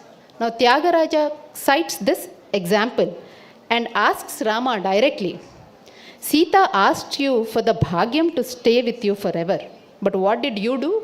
You left her in the forest. And the other Rakasi, who made the mistake of expressing her love, got her nose and ears cut. Who has ever asked you anything and actually been happy, Rama? He quotes this in his composition, Adigi Sukham Evaru Anubhavinchitiravu Rama. This is a kind of Nindastuti. And this is also seen in Ramadasu, Kirtanas as well. While he was imprisoned and implored Rama to rescue him many ways, his wishes were fruitful for a very long time.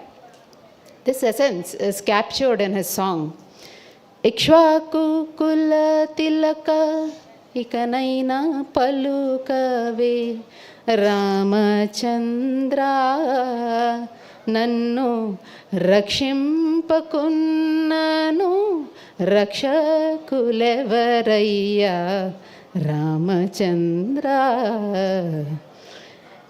సీతమ్మకు చేయిస్తి చింతాకు పతకము రామచంద్ర నీవు కులుకూతు తిరిగేవు ఎవడబ్బ సొమ్మని Ramachandra.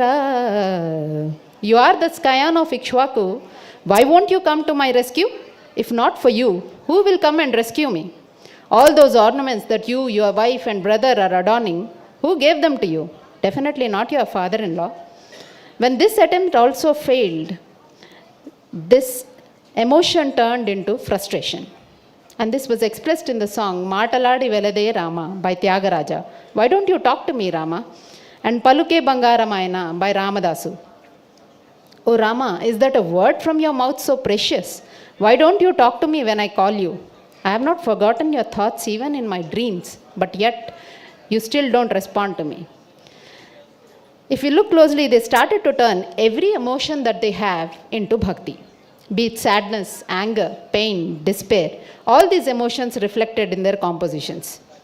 Both these Bhagavatas faced several hardships in their life. Tyagaraja's own personal life was filled with tragedies. He lost his younger brother at a very young age for an illness, and he had a conflict of interest with his other brother. And so his mother has to divide the property between them. But Tyagaraja gave away his share of the property and spent his life worshipping Rama. His first wife died and he had a daughter from second marriage. Life was not bed of roses for Ramadasu as well. He lost his parents at the age of 15 years, spent all the money from inheritance on charitable activities, and after spending some time in Unchavrutti, on the advice of elders, he met his uncles Sakkanna and Madana, who were then working in the Golconda kingdom, and got appointed himself as the Tahsildar of Bhadrachalam. And his deepest desire to construct a temple costed him a lot and landed him in 12 years of imprisonment. But all through their lives, for all the troubles that they have faced, they only questioned themselves. In their mind, whenever a challenge came up, they only looked deeper. The songs Rara Ma Inti Daka by Tyagaraja and Nanu Brovamani Cheppave Sitama Talli by Ramadasu reflect this beautifully. Is it so difficult to look after me, Rama? Where are you to be found? And in which path are you going? Why can't I see you? That yearning was so strong in these songs. The deeper they were in troubles, the powerful was their bhakti. While both these Vakyakaras' compositions outwardly seem brilliant and melodious, there are layers of understanding that is required, for they are the bhavas of a bhakta poured into them. This is the difference between a person who is just curious and a bhakta. This emotion is what keeps these compositions alive till date and inspired generations. While their despairs and sorrow found no bound, so was their joy. When Ramadasu got the job as a Tahsildar, he composed a song, Adigo Bhadradri Gautami Digo Chudandi. There is the Bhadra hill and lo flows the river Godavari. He is supposed to have sung this song on his way to Bhadrachalam, and hundreds of devotees joined him in chorus. Tyagaraja on a similar lines was thrilled to have seen the form of Rama when he composed this song Kanakanaka Ruchira, which describes the beautiful form of Lord Rama. On another context, Gopanna and his wife were busy in arranging feasts for Vedic scholars when his kid fell into a hot gruel and was unconscious. He took his son, placed him before Rama's feet, and prayed, rendering heartfelt songs that the boy woke up as if he was from a deep sleep. Tyagaraja also had a similar experience when he went to visit Tirumala. Unfortunately, he arrived late and the doors of the temple were closed. But after a long and tiring journey, he sang a composition, Teratiya Radha Swami, with a heavy heart, and the doors of the Sanctum Sanctorum opened up for him. Such miraculous deeds, while astonished people around them, this only deepened their bhakti and worship towards their Rama. Their compositions became so popular across India that they were included in Sankirtana Ghoshtis, which was common in those days then. The sincerity in these compositions is so compelling that it still resonates within all the bhaktas even today. Their compositions depicting various devotional attitudes, emotions, is only a means to serve, to connect with the divine.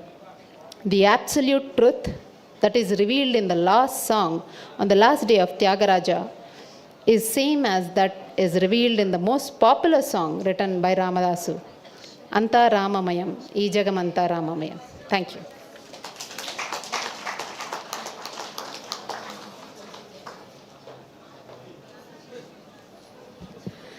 That was so wonderful అండి. త్యాగరాజు గురించి ఇంకా రామదాస్ గురించి ఎంత చెప్పుకున్నా, ఆ కీర్తనల గురించి మనం ఎంత మాట్లాడుకున్నా చాలా తక్కువే అవుతుంది. Both Tyagaraja and Bhadrachala Ramadas who exemplify the transformative power of devotion through music, and their kirtanas continue to be performed in Carnatic concerts, temples and festivals, bridging the divine and human experience through melody and devotion. ఎన్నని చెప్పుకోవాలి, పలుకే బంగారం ఆయన, ఇంకా ఎందరో మహానుభావులు, అందరికీ వందనాలు, చెప్పుకుంటే చాలానే ఉన్నాయి. థ్యాంక్ యూ మేడం, చాలా రిమైండ్ చేశారు అన్ని కీర్తనాస్ని. Yeah, that was so wonderful session. A big round of applause to her. Now I request Verma garu to I request Dr. Madan Maharaj Gosavi to join for the felicitation to all our speakers. I request Verma garu also to join with him.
Speaker sessions complete అయిపోయాయండి. First session, second session కూడా.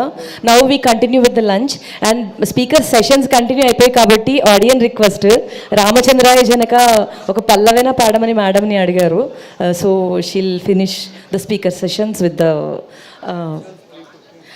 Culturals 3:15కి start అవుతాయండి. Again after the lunch I request everyone to join here for watching the culturals. They are starting from 3:15 PM.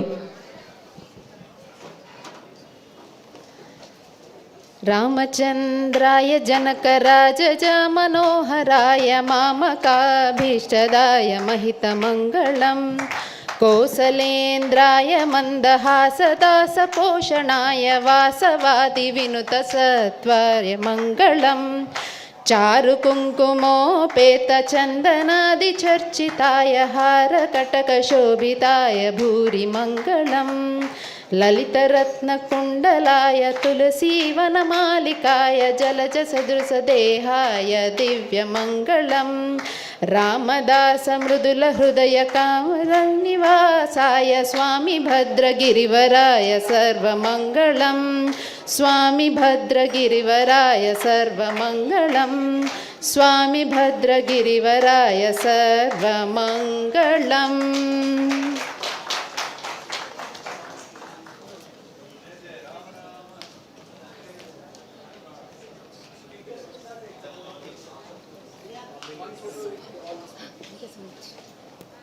Excuse. आइए.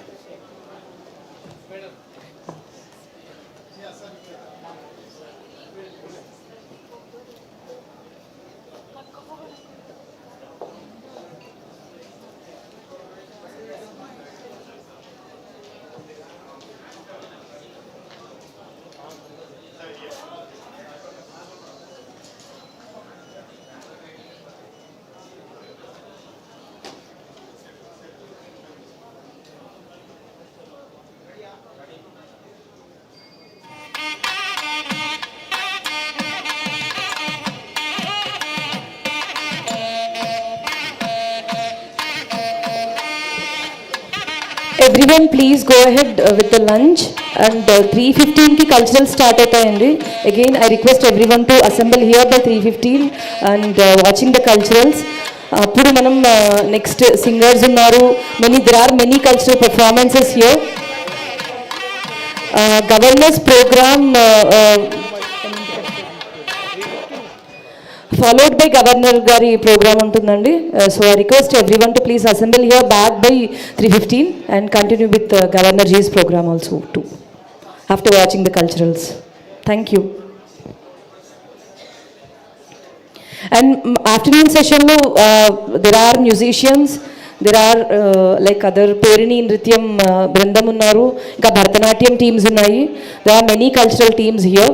So మీరందరూ కూడా 3:15 కల్లా back assemble అయ్యి cultural performances అన్నింటినీ watch చేయాలని మనస్ఫూర్తిగా కోరుకుంటున్నాను. Thank you.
హలో, అందరూ కూడా లంచ్ చేశారా? Everyone here had your lunch? Okay. So మిగతా సెషన్ స్టార్ట్ అయ్యేలోపు మనల్ని చక్కగా మనందరినీ కూడా సనాతన ధర్మ స్పిరిట్లో తీసుకెళ్తూ అద్భుతమైన పాటలు పాడవలసిందిగా కోరుతున్నాం. శ్రీమతి హిమబిందు గారిని వేదిక మీద రావాల్సిందిగా కోరుతున్నాం.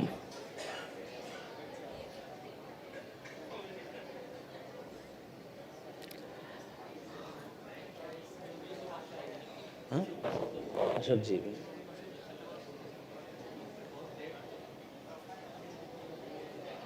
वो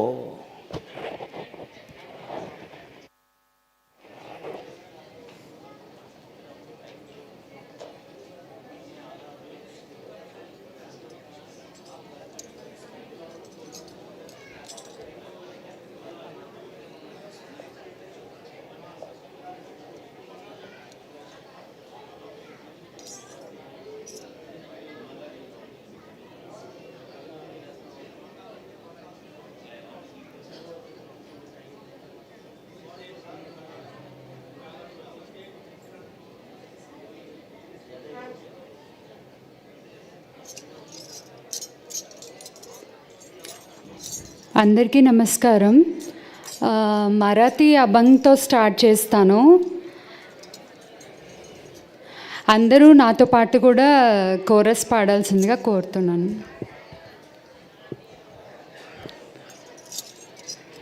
నామదేవ కీర్తన కరి ప్రేమ భరణాచే పాండురంగా, నామదేవ కీర్తన కరి ప్రేమ భరణాచే పాండురంగా, नामदेव कीर्तन करी प्रेम भरनाचे पांडुरंगा, जनाबाई मने देव बोलो बंगा, जनाबाई मने देव बोलो बंगा, नामदेव हरि नामदेव हरि हरि नामदेव कीर्तन करी प्रेम भरनाचे पांडुरंगा, नामदेव कीर्तन करी प्रेम भरनाचे पांडुरंगा, अभंग बोलता कीर्तने रंग ओटवाडा, अभंग बोलता कीर्तने रंग ओटवाडा, प्रेमाची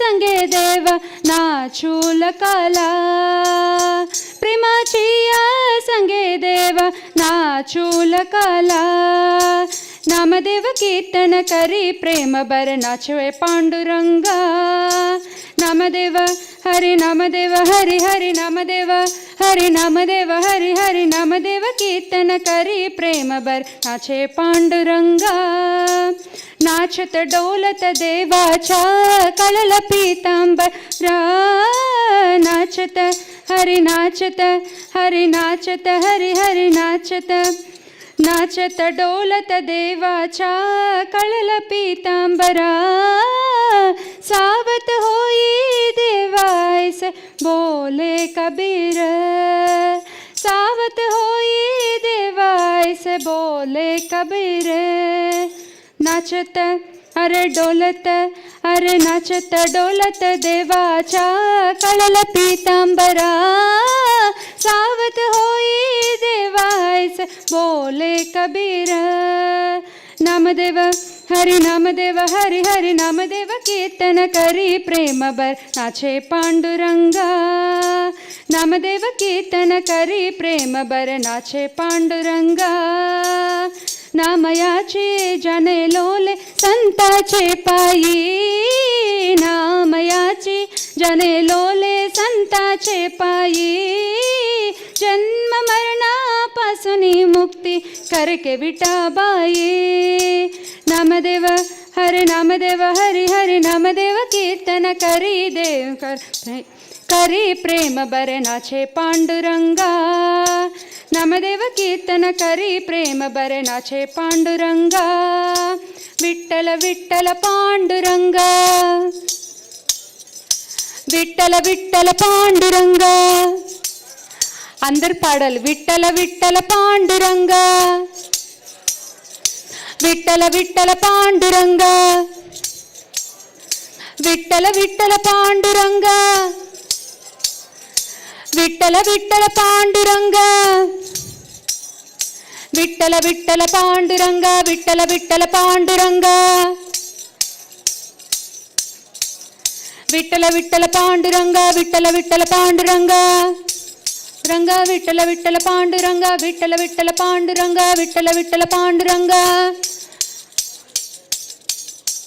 విఠల పాండురంగ విఠల విఠల పాండురంగ విఠల విఠల పాండురంగ విఠల విఠల పాండురంగ విఠల విఠల పాండురంగ విఠల విఠల పాండురంగ విఠల విఠల పాండురంగ విఠల విఠల పాండురంగ విఠల విఠల పాండురంగ పాండురంగ విఠల విఠల పాండురంగ విఠల విఠల పాండురంగ విఠల విఠల పాండురంగ విఠల విఠల నామదేవ ప్రేమ నామదేవ హరే నామదేవ हरे नामदेव कीर्तन खरे प्रेम बरे नाचे पांडुरंगा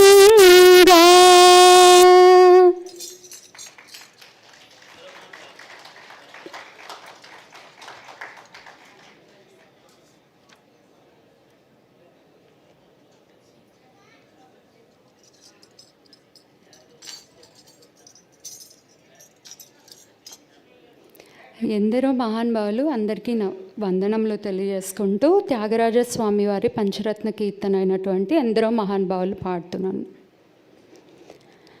ఎందరో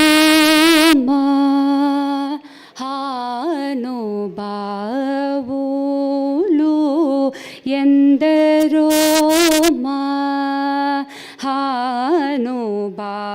మహానుభావులు ఎందరో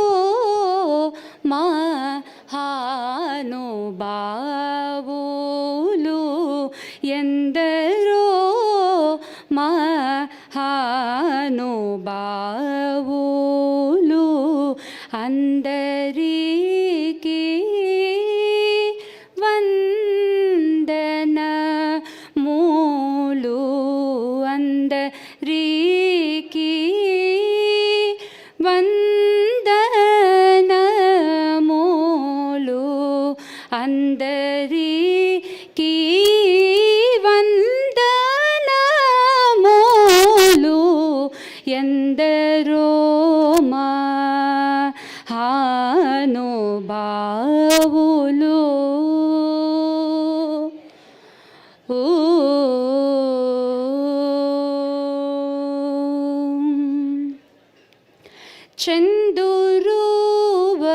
చందురువనోని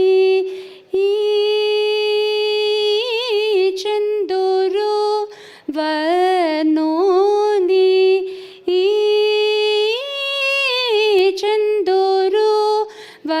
చందురువనోని అంద ఆచందమూల హృదయార విందమూనా జోచి బ్రహ్మా నందమానోప వించువ రెందరో మహానుభావులు అందరికీ వందనములు ఎందరో మహానుభావులు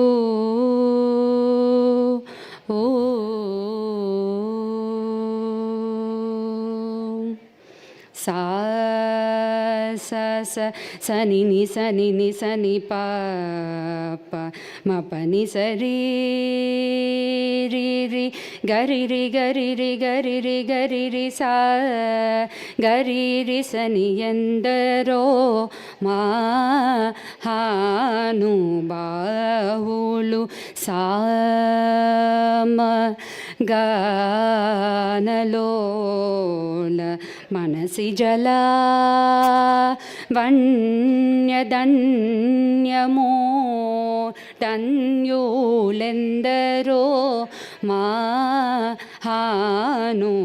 మహానుభావులు రి గరి రి గరి రి సని స సరి స స సరి స సని గా గరి సరి గరి రి సని ఎందరో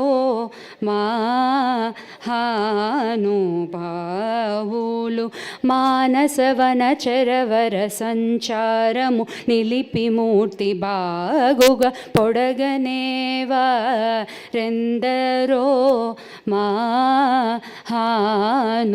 మహానుభావులు పపమరి పపమరి పాపమరి నిప నిప మమ పాపమరి గాగ రిరి సని ఎందరో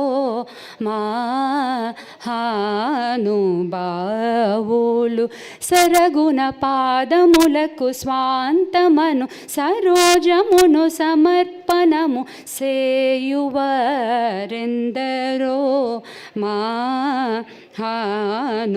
మహానుభావులు ససని పరి సని ప గరి సని ప మ ప పని సరి గరి సరి మ ప పని స ప ప మరి మ పని ప సని ప రి సని ప గరి సని ప మరి గరి రి సని ఎందరో మహానుభావులు పతిత పావనుడనే పరాత్పురుని గురించి పరమార్థమగు నిజ మార్గముతోను బాడుచును సల్లాపముతో స్వరలయాది రాగములు తెలియువరెందరో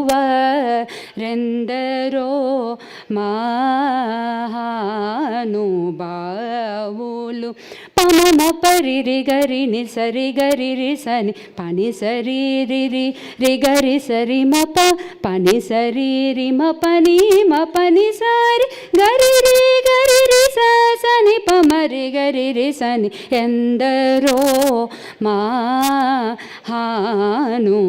మహానుభావులు హరిగుణమణిమయ సరములు ఘళమున శోభిల్లు భక్త కోటులిలలో తెలివితో చెలిమితో కరుణగల్గి జగమెల్లను సుధా దృష్టి చే బ్రోచువరెందరో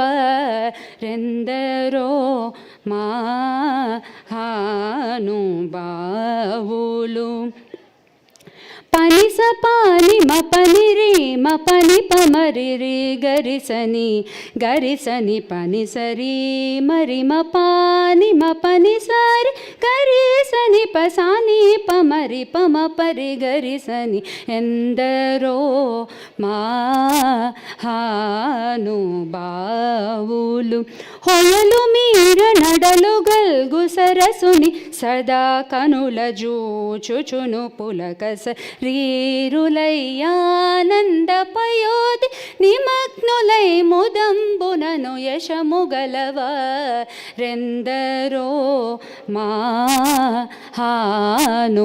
మహానుభావులు రిమ పని మ పని రే మ పని ప మరి రే గరి సని ప పని ని స ప పని సరి రే గరి సరి మ పని ప మరి ప మ పరి మరి మ పని ప సాని ప మ రి గరి రి సని ఎందరో మహానుభావులు పరమ భాగవతమో నివరససి విభాకర సనక సనందన దిగి ససురకిం పురుష కనక కసి పునుత నారద తుంబురు పవన సూను బాలచంద్ర ధర సుఖ సరోజ భవభు సురవరులు పరమ పావనులు గనులు శాశ్వతలు కమల భవ సుఖము సదానుభవులుగాక ఎందరో మహానుభావులు పారి మ పరి మరి మ ప మ పరి గరి రే గరి సని పని స ప పరి గరి స పాప మరి మ పని రే మ పని సరి మ పని పని సని స ని సరి రే రి గరి రే గరి రి గరి రి స సరి సని సని పని సరి గరి రి స సని ని ప మరి మ పని సాని ప మరి గరి స ని సరి సాని ఎందరో మహానుభావులు నీ మేను నామ వైభవం బులను నీ పరాక్రమ ధైర్యముల శాంతమానసము నీవులను వచన సత్యమును రఘువరనీయడ సద్భక్తియు జనించకను దుర్మతములను కల్గజేసినట్టి నీ మది నెరింగి సంతతంబునన్ గుణభజనానంద కీర్తనము సేయువరెందరో మాహాను బావులు రీ పని సరి ని సరి గరి రీ సని పని సరి పని పారి సరి గరి సని సరి మ పని పాప మరి రి ని పాప సని పారి రి సని పాప గరి రి గరి రి రి రి గరి రి గరి రి రి స పాప రి రి గరి సని పని సరి సా పాప పరి రి రి గరి సని ఎందరో మహానుభావులు భాగవత రామాయణ గీతాది శృతి శాస్త్ర పురాణపు మర్మములన్ శివాది షణ్మతముల గూఢములన్ ముప్పది ముక్కోటి సురాంతరంగముల నెరిగి భావరాగలయాది సౌఖ్యముచే చిరాయువుల్ గలిగి నిరవధి సుఖాత్ములై త్యాగరాజాప్తులైనవరెందరో మహానుభావులు ప్రేమను పిరిగొన్న వేళ ఆ నామమును తలచేవారు రామ భక్తుడైన త్యాగరాజను తోని నిజ దాసులైనవరెందరో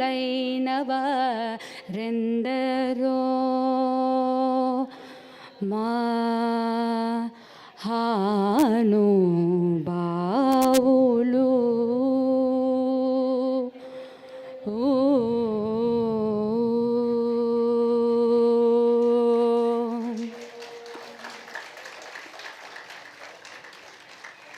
ఈ పాట పాడడానికి 10 నిమిషాలు పడితే త్యాగరాజస్వామి వారు అలా పాడుతూ ఉంటే శిష్యులు వెనకాల ఇలా రాసేసుకొనేసేవాళ్ళంట. తర్వాత వాళ్ళు నొటేషన్ కూర్చుకొని ఖాళీ సమయంలో పాడేవాళ్ళంట. అలాగా ఈ పాట చాలా ఆసువుగా, ఇలాంటి పాటలన్నీ ఎంతో ఆసువుగా త్యాగరాజస్వామి వారు పాడేసేవారంట.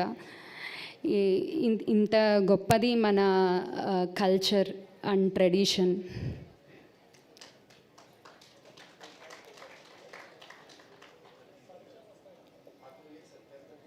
Thank you, everyone.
So, as we listen to the wonderful song written by great saint Tyagaraja Swami, saying that Yandaro Mahanubhavulu Andariki Vandanamulu. So, our obeisances to great legends who had flourished and walked on this very land on which we are walking.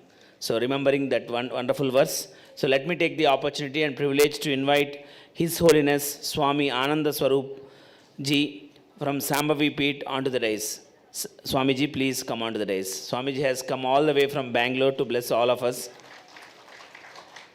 And we also welcome Honorable Naresh Bhai Rawal Ji also onto the dais.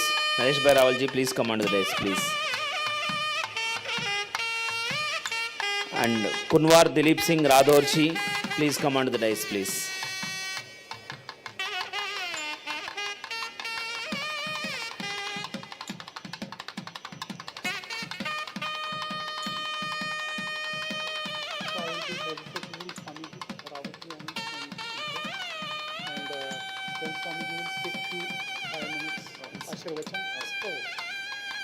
I request Gosavi Ji to felicitate the eminent and prominent guests who had cherished this stage with their enlightening and enchanting presence.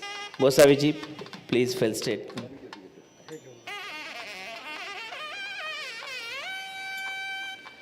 So through Amarvani Foundation, so a wonderful ecosystem of saints, philosophers, and like it's a meeting point of various stakeholders in promoting Sanatan Dharma and Bharatiya Atma.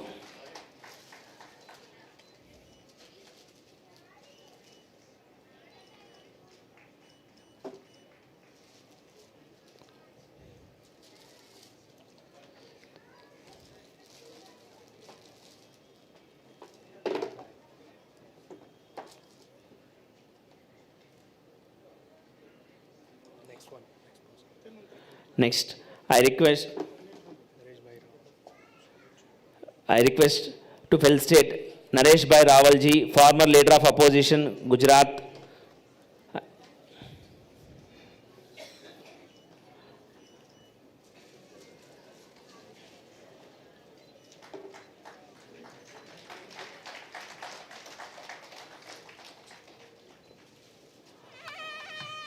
Honorable, I request Gosavi Ji to felicitate Honorable Kunwar Dilip Singh Radhor Ji, Temple Baron of Globe.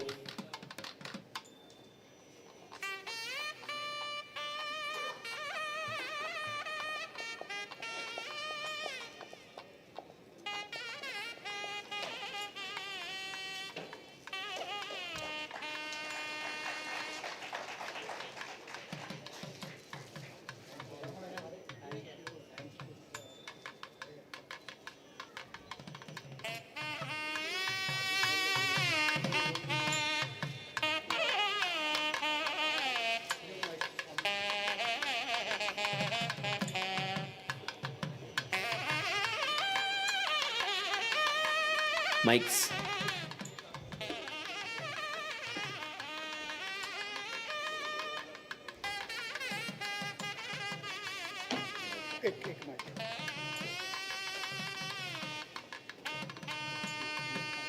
We request His Holiness Swami Anand Swarup Ji to bless all of us with his enlightening message. Swami Ji, please.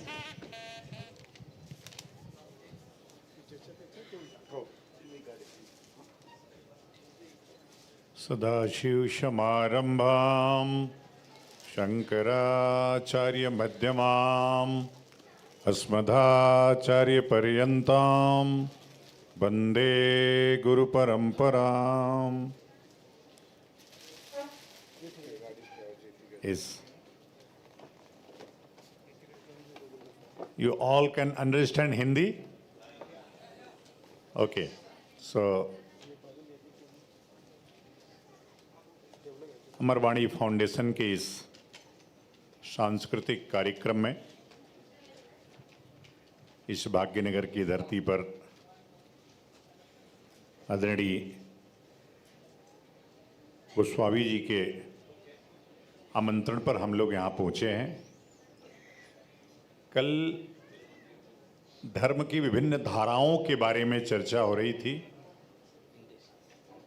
Bharat में सनातन वैदिक संस्कृति में विभिन्न तरह की धाराएं हैं. विभिन्न तरह की धाराएं होने के बावजूद भी सभी धाराएं मिलकर के समुद्र का स्वरूप लेती हैं, जिसको हम सनातन वैदिक धर्म कहते हैं। कभी भी हमारे बीच में इस प्रकार का झगड़ा, लड़ाई या संघर्ष नहीं रहा। बहुत पहले रहता था जब लोग उतने शिक्षित नहीं थे, लेकिन धीरे धीरे कालांतर में जब पंचदेवों की उपासना शुरू हुई तो सभी संप्रदाय मिलकर के सनातन धर्म की सेवा कर रहे हैं। और मुझे अच्छा लग रहा है कि अमरवाणी प्रत्येक वर्ष अलग अलग जगहों पे कार्यक्रम आयोजित कर रही है। सनातन वैदिक धर्म एकमात्र ऐसा धर्म है जो शांति की गारंटी है।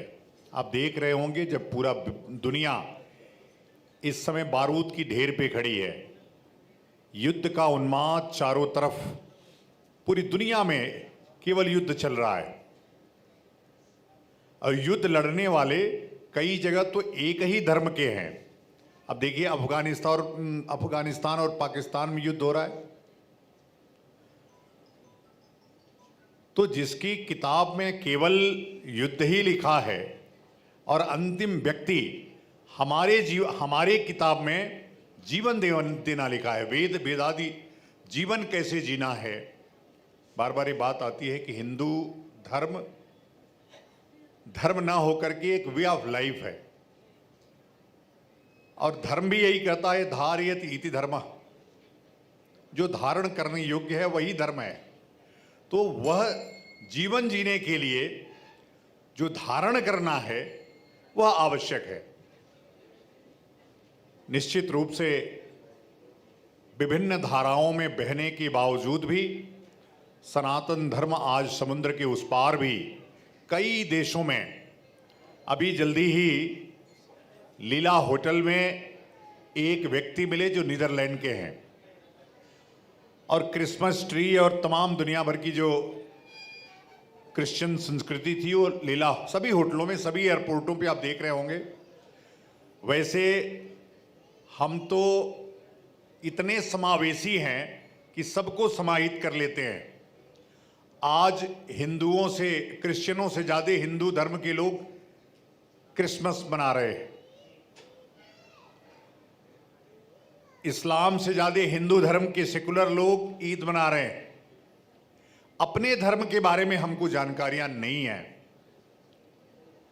हमारी प्राचीन जड़ें कितनी मजबूत हैं। कृष्ण ने कहा पेड़ों में मैं पीपल हूं। प्रकृतिगामी धर्म है, प्रकृति के संरक्षण का धर्म है, जो हमको जीवन देता है उसकी उपासना का ये धर्म है।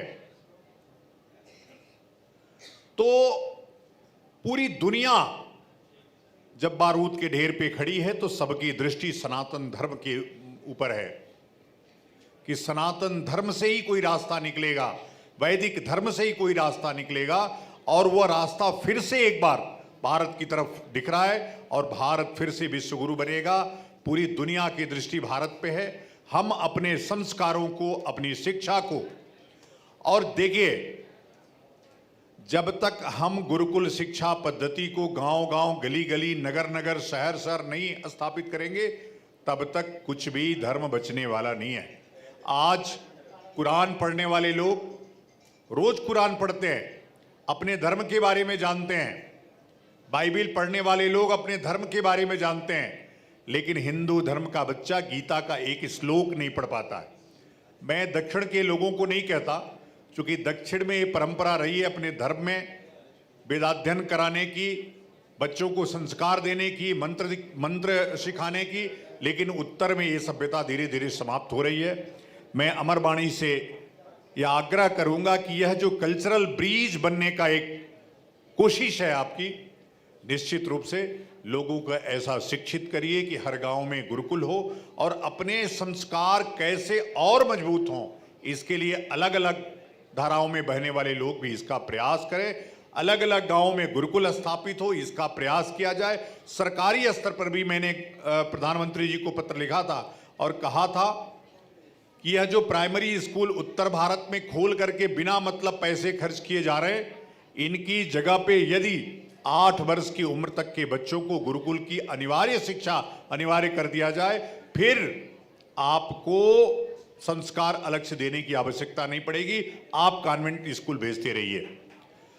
तो आप भी इस पे बल दीजिए कि 8 वर्ष की उम्र तक के सभी बच्चों को अनिवार्य रूप से भारत में गुरुकुल शिक्षा दी जाए, अनिवार्य रूप से सबको सैनिक शिक्षा दी जाए। क्योंकि शास्त्र और शस्त्र जब साथ रहेंगे तभी धर्म बचेगा, तभी जीवन बचेगा, और यह शिक्षा केवल गुरुकुलों में दी जाती है।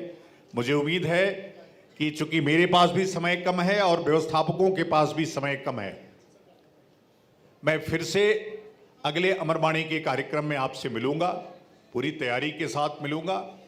आप सबका बहुत बहुत आभार। हमारे साथ एक बार दोहराइए, धर्म की, अधर्म का, प्राणियों में, विश्व का, गो माता की, गंगा माता की, जगत गुरु शंकराचार्य भगवान की, भाग्यनगर की।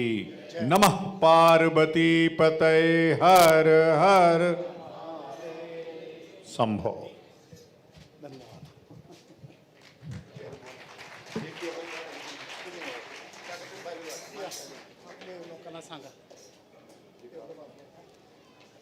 नीचे नीचे लिख के लाना सर। चला बसूया खाली स्वामीजी, नीचे बैठते हैं।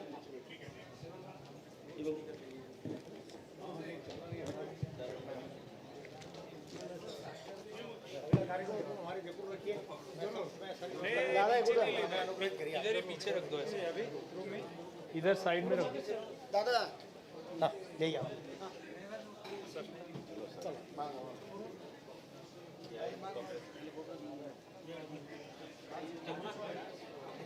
माझं नसू देत ना, परत वरच आणायला लागेल। नाही जागा खूप होईल ना, असं काही त्यांना अडचण नाही येणार। नहीं अभी डांस निकालना है, निकाल के रूम में रखना, रूम में रखना, फिर लाएंगे, नहीं तो फिर साइड में रखना। साइड है ना अभी। अभी 15 मिनट्स टाइम है, 15 मिनट्स टाइम है। क्यों? You बोले तो only 4 cultures is there. He's coming at 5:30. हाँ ठीक है ना, 2.5 hours का टाइम वेस्ट हो हमारे लोग 1 घंटा लगा।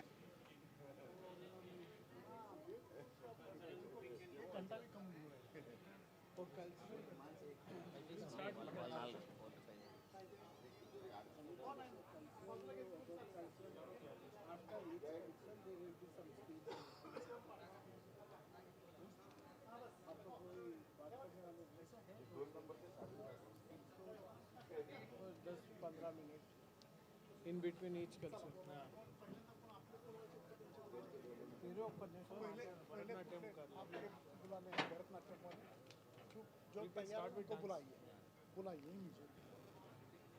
I request Perini dance team to come near the stage. Perini, అదే విధంగా Kuchipudi dance team. I request gurus to come near the stage to give away the songs. Please.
Yeah.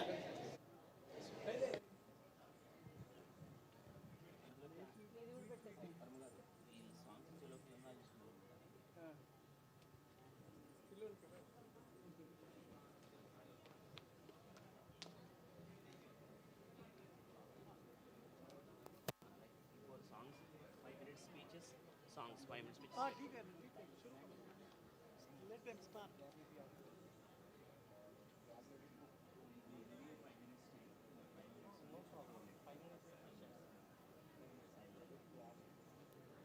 Your card.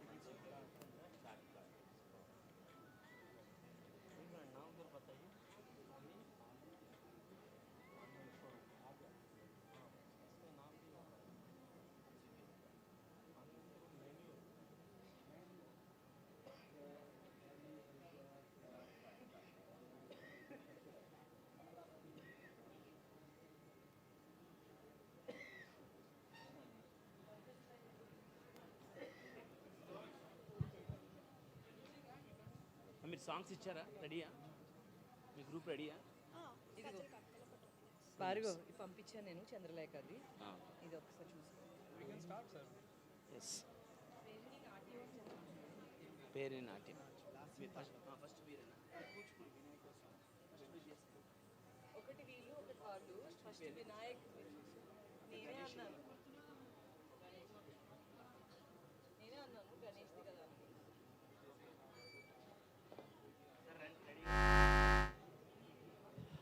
So,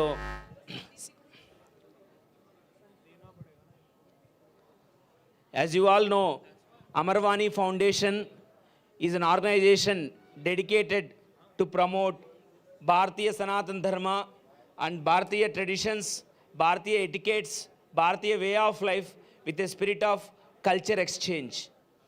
So here we witness a plethora of Indian cultures. Amarvani Foundation, under the leadership of Gosaviji, has brought many stakeholders onto a single stage. Here we see academicians, philanthropists, doctors, engineers, lawyers, politicians, bureaucrats, people from various walks of life were brought onto single platform to promote Bharatiya Sanatan Dharma. So started in Kolhapur, expanded to Tripura, and now flourishing in Bhagyanagar. Amarvani Foundation has long way to go to promote the spirit of cross-culture exchange with the spirit of Sanatan Dharma. So today we are going to witness two beautiful dance forms, traditional art forms of the Telugu states. One is Perini Natya. Perini Natya is an ancient art form hailing from this very land of Telangana. So Perini Natya was propagated and widely promoted during the times of Kakatiyas. So Kakatiyas ruled this particular land dating back to 12th and 13th centuries. So during their time, Perini Natya witnessed broad patronage. In Perini Natya, male dancers generally, before going to the dance, Perini Natya was trained to the male dancers. So they will glorify Lord Shiva as and the war deity in the lineage of Lord Shiva, Veerabhadra. So they'll do offerings to Veerabhadra and they invoke prayers to Lord Shiva to get success. So generally before wars, Perini Natya is performed to empower, enlighten and enchant the warrior forces to successfully perform. So we have Perini Natya dance group coming from Telangana, supported by Department of Language and Culture, Government of Telangana.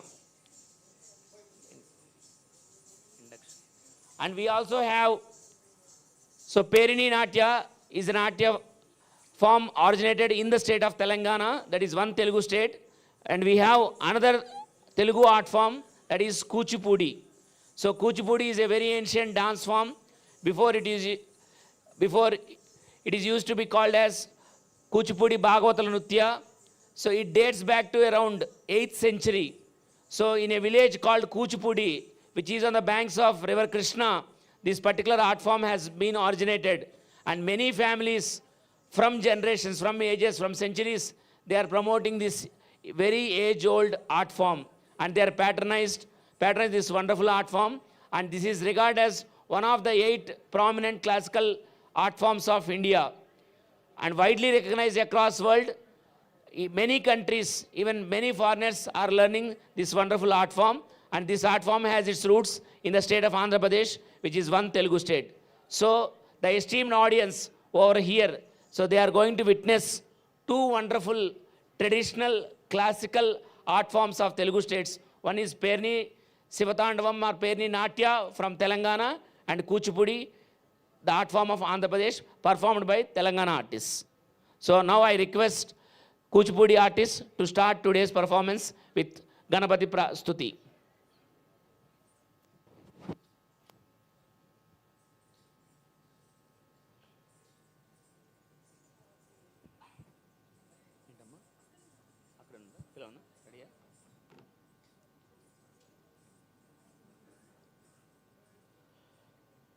Now we are going to witness Kuchipudi dance performance from K. Chandralekha.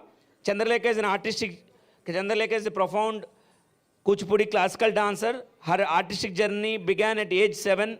She has mastered in Kuchipudi dance and established Shivachandra Lahari Kuchipudi dance and trained over almost 200 students in past 9 years.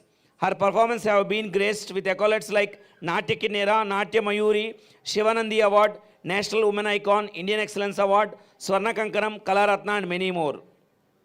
Now, she is going to present Vinayaka Kautukam in the presence of Lord Ganesha, which is set to Natarangam Aditalam.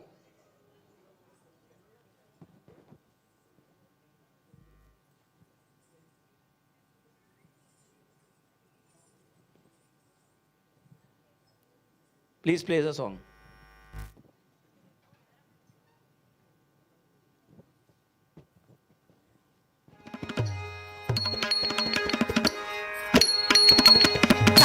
Tinta tinta tinta tajjanu ta tinta tinta tinta tajjanu ta tinta tinta tinta tajjanu ta tinta tinta tinta tajjanu ta tinta tinta tinta tajjanu ta tinta tinta tinta tinta tinta tinta tajjanu ta tinta tinta tinta tajjanu ta tinta tinta tinta tajjanu ta tinta tinta tinta tajjanu ta tinta tinta tinta tajjanu ta tinta tinta tinta tajjanu ta dig dig tai dig dig tai dig tai tat tadi tat tat ta hum tat ta na takina kina tom tonga tikku tonga nangidi kidta tinda nutta kina kina tom tikku tom tonga ta hangi tangi kidta dikkitta ta ta drudu gandam tikku nari dikkirigirta tikku tonga ari hari gaja mukha vigna vinayak suranuta hara sutta ganapati jay jakkita tari kucham jay jakkita tari kucham jay jakkita tari kucham kinnam tadikku tadikku tadikku tadikku ari duri gajamukha vighna vinayaka ari duri gajamukha vighna vinayaka ari duri gajamukha vighna vinayaka ari duri gajamukha vighna vinayaka suranuta ghara suta ganapati jay jay suranuta ghara suta ganapati jay jay jakkitanu tari kucham jay jay jakkitanu tari kucham jay jay jakkitanu tari kucham kinnam tadikku tadikku tadikku tadikku devara ganapati tongu tonga dikkitaka devara ganapati tongu tonga dikkitaka chetumuni stuti dikkirigirta dikku tonga chetumuni stuti dikkirigirta dikku tonga ganapati kautam kalugu shubhantam ganapati kautam kalugu shubhantam dikkirtam dikkirtai taaku dhiku takkina tongirigirta deyan tange kirtadi kitta tange kirtadi kittai tange kirtadi kittati tanata tinda tadi tanam tadi tanata tinda tadi tanam tinda tak tanakdana tanakdana tade tadana tadana tak tadana tadana tade tadana tadana tak tadana tadana tade tadana tadana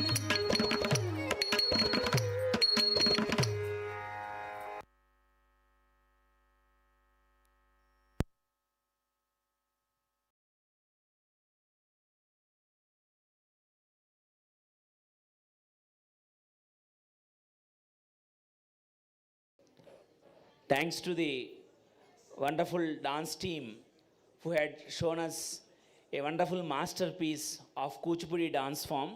And as you see, in Kuchipudi dance form, Kuchipudi is one unique art form where the dancers, they themselves sing the song and dance. In what is the one predominating difference between Bharatanatyam and Kuchipudi is, in Bharatanatyam they do abhinaya but they don't sing the song. But in Kuchipudi, while they dance, they'll be singing the song and they'll be performing it. So you can observe that in Kuchipudi art form.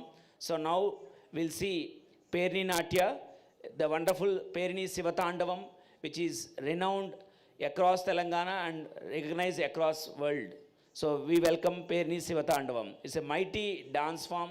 It's a warrior art form. It's a very inspiring art form. It's a combination of, you can see, an art form and the prowess of the might of Indian Bharat and Bharatvarsh. Please, welcome.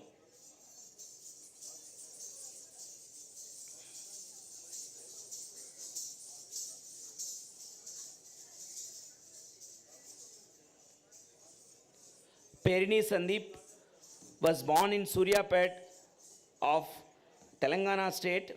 Perini Sandeep is passionate about preserving and promoting Perni Natyam. He has been learning the dance since his teenage and he was disciple of Srimad Sunila Garu and Sri Perni Prakash. He has performed Perni Natyam at many events, temples and many government platforms.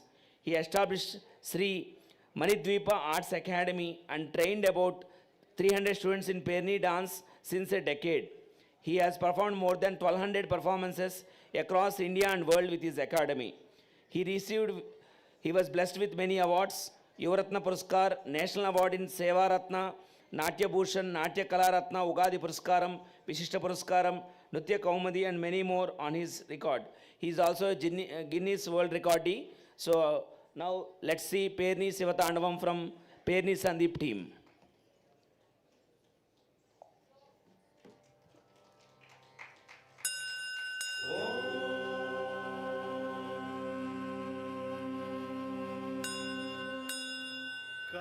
कालकालाय विद्महे शूलहस्ताय धीमहि तन्नो कालभैरवः प्रचोदयात् तन्नो वीरभद्रः प्रचोदयात्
దేవదేవోత్తమ దేవతా సార్వభౌమ అఖిలాండకోటి బ్రహ్మాండ నాయక పృథ్వీలింగ Shri Kanchipura Ekambareswara స్వామిన్ బహుబరా స్తోత్రగానం అవధారయ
What a splendid dance performance it is.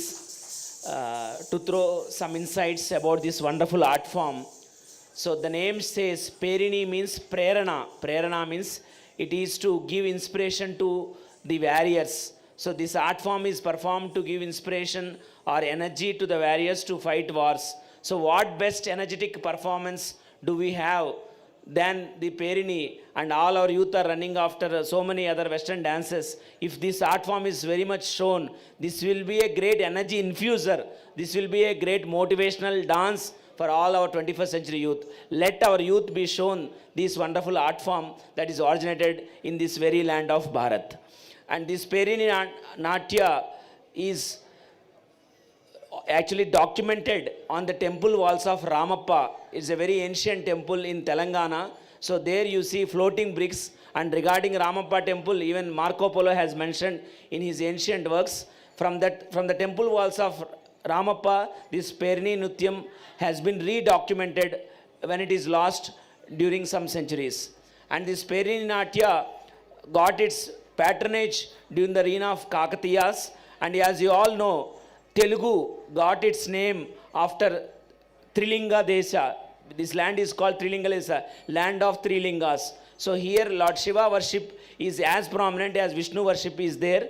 So here in Telangana we have Vemulawada Rajarajeshwara Swami temple where Lord Shiva is worshipped, Ramappa temple where Lord Shiva is worshipped. In Varangal there is Lord Shiva's worship is there. So across Telangana you see Lord Shiva's worship, and in Andhra Pradesh you see Pancharamas, Draksharama, Bhimarama, Komarama, Like that there are Kumara Rama, like that there are 5 Ramas are there, 5 Aramas are there. In that Lord Shiva is worshipped. And we also have Sri Saila temple where Lord Shiva is worshipped as Jyotirlinga. Even Chhatrapati Shivaji Maharaj has worshipped Lord Shiva and Mother Brahmarama Devi in Sri Sailam. And Brahmarama Devi has given him a mighty sword to Chhatrapati Shivaji Maharaj. So by all this, we know that even though we are divided by regions, we are all people from one land and one spirit, that is Bharat.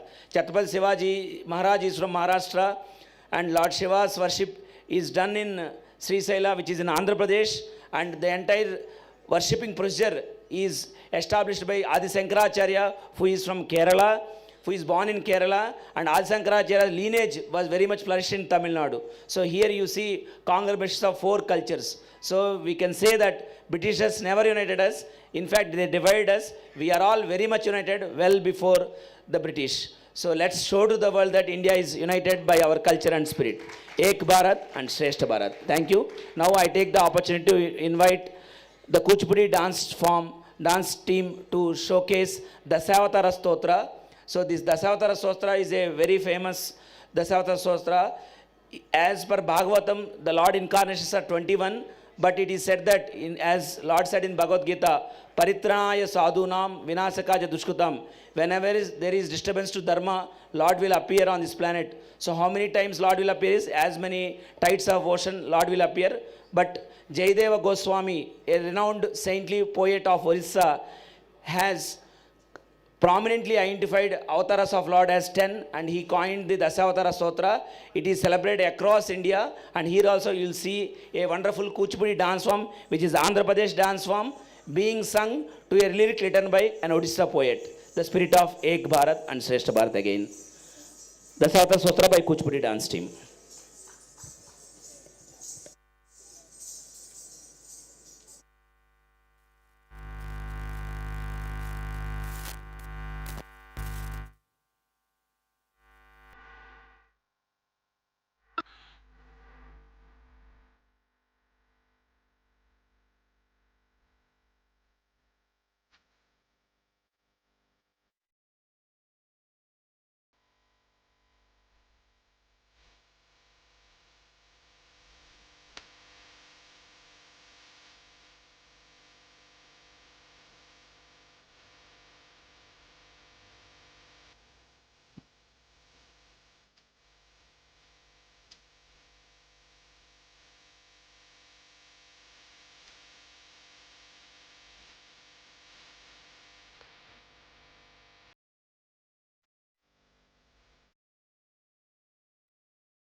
How many forms the Lord has taken for all of us.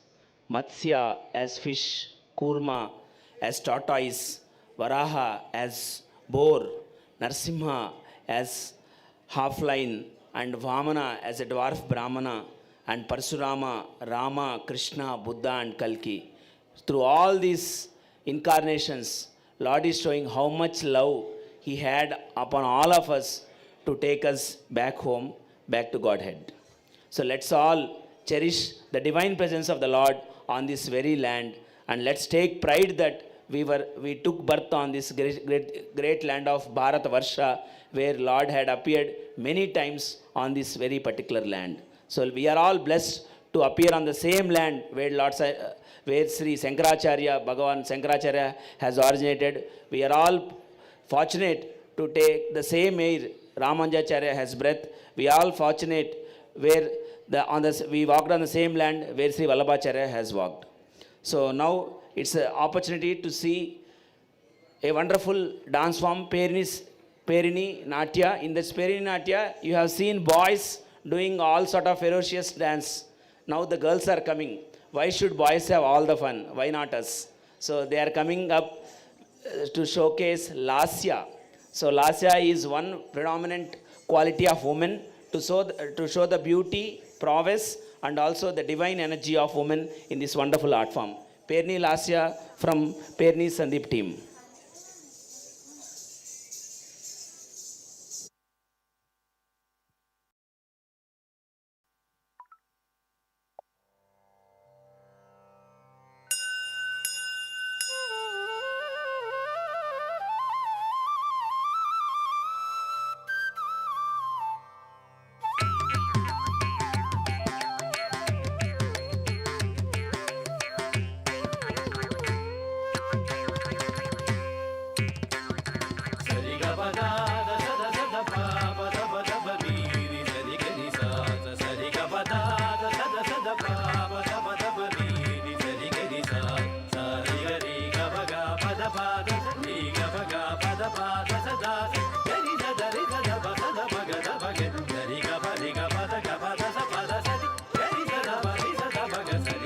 ತಡಾನ ದರಿದಿಗುತ್ತಯ್ಯ ದಿಡಂತು ದಿತ್ತಿತ್ತಕ ದಿತ್ತರಾಂಗುತಕ ಹುಂತಕ ಜಗನ ಗಣನನ ತಡಾನ ದರಿದಿಗುತ್ತಯ್ಯ ದಿಡಂತು ದಿತ್ತಿತ್ತಕ ದಿತ್ತರಾಂಗುತಕ ಹುಂತಕ ಜಗನ ಗಣನನ ಕುಂಟರಾನನ ಕುಂಟಕ ರುಂತಕ ಕಿಡದ್ರದೇದೆ ದಡದ್ರ ಕಿಟತಕ ಕುಂಟರಾನನ ಕುಂಟಕ ರುಂತಕ ಕಿಡದ್ರದೇದೆ ದಡದ್ರ ಕಿಟತಕ ದಿಡಂತು ಹುಂತಕ ದಿತ್ತರಾಂಗುತಕ ದಳದಲಾಂಗುತಕ ಧಳಾಂಗುತು ಧಿಮಿತ ಧಿಮಿತ ಧಿಮಿ ಧಿಮಿತ ಧಿಮಿತ ಧಿಮಿ ದಿತ್ತಲಾಂಗುತಕ ತಳಾಂಗು ಧೀಂ ದಿಡಂತು ಹುಂತಕ ದಿತ್ತರಾಂಗುತಕ ದಳದಲಾಂಗುತಕ ಧಳಾಂಗುತು ಧಿಮಿತ ಧಿಮಿತ ಧಿಮಿ ಧಿಮಿತ ಧಿಮಿತ ಧಿಮಿ ದಿತ್ತಲಾಂಗುತಕ ತಳಾಂಗು ಧೀಂ ಧಿಮಿತತ್ ಧಿಮಿತತ್ ತತ್ತಾಕಿಡಕ ತಢಾನ ದರಿದಿಗು ದಿಡಂತು ದಿತ್ತಿ ಧಿಮಿತತ್ ಧಿಮಿತತ್ ತತ್ತಾಕಿಡಕ ತಢಾನ ದರಿದಿಗು ದಿಡಂತು ದಿತ್ತಿ ದಿತ್ತಲಾಂಗು ತಲಾಂಗು ಕಿಡಕ ತರಗಿಡತೋಂ ದಿತ್ತಲಾಂಗು ತಲಾಂಗು ಕಿಡಕ ತರಗಿಡತೋಂ ದಿತ್ತಲಾಂಗು ತಲಾಂಗು ಕಿಡಕ ತರಗಿಡತೋಂ ತೋಂ ಪಾಲಯ ಪಾಲಯ ಶಂಭೋ ಪಾಲಯ ಪಾಲಯ ಶಂಭೋ ಪರಿಪಾಲಯ ಪಾಲಯ ಶಂಭೋ ಪಾರ್ವತಿ ರಮಣ ಶಂಭೋ ಪಾರ್ವತಿ ರಮಣ ಶಂಭೋ ಪಾರ್ವತಿ ರಮಣ ಶಂಭೋ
కిటక తక తరికిటక ఝం తక ఝం తజ్జకు జేంకిట ధన తకిన తకిట అహం తకిట తక ఝం తజగురు రే తాదిత్త తకిటక తక తరికిటక ఝం తక ఝం తజ్జకు జేంకిట ధన తకిన తకిట అహం తకిట తక ఝం తజగురు రే ధనత ధన జనుత జనుత జను ధనత ధన జనుత జనుత జను కుంతరానన కుంత కరుంతక హుంతరానన కుంత కరుంతక ధనత ధన జనుత జనుత జను ధనత ధన జనుత జనుత జను కుంతరానన కుంత కరుంతక హుంతరానన కుంత కరుంతక తడానదరిదిగు తిడంతు హుంతక తడానదరిదిగు తిడంతు హుంతక ఝం తడి ఝం తడానదరిదిగు తిడంతు హుంతక తడానదరిదిగు తిడంతు హుంతక ఝం తడి ఝం కుంతరుంత కుంతరుంత హుంతత్తాం కుంతరుంత కుంతరుంత హుంతత్తాం కుంతరుంత కుంతరుంత హుంతత్తాం కుంభ సంభవ పరిపాల కుంభ సంభవ పరిపాల కుంభ సంభవ పరిపాల ఘోర త్రిపురాగ్ని కేరా ఘోర త్రిపురాగ్ని కేరా కుంభ సంభవ పరిపాల ఘోర త్రిపురాగ్ని కేలా గంభీరవాధైర్య జారా గంభీరవాధైర్య జారా ధరణిజ శూల శంభో ధరణిజ శూల శంభో గంభీరవాధైర్య జారా ధరణిజ శూల Shambho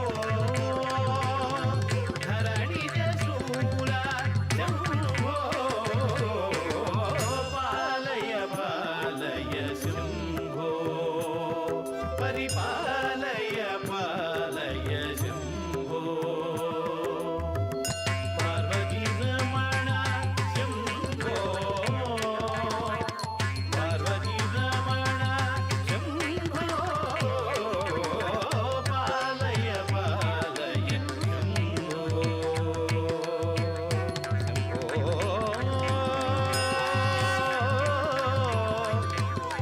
Shambho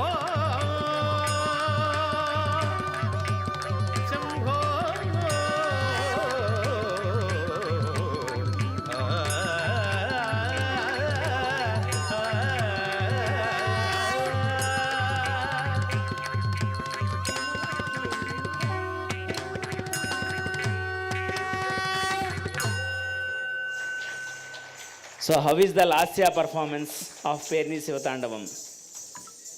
They remind us of Mother Parvati, Vagarda Siva Sampraktau, Vagarda Viva Pratipattaye, Jagatah Pitarau, Vande Parvati Parameshwarau, as said by great saint Kalidasa, as word and sound are inseparable.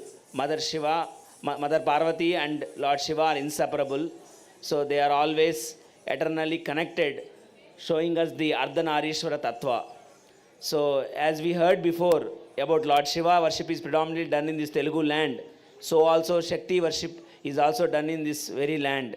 We have Jogulamba temple in Alampuram of Telangana. It is one of the Ashtadha Shakti Pitas, of the 18 Shakti Pitas in Telangana. And we also have Brahmaramba Devi, one of the Shakti Pitas in Andhra Pradesh in Srisailam. And we have the very prominent Mother Kanaka Durga, worshipped as Mahishasura Mardini in Vijayawada.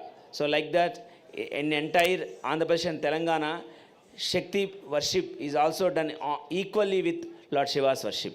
So, okay, now let's see wonderful Kuchipudi dance form doing Prahlada Pattabhishekam. So before announcing this thing, I'll ask you one question. There is, you can say it after they dance, there is one correlation between Prahlada and Kuchipudi. Can you say that collaboration or correlation? So you can answer it post their dance. There is one common point between Prahlada and Kuchipudi. So can you establish that correlation? So let's see it after the dance performance. Prahlada Pattabhishekam, a Kuchipudi dance presentation.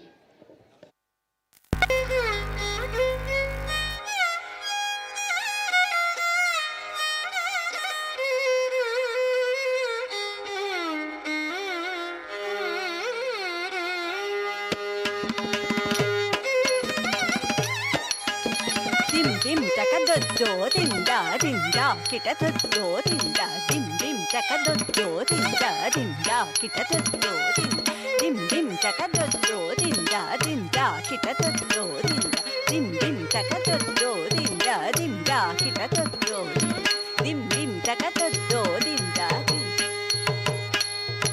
anata dimita hatake nugata kuthe kutake kukita tak atari tatarita dimita kita tak atari tatarita dimita kita tak atari tatarita dimita kita tak రాముడున్న పురంబయోతిని భూమినున్న జనంబు పొగడగ వచ్చి అచ్యుత పురములో బహుముచ్చటైనవ మండపమున నిన్ను కొలువున నుండెను కోదండ పాణి జయంతి దినమున సముఖమందున సుముఖులై బహు ప్రముఖ విద్వజనముతో తక్కతో తక దిక్కతోయని చక్కగా నవమిక్కిలి నవరసముతోను హరికథ ప్రహ్లాద చరితము అభినయంబని వేట్కగానే హరిని గర్వమణంచవలెనని అజుని గోరి హిరణ్యకశిపుడు పగలు రాత్రాకాశ భూముల మృగమనుషుల ఇల్లు బయలున ఆయుధంబున చావులేదని హామి కైవరమడిగి చేకొనెను దేవ బ్రాహ్మణ ఋషులను అనుదినంబును బాధలు చేయుచు పుత్రునితో హరిమిత్రుడైన విచిత్రమేమని పాము చేగరి పింపు మనగా పామునెత్తుకుపోయే గరుడు కాలకూట విషంబులువగా పాలుగాన విపత్స్యమాయను జట్లి యుద్ధము సేయువారలు పెంట పోగులై పడినటుండగా సాగరంబున తోయగా అవివేగమేదరి గట్టు చేరెను ఇరులపై ఎక్కించి త్రోయగా హరిసతి వచ్చి ఆదుకొనెను ఎందునా భయమింతలేదుర ఎమిరా ప్రహ్లాద నిన్నే మందురా హరి ఎటుల నుండురా ఎందు చూచిన అందెగలడన ఎందు చూచిన అందెగలడన కొడుకు తండ్రికి వాదమై గడియలో నిను మడియగొట్టెద హరి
సురులందరూ పొగడగా ప్రహ్లాదునకు పట్టంబు కట్టెను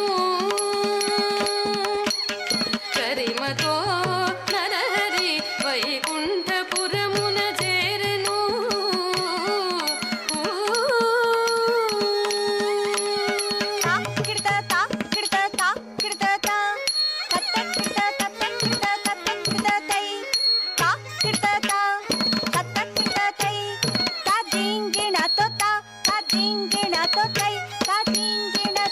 రాముడున్న పురంబయోధని భూమినున్న జనంబు పొగడగా వచ్చి అచ్యుత పురములో బహుముచ్చటైనవ మండపమున నిండు కొలువున నుండెను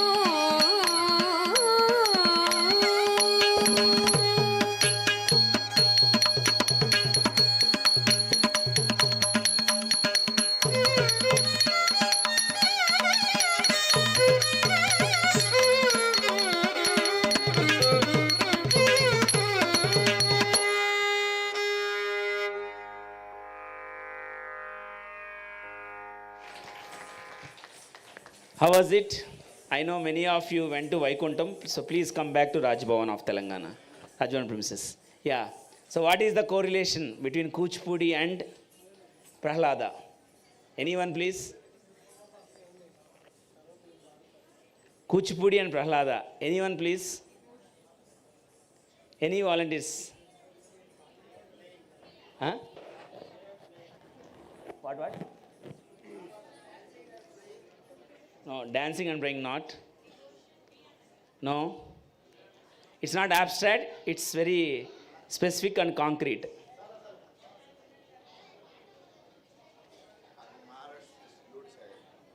Yeah.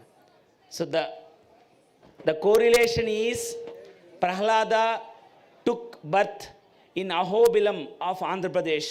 Prahlada is a boy who took birth in Andhra Pradesh because that is Ahobilam. Ahobilam is in Kurnool district of Andhra Pradesh.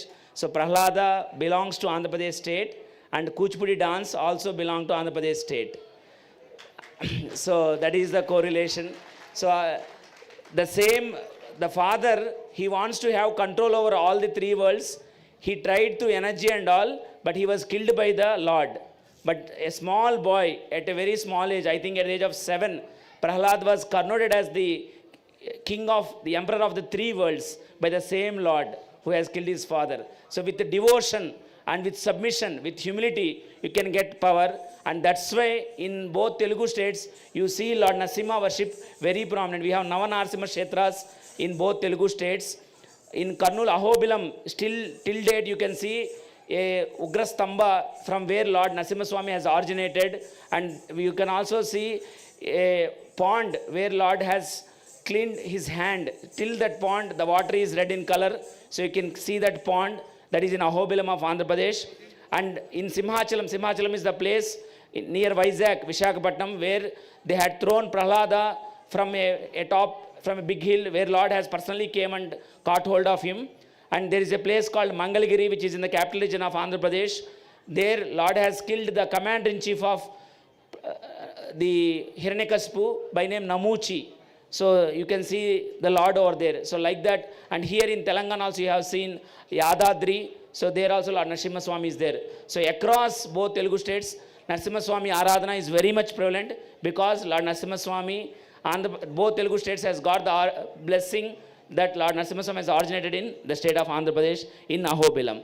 And one more connecting statement as Amaravani Foundation feels, the thing is Prahlada's grandson is Mahabali, who is the king of Kerala. So entire Onam is celebrated in Kerala in the praise of Mahabali.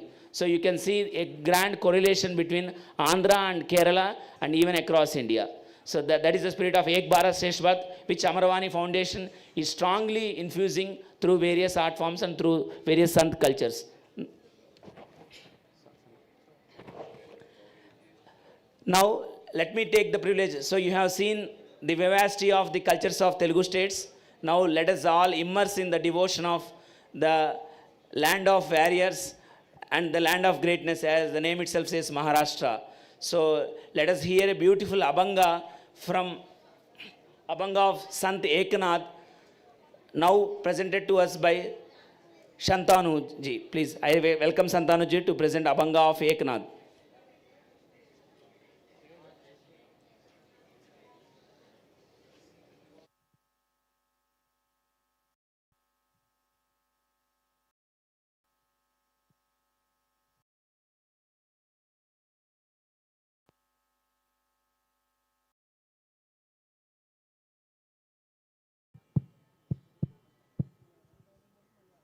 Hello, hello.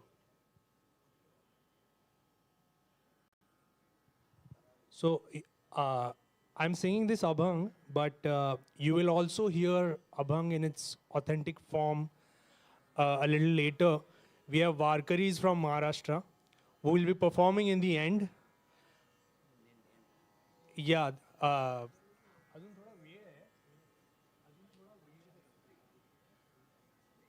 There are few more dances also.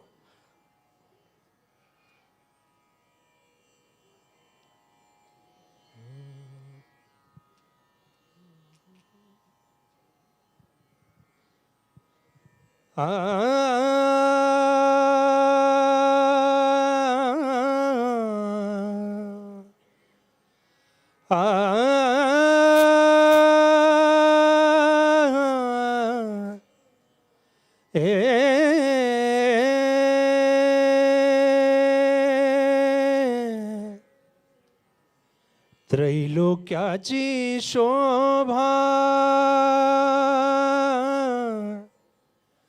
शोभा पांडुरंग पांडुरंग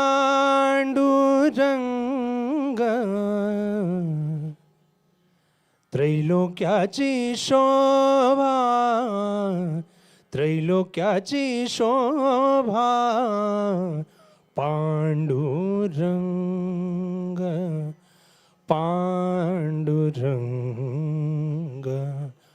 पांडुरंग पांडुरंग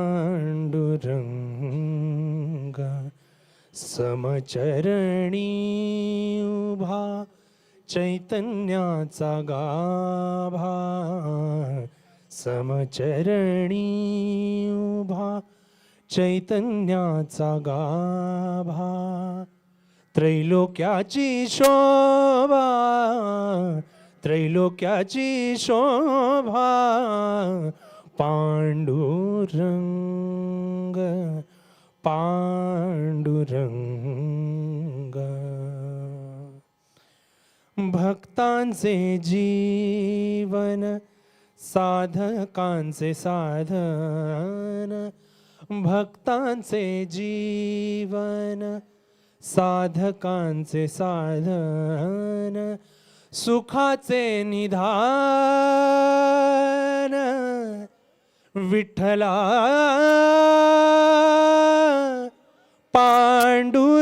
पांडुरंगा सुखाचे निधान सुखाचे निधान पांडुरंग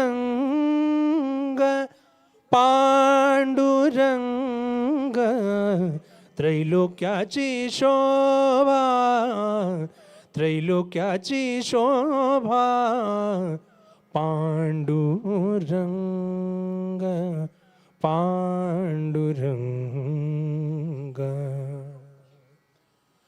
मुक्तिकल्पद्रुम महाफळ उत्तम मुक्तिकल्पद्रुम महाफळ उत्तम गोपिकांचा काम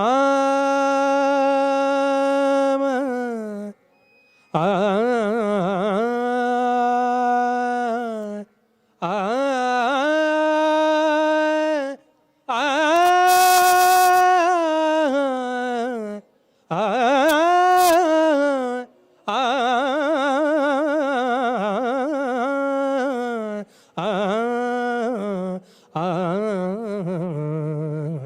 गोपिकांचा काम गोपिकांचा काम पांडुरंग पांडुरंग त्रैलोक्याची शोभा Pandurang Pandurang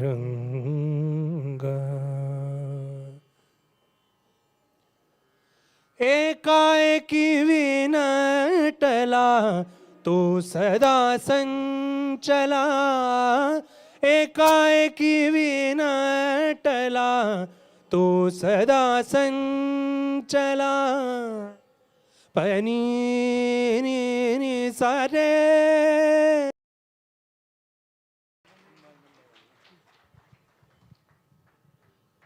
What a beautiful song by Santanuji. When we hear your song, Santanuji, we are remembering one statement. Once Lord Narada visited Sri Panduranga, and Saint Narada asked Lord Panduranga, "My dear Lord, where are you?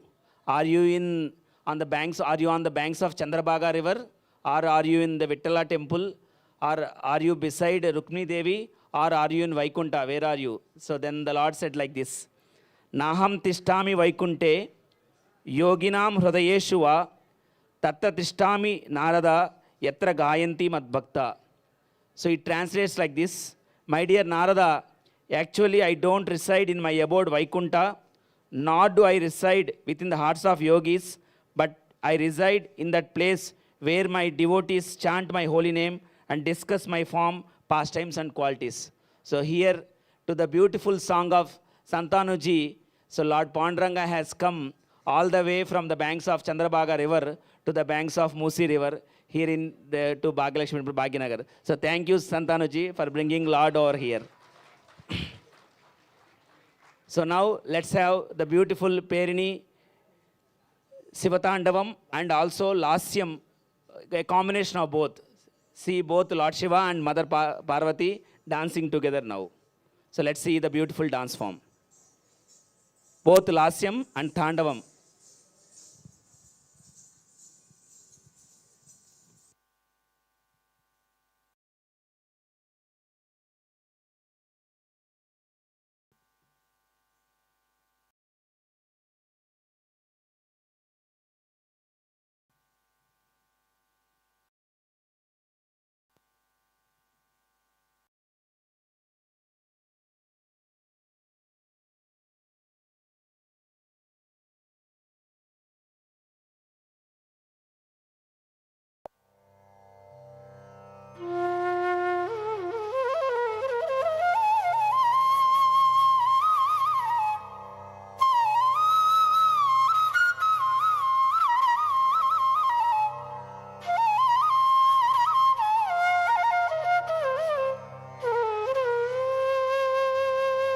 తాండవ నృత్తము యోధుడై పేరిణి నర్తింపగా తాండవ నృత్తము యోధుడై పేరిణి నర్తింపగా మృదు కోమల లాస్య నర్తంబున్ అభినాక్షి సలుపగా మృదు కోమల లాస్య నర్తంబున్ అభినాక్షి సలుపగా ఈ ఖండికను నెవ్వరేగాంచిన పేరిణీ నాట్యమై మనసు రంజింపునే జనులారా. ఈ ఖండికను నెవ్వరేగాంచిన పేరిణీ నాట్యమై మనసు రంజింపునే జనులారా జనులారా.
Hello. What a beautiful dance presentation. So this is reminding me of one word of Bhagavad Gita, a concept called Achintya Bhedabhava Tattva. It means simultaneous oneness and difference. See here you see simultaneous oneness. So they present the same dance form, that is Perni, Shivatandavam. They are same, they are one. And simultaneous difference. So they are different in their rasa. One people are showing Veera Rasa and other people are showing Lasya Rasa. So simultaneous oneness and difference. So it's a perfect example of Achintya Bhedabhava Tattva that is explained in Bhagavad Gita. So we have witnessed that concept here through Perini Shivatandavam. A beautiful presentation. Thanks to the Perini Sandeep team for giving us the experience of such very... Sir? Yeah, please give the loud applause to the choreographer Perini Sandeep for such a beautiful presentation. Really, he brought us witness a very ancient, a very age-old ancient art form. Thank you, Sandeep. Sandeep, are you there? Perini Sandeep, can you come on? Yes, please come onto the dais, please. So he is the guy. Thank you for protecting this wonderful art form.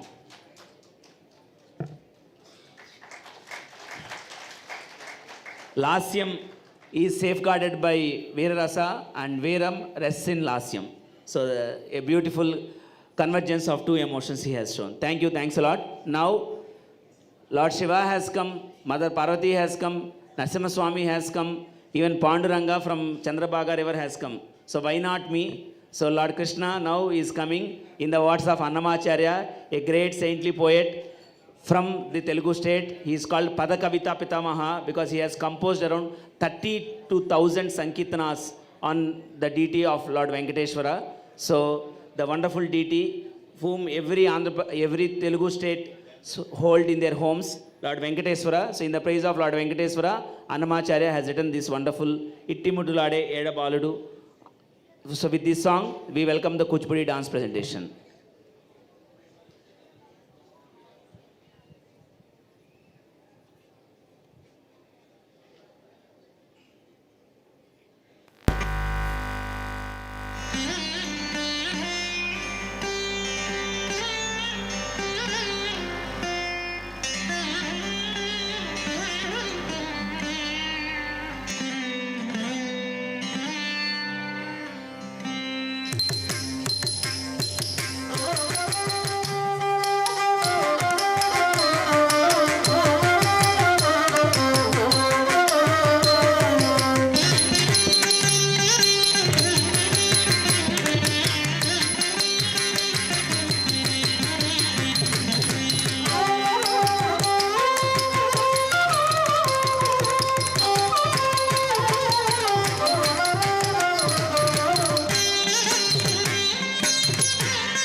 పొట్టనింద Balu పోయడే వాణి పట్టి తెచ్చి పొట్టనింద బాలు పోయడే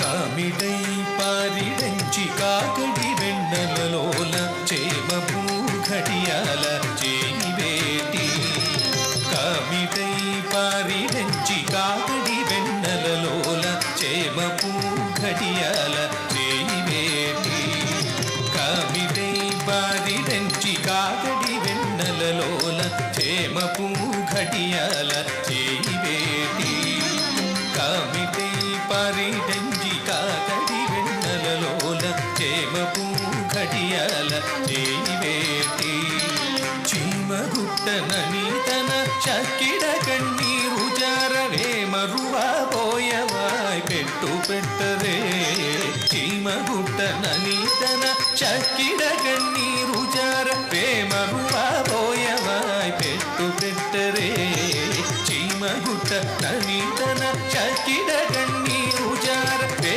మరువా పోయవాయ్ పెట్టు పెట్టరే ఇట్టి ముద్దులాడి బాలు వాడి పట్టి తెచ్చి పొట్టనింద బాలు పోయడి వాణి పట్టి తెచ్చి పొట్టనింద బాలు పోయడి వాణి పట్టి తెచ్చి పొట్టనింద బాలు పోయడే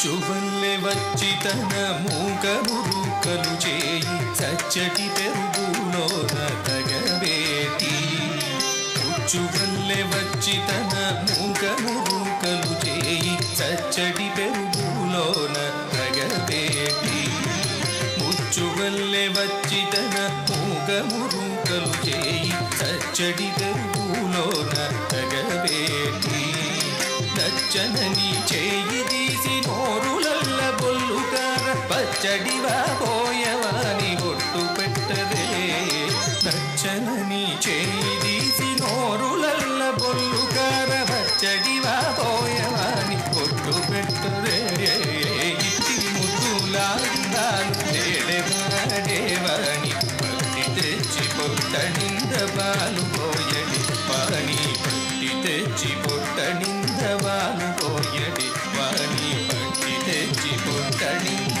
బాలు పోయడే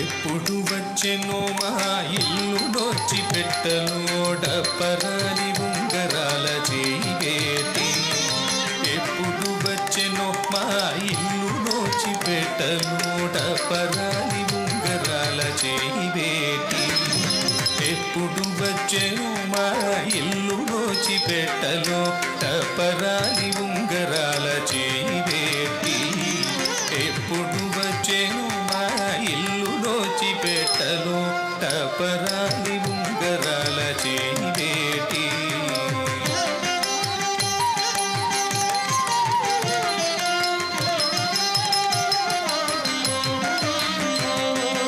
ఎప్పుడు వచ్చెను మా ఇల్లు నోచిపేటలో టపరాలి ఉంగరాల చేయివేటి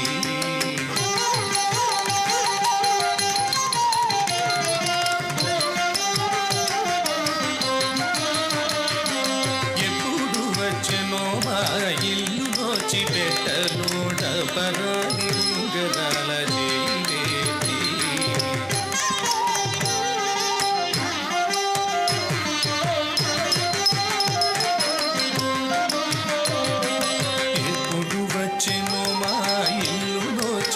పెట్టలు టపరాలి ఉంగరాల చేయి బేటి ఎప్పుడు వచ్చెను మా ఇల్లు నోచి పెట్టలు టపరాలి ఉంగరాల చేయి బేటి ఎప్పుడు వచ్చెను మా ఇల్లు నోచి పెట్టలు టపరాలి ఉంగరాల చేయి బేటి ఎప్పుడు వచ్చెనో మా ఇల్లు నోచి పెట్టలు టపరాలి ఉంగరాల చేయి బేటి అప్పడైన వెంకటేశు దాస బాలకుడుగనా అప్పడైన వెంకటేశు దాస బాలకుడుగన తప్పకుండా పెట్టు పాని తలకెత్తరే ఇటు ముద్దులాడి బాలుడేడవాడేవాణి పట్టి తెచ్చి పొట్టడింద పాలు పోయడే ఇట్టి ముద్దులాడి బాలుడేడవాడేవాణి పట్టి తెచ్చి పొట్టడింద పాలు పోయడే ఇట్టి ముద్దులాడి బాలుడేడవాడేవాణి పట్టి తెచ్చి పొట్టడింద పాలు పోయడే వాణి పట్టి తెచ్చి పొట్టడింద పాలు పోయడే పట్టి తెచ్చి పొట్టడింద పాలు పోయడే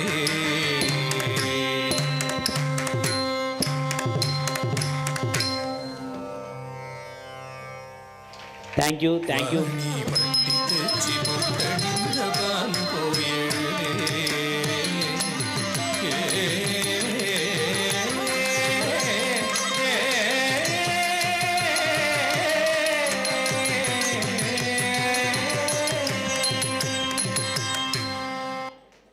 Even if he is the Lord of universe, he is son to his mother. So he is not controlled by many great demons. He is not caught by many great yogis, but he is just tied by a rope to the love of Mother Devaki. Mother Yashoda as Damodara. So even Lord is bound to mother's love. Such is the beauty of mother's love. So let's all cherish and respect the great mother's love in all our lives. Thank you, thanks a lot.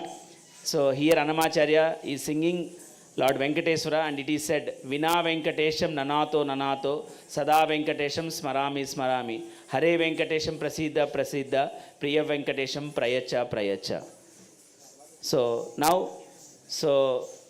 as we have discussed before, with the song sung by our Shantanuji, Lord Panduranga Vittala has come all the way from the banks of Chandrabhaga river to Bhagyanagar. So when Lord is here, why not Varkaris? So Varkaris are also coming in search of their Lord. So my dear Lord, where are you?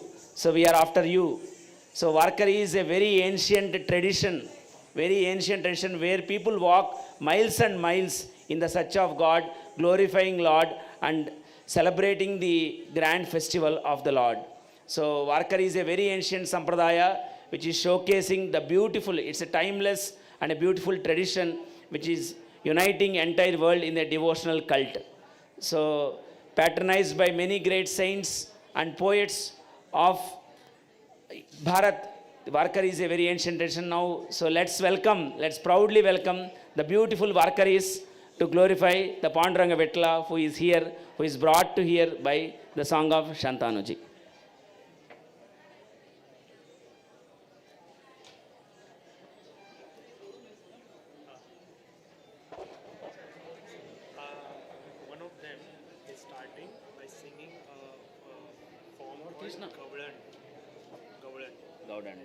Gaudan. Should I announce? Yes. Take attention now.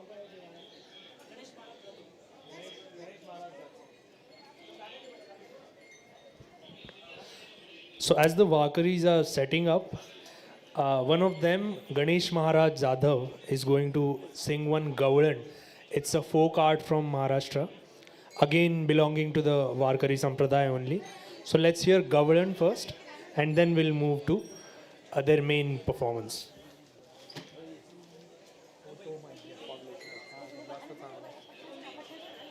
Can we have the cordless mic, please? Don't mic, don't. We need one more mic, one more cordless. आगे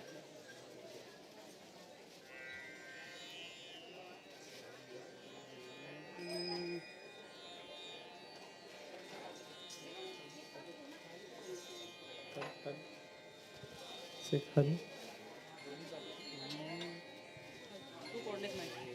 hello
जितना दिया मेरे श्यामा मोहन ने मुझको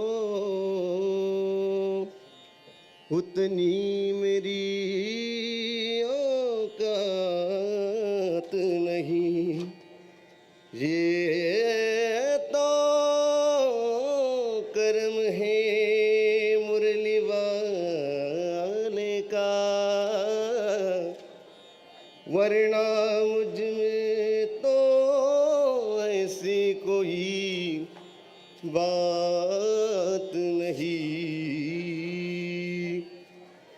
मुरली वाले ओ बंसी वाले मुरली वाले वो बंसी वाले मुरली सुना दे प्रीत लगा दे मुरली सुना दे प्रीत लगा दे चरणों में ले ले मुरली वाले वो बंसी वाले मुरली वाले ओ बंसी वाले मैं तो सुध बुध खोई तेरे प्यार में मैं तो सुध बुध खोई तेरे प्यार में मैं तो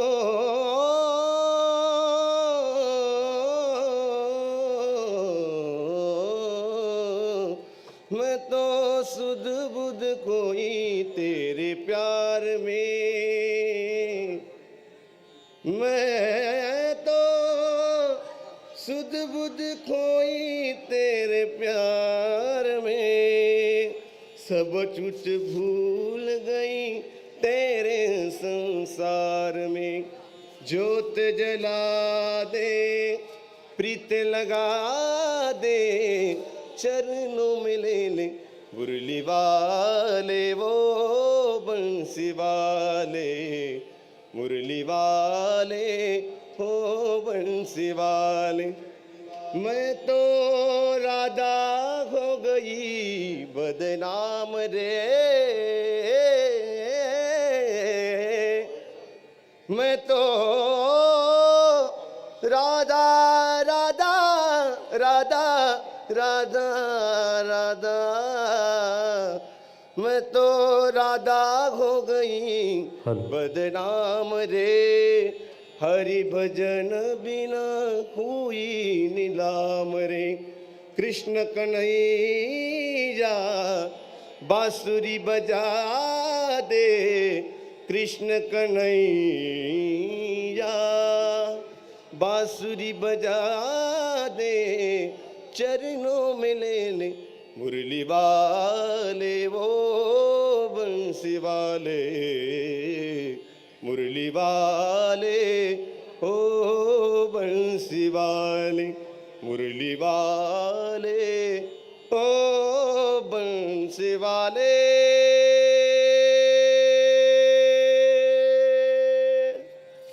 सभी को प्रणाम। श्री आज यहाँ हम महाराष्ट्र से श्री माऊली वारकरी शिक्षण संस्था अनाथालय व गौशाला निल्लोड फाटा संभाजीनगर महाराष्ट्र से हम यहाँ पर एक दिंडी नृत्य यहाँ पे सादर करने वाले हैं। सभी को राम कृष्ण हरि यहाँ हम करते हैं स्टार्ट।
आमची माऊली इंद्रायणी सांगे इंद्रायणी सांगे इंद्रायणी सांगे कथा योगियांची जगता हो सावली ज्ञानेश्वर माऊली जगता हो सावली उवरी अवतरी रंगरूप हे विठ्ठल विठ्ठल माऊली हिवरेचे तिरी निज सुख हे विठ्ठल विठ्ठल माऊली युगे युगे विठेवरी शोभे कर घटावरी गरुडावरी आला माझा कानडा कैवारी सावळा माझा राजा गजरा झाला हरी विठ्ठल जय हरी विठ्ठल जय जय विठू माऊली विठ्ठल विठ्ठल जय हरी विठ्ठल माझी विठू माऊली विठ्ठल विठ्ठल जय हरी विठ्ठल जय जय विठू माऊली विठ्ठल विठ्ठल जय हरी विठ्ठल माझी विठू माऊली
धन्यवाद सभी का। ये जो बच्चे हैं मावली वारकरी शिक्षण संस्था, अनाथालय व गौशाला, ये सभी यहाँ पे जो प्रेजेंटेशन किया हमारे गुरुवर्य रामेश्वर जी महाराज पवार, इनकी वजह से, और यहाँ तक सफलतापूर्वक, और जिन्होंने हमें यहाँ पे गाइडेंस किया, ऐसे हमारे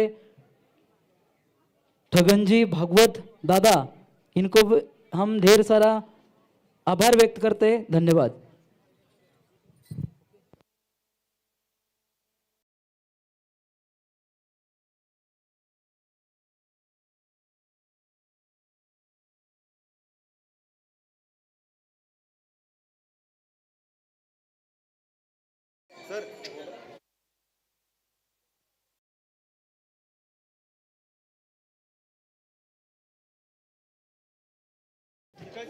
What a divine performance it is. Really, you made us feel that we are in Pandaripur. A very nostalgic and an astounding performance it is. So, cheers to all. Once again, Jai Panduranga Vittala. Go on. Vittala, Vittala. Vittala, Vittala. Yeah.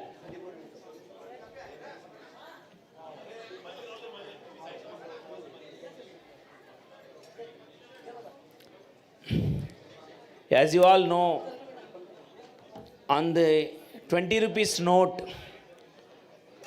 recently maybe launched by Government of India, you see a chariot. Can anyone name what is a chariot? On the back of 20 rupees note, launched by government. Yes, someone said yes, very good. Humpy chariot. So when you visit that Humpy chariot carries. So let's all appreciate this wonderful team of Varkari, Nutya. Let's all appreciate. Please, cheers, loud cheers, please.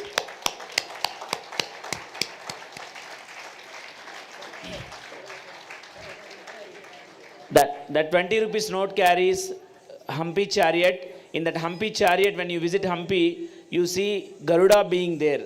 That chariot is in the temple of Panduranga Vittala, and you know Humpy is in Karnataka and Panduranga Vittala is in Maharashtra. And as today some of our speakers has said, Tenali Ramakrishna, who is a Telugu poet, he has written Panduranga Mahatya, praising Lord Vittala Panduranga. So there you see a cross connection, a cross culture between three South Indian states, Karnataka, Maharashtra and Andhra Pradesh. So Panduranga is a home lord to every South Indian state. So now from culturals, let's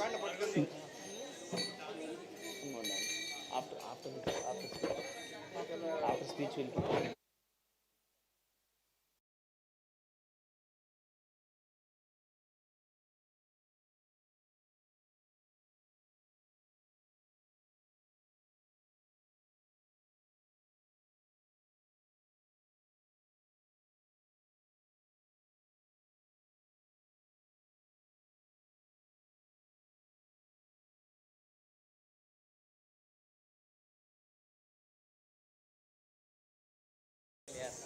spirit ignites spirit. So seeing the spirit of the Varkaris, the Perini group of Telangana has come down to show their spirit either. So let's the spirit echo, the spirit of Bharatiyata echo.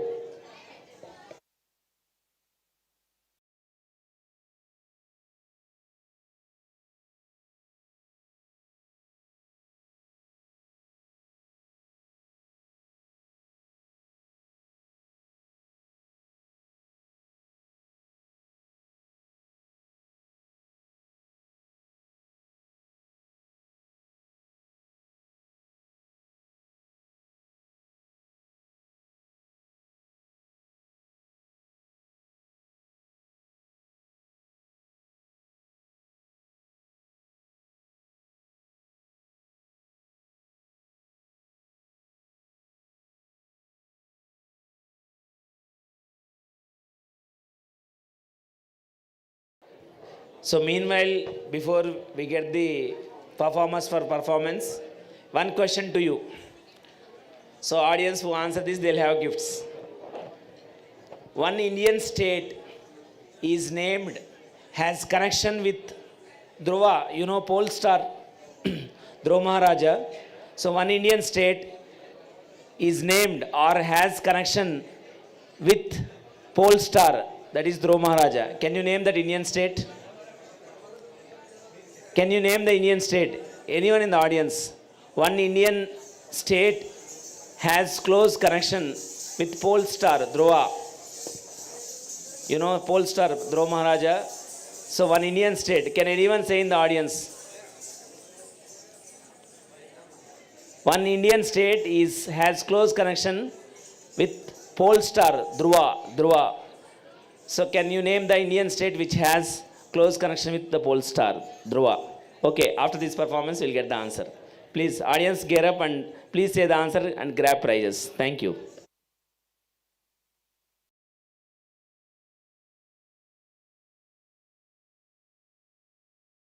ता दे तो नम ता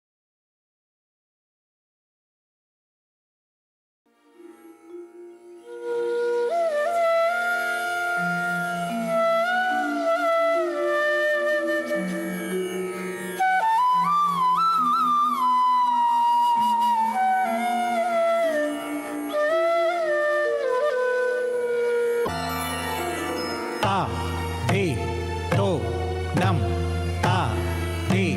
तो नम ता दे तो नम ता दे तो नम ता दे तो नम ता दे तो नम ता दे तो नम ता दे तो नम ता दे तो नम ता दे तो नम ता दे तो नम ता दे तो नम ता दे तो नम तांग किड तक देना तांग किड तक देना तांग किड तक देना तांग किड तक देना तांग किड तक देना तांग किड तक देना तांग किड तक देना तज्जम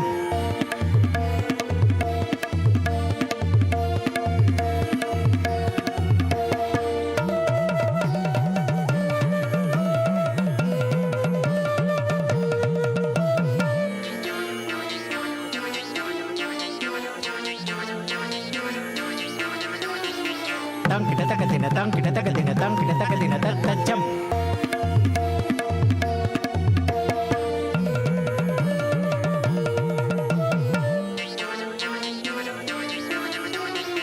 तांग किड तक देना तज्जम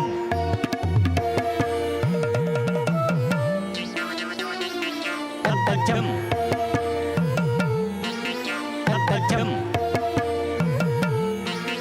तकिट तकिट तक तकिट तकिट तक तकिट तकिट तक तकिट तकिट तक तकिट तकिट तक तकिट तकिट तक तकिट तकिट तक तक तरिकिट तक ते तांकिट तक तरिकिट तक ते तांकिट तक तरिकिट तक ते तांकिट तक तरिकिट तक तलांग पुन तज्जन तज्जम ते तांकिट तक तरिकिट तक ते तांकिट तक तरिकिट तक ते तांकिट तक तरिकिट तक तलांग दिन तज्जन तज्जम ते तांकिट तक तरिकिट तक ते तांकिट तक तरिकिट तक ते तांकिट तक तरिकिट तक तलांग दिन तद्दि तांकिट तक तरिकिट तक तलांग जम तद्दि तांकिट तक तरिकिट तक तलांग पुन तज्जम तलांग पुन तज्जम तलांग पुन तलांग पुन तज्जम तलांग पुन तज्जम तलांग पुन तलांग पुन तज्जम तलांग पुन तज्जम तलांग पुन तज्जम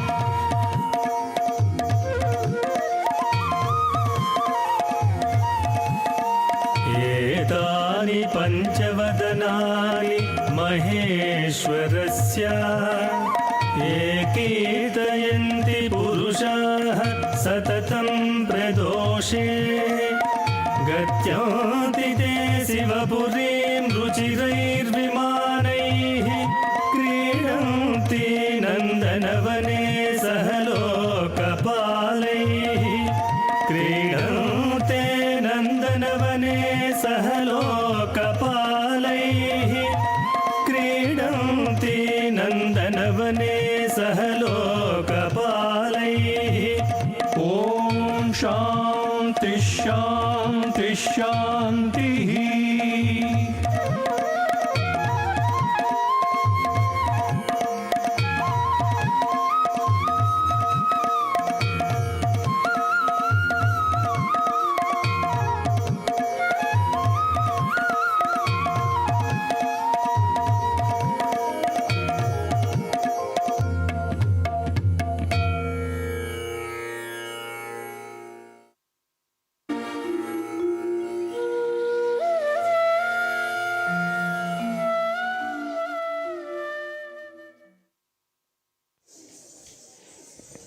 Thank you very much for such a wonderful performance.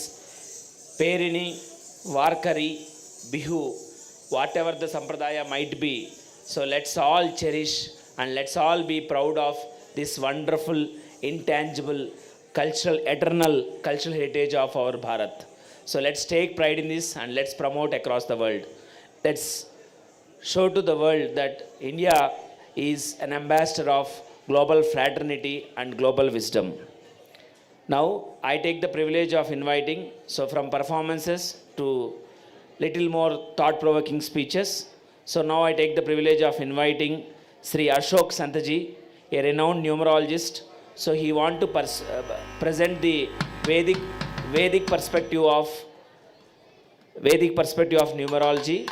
I request Ashok Santaji to come and deliver his address for 5 minutes.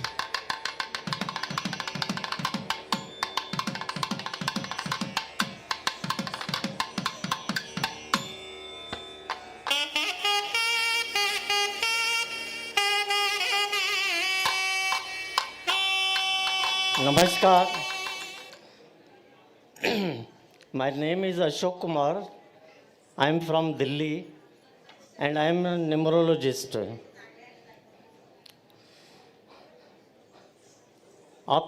आपने न्यूमरोलॉजी का नाम तो सुना होगा। ये हमारी प्राचीन जो सब अपने हिंदू शास्त्र हैं उनमें बहुत ही एक तरह से एक साइंस है नंबर्स। तो नंबर्स का इफ़ेक्ट हमारी लाइफ पे बहुत पड़ता है in every humans and entities also. Numbers means planets. There are basically 9 number and there are 9 planets. On each number, a certain planet rules. And everybody, human being, पैदा होने से numbers के influence में रहता है, आ जाता है, और टिल इज एंड और her and he remains in the influence of numbers, means planets. This numerology tells us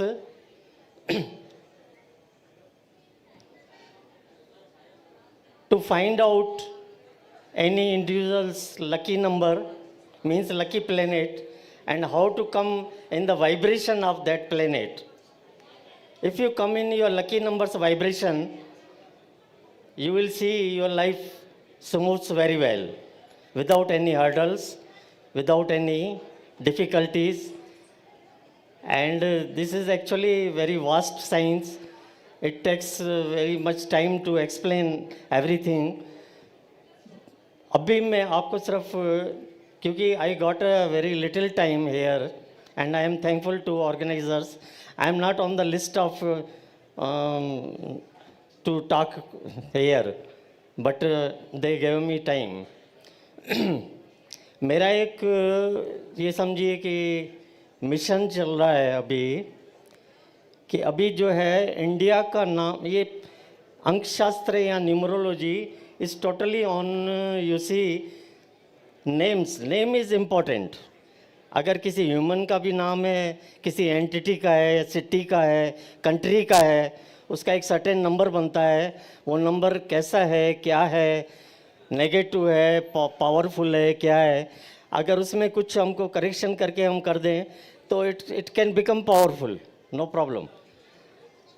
अब इसमें मेरा एक चल रहा है कि अभी जो एक बात चल रही है कि इंडिया जो हमारा नाम है कंट्री का पुराना जो हमको अंग्रेज़ों ने दिया, वो बहुत ही बैड वाइब्रेशन में रहने से ये इंडिया की हालत हुई। और अभी भारत रखने जा रहे हैं ऐसा चल रहा है, और अनऑफिशियली तो भारत हो भी रहा है, but as per our calculations as I know Bharat रखना ठीक नहीं रहेगा। हालांकि भारत का भी नंबर जो बनता है 6 number, that is lucky for our country, 6 number ही चाहिए। बट भारत का जो नंबर बनता है compound number that is 15 it is 6 of 15 compound number. Now I can tell you I should tell you, 15 number is very negative.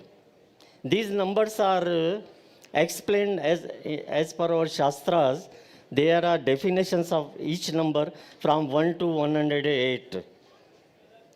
What this is number, what power is there, or negative or positive, what qualities of number. So 15 अगर हमारा रखा गया भारत, तो इसमें काफ़ी negativity भी है. Financially it will become very good, क्योंकि चाइना भी 6 नंबर है 15 में. हमारी मेंटेलिटी फिर जो है भारत की भी चाइना जैसी बन जाएगी. पैसा तो बहुत आएगा, क्योंकि 6 रूल्ड बाय वीनस प्लेनेट शुक्र, and that is goddess Lakshmi's number. So lot of money comes, but our mentality will be like China. So what is my theory is, the name should be Bharat Varsh. पहले भारत वर्ष भी पुकारा जाता था हमारे country को. भारत वर्ष become 33 number. This same 6, but in the compound number of 33. That is a very, very powerful number.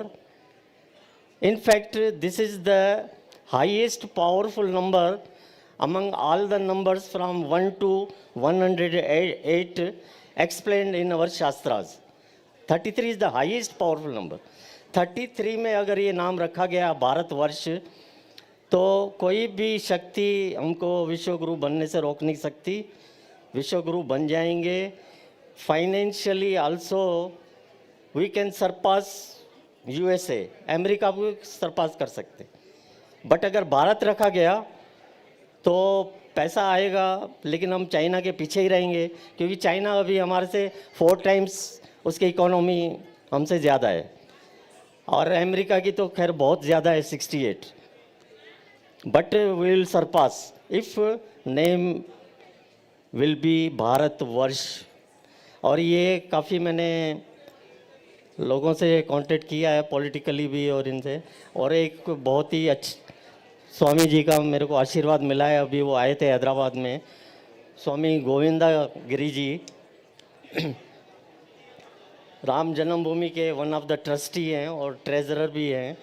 और मोदी जी उनको बहुत रेस्पेक्ट करते हैं. आपने उद्घाटन में देखा होगा मंदिर के लास्ट में, जब मोदी जी के लिए उन्होंने कुछ बोला था कि इन्होंने इतना फास्टिंग रखा है, ये किया, और अपने हाथ से उनको जल पिला के उनका व्रत को किया था. स्वामी गोविंदा गिरी जी, रिसेंटली ही was in Hyderabad for 3 days, and I specially came from Delhi for this purpose only. And फिर हमारा डिस्कशन हुआ इस बात पे, एंड उनका बहुत मेरे को हेल्प मिल रहा है. अभी मैं दिल्ली जाके इस पे लग जाऊंगा. आप लोगों से अपील है, मेरी पहली ये शुरुआत है, मतलब एक पब्लिक से ये इस बात के बारे में कि हमको भारत नहीं भारतवर्ष रखना है. तो इसके लिए मैं अभी टीवी चैनल्स में भी आऊँगा और यूट्यूब वगैरह में, तो उसमें आपको कोऑपरेशन करना है कि our country's name should be Bharatvarsh. Thank you very much. और ज़्यादा इसको आप समझ पाएंगे जब YouTube वगैरह में आप सब देखेंगे कि what is the difference of Bharat and Bharatvarsh. Thank you very much.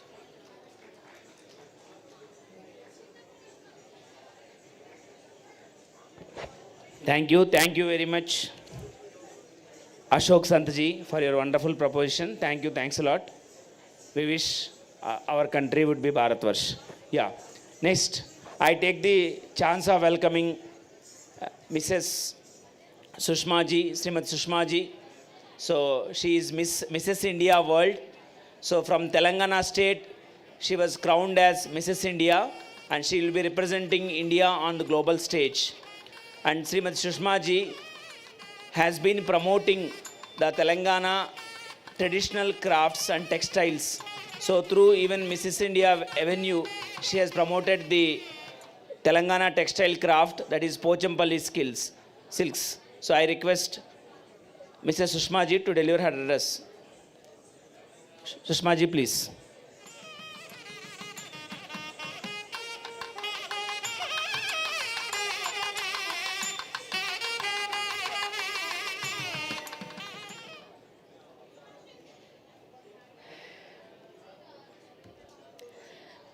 Good evening to all the dignitaries and esteemed guests and the talented artists. Thank you for giving me an opportunity through this platform, and I thank the whole team, Amarvani team, as well as the Jignasa team for inviting me here. And I feel truly blessed and privileged to stand before all of you and talk about our art and culture. So my background, I came from a very small town. I grew up over there. Name is Chirala, which is well known for textile industry. There, I got the strong, intimate connection with handlooms. And I'm sure everybody know handloom is the heart of our art and culture. So as I grew up, I got the strong connection with these handlooms. And when I got an opportunity to represent our state and its culture on the national platform, I proudly represented Telangana's art and culture through an attire with all the prominent weaves on it.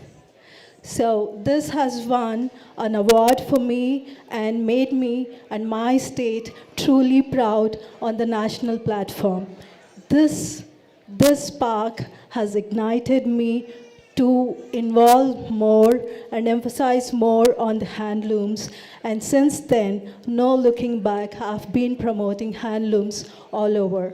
Now that I'm Mrs. India and also going to represent India on the global platform very soon, and also I'm working for Paris and Milan fashion show, I want to promote these handlooms globally, and I want to make sure these handlooms are well known and used by everyone globally. On this note, I just wanted to bring to you all a small thing, to bring to your notice that while I was visiting I got an honor to visit all the families from Pochampalli and Gadwal, where I happened to meet very interesting women who are so much involved in weaving from the beginning. Once, when I checked with them and their lifestyle, they taught me, I got to know through their experiences that when I asked them, why are you not wearing the same sari which you are weaving for us? Then they said, it's a luxury item for us, which we cannot afford, which I felt really bad for them. And I thought maybe to bring that kind of art in front of us and to us for our main occasions, for our weddings and all, they have put their heart and soul to make that into a fine fabric for us to use.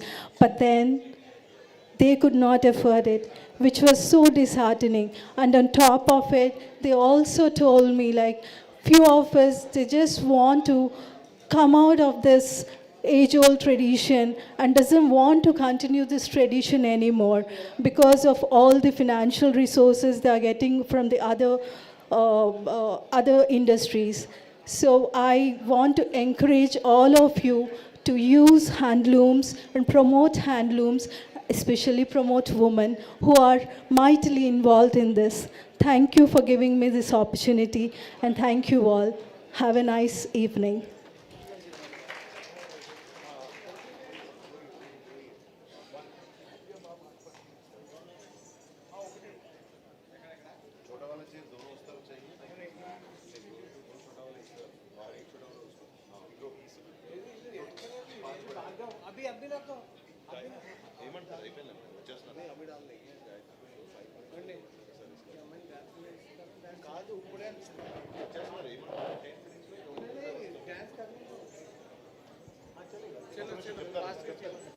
Thank you.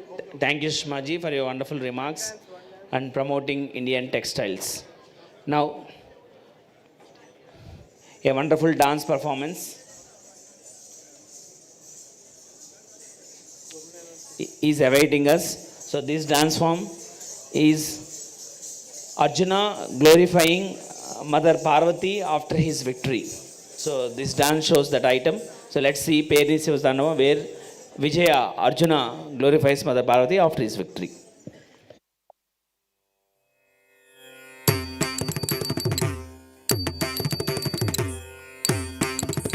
ताम Bhim तकुंदरी kit तक ताम Bhim तकुंदरी kit तक ताम Bhim तकुंदरी kit तक ताम Bhim तकुंदरी kit तक ताम Bhim तकुंदरी kit तक ताम भीम तकुंदरी किट तक ताम भीम तकुंदरी किट तक ताम भीम तकुंदरी किट तक दंग तक दिन तक दिगिन दोम ताम तोम भीम तोम ताम तोम धीम तोम ताम तोम धीम तोम ताम तक झनु तक ताम धीम तक झनु तक ताम तोम तक झनु तक ताम नम तक झनु तक ताम ताम तोम धीम तोम ताम तोम धीम तोम ताम तोम धीम तोम ताम तक झनु तक ताम धीम तक झनु तक ताम तोम तक झनु तक ताम नम तक झनु तक ताम ताम तक झनु धीम तक झनु तोम तक झनु तक ताम ताम तक झनु धीम तक झनु तोम तक झनु तक ताम ताम तक झनु धीम तक झनु तोम तक झनु तक ताम नमस्ते नमस्ते नमस्ते नमस्ते नमस्ते सिद्धसेनानी आदिमन्दरवासिनी नमस्ते सिद्धसेनानी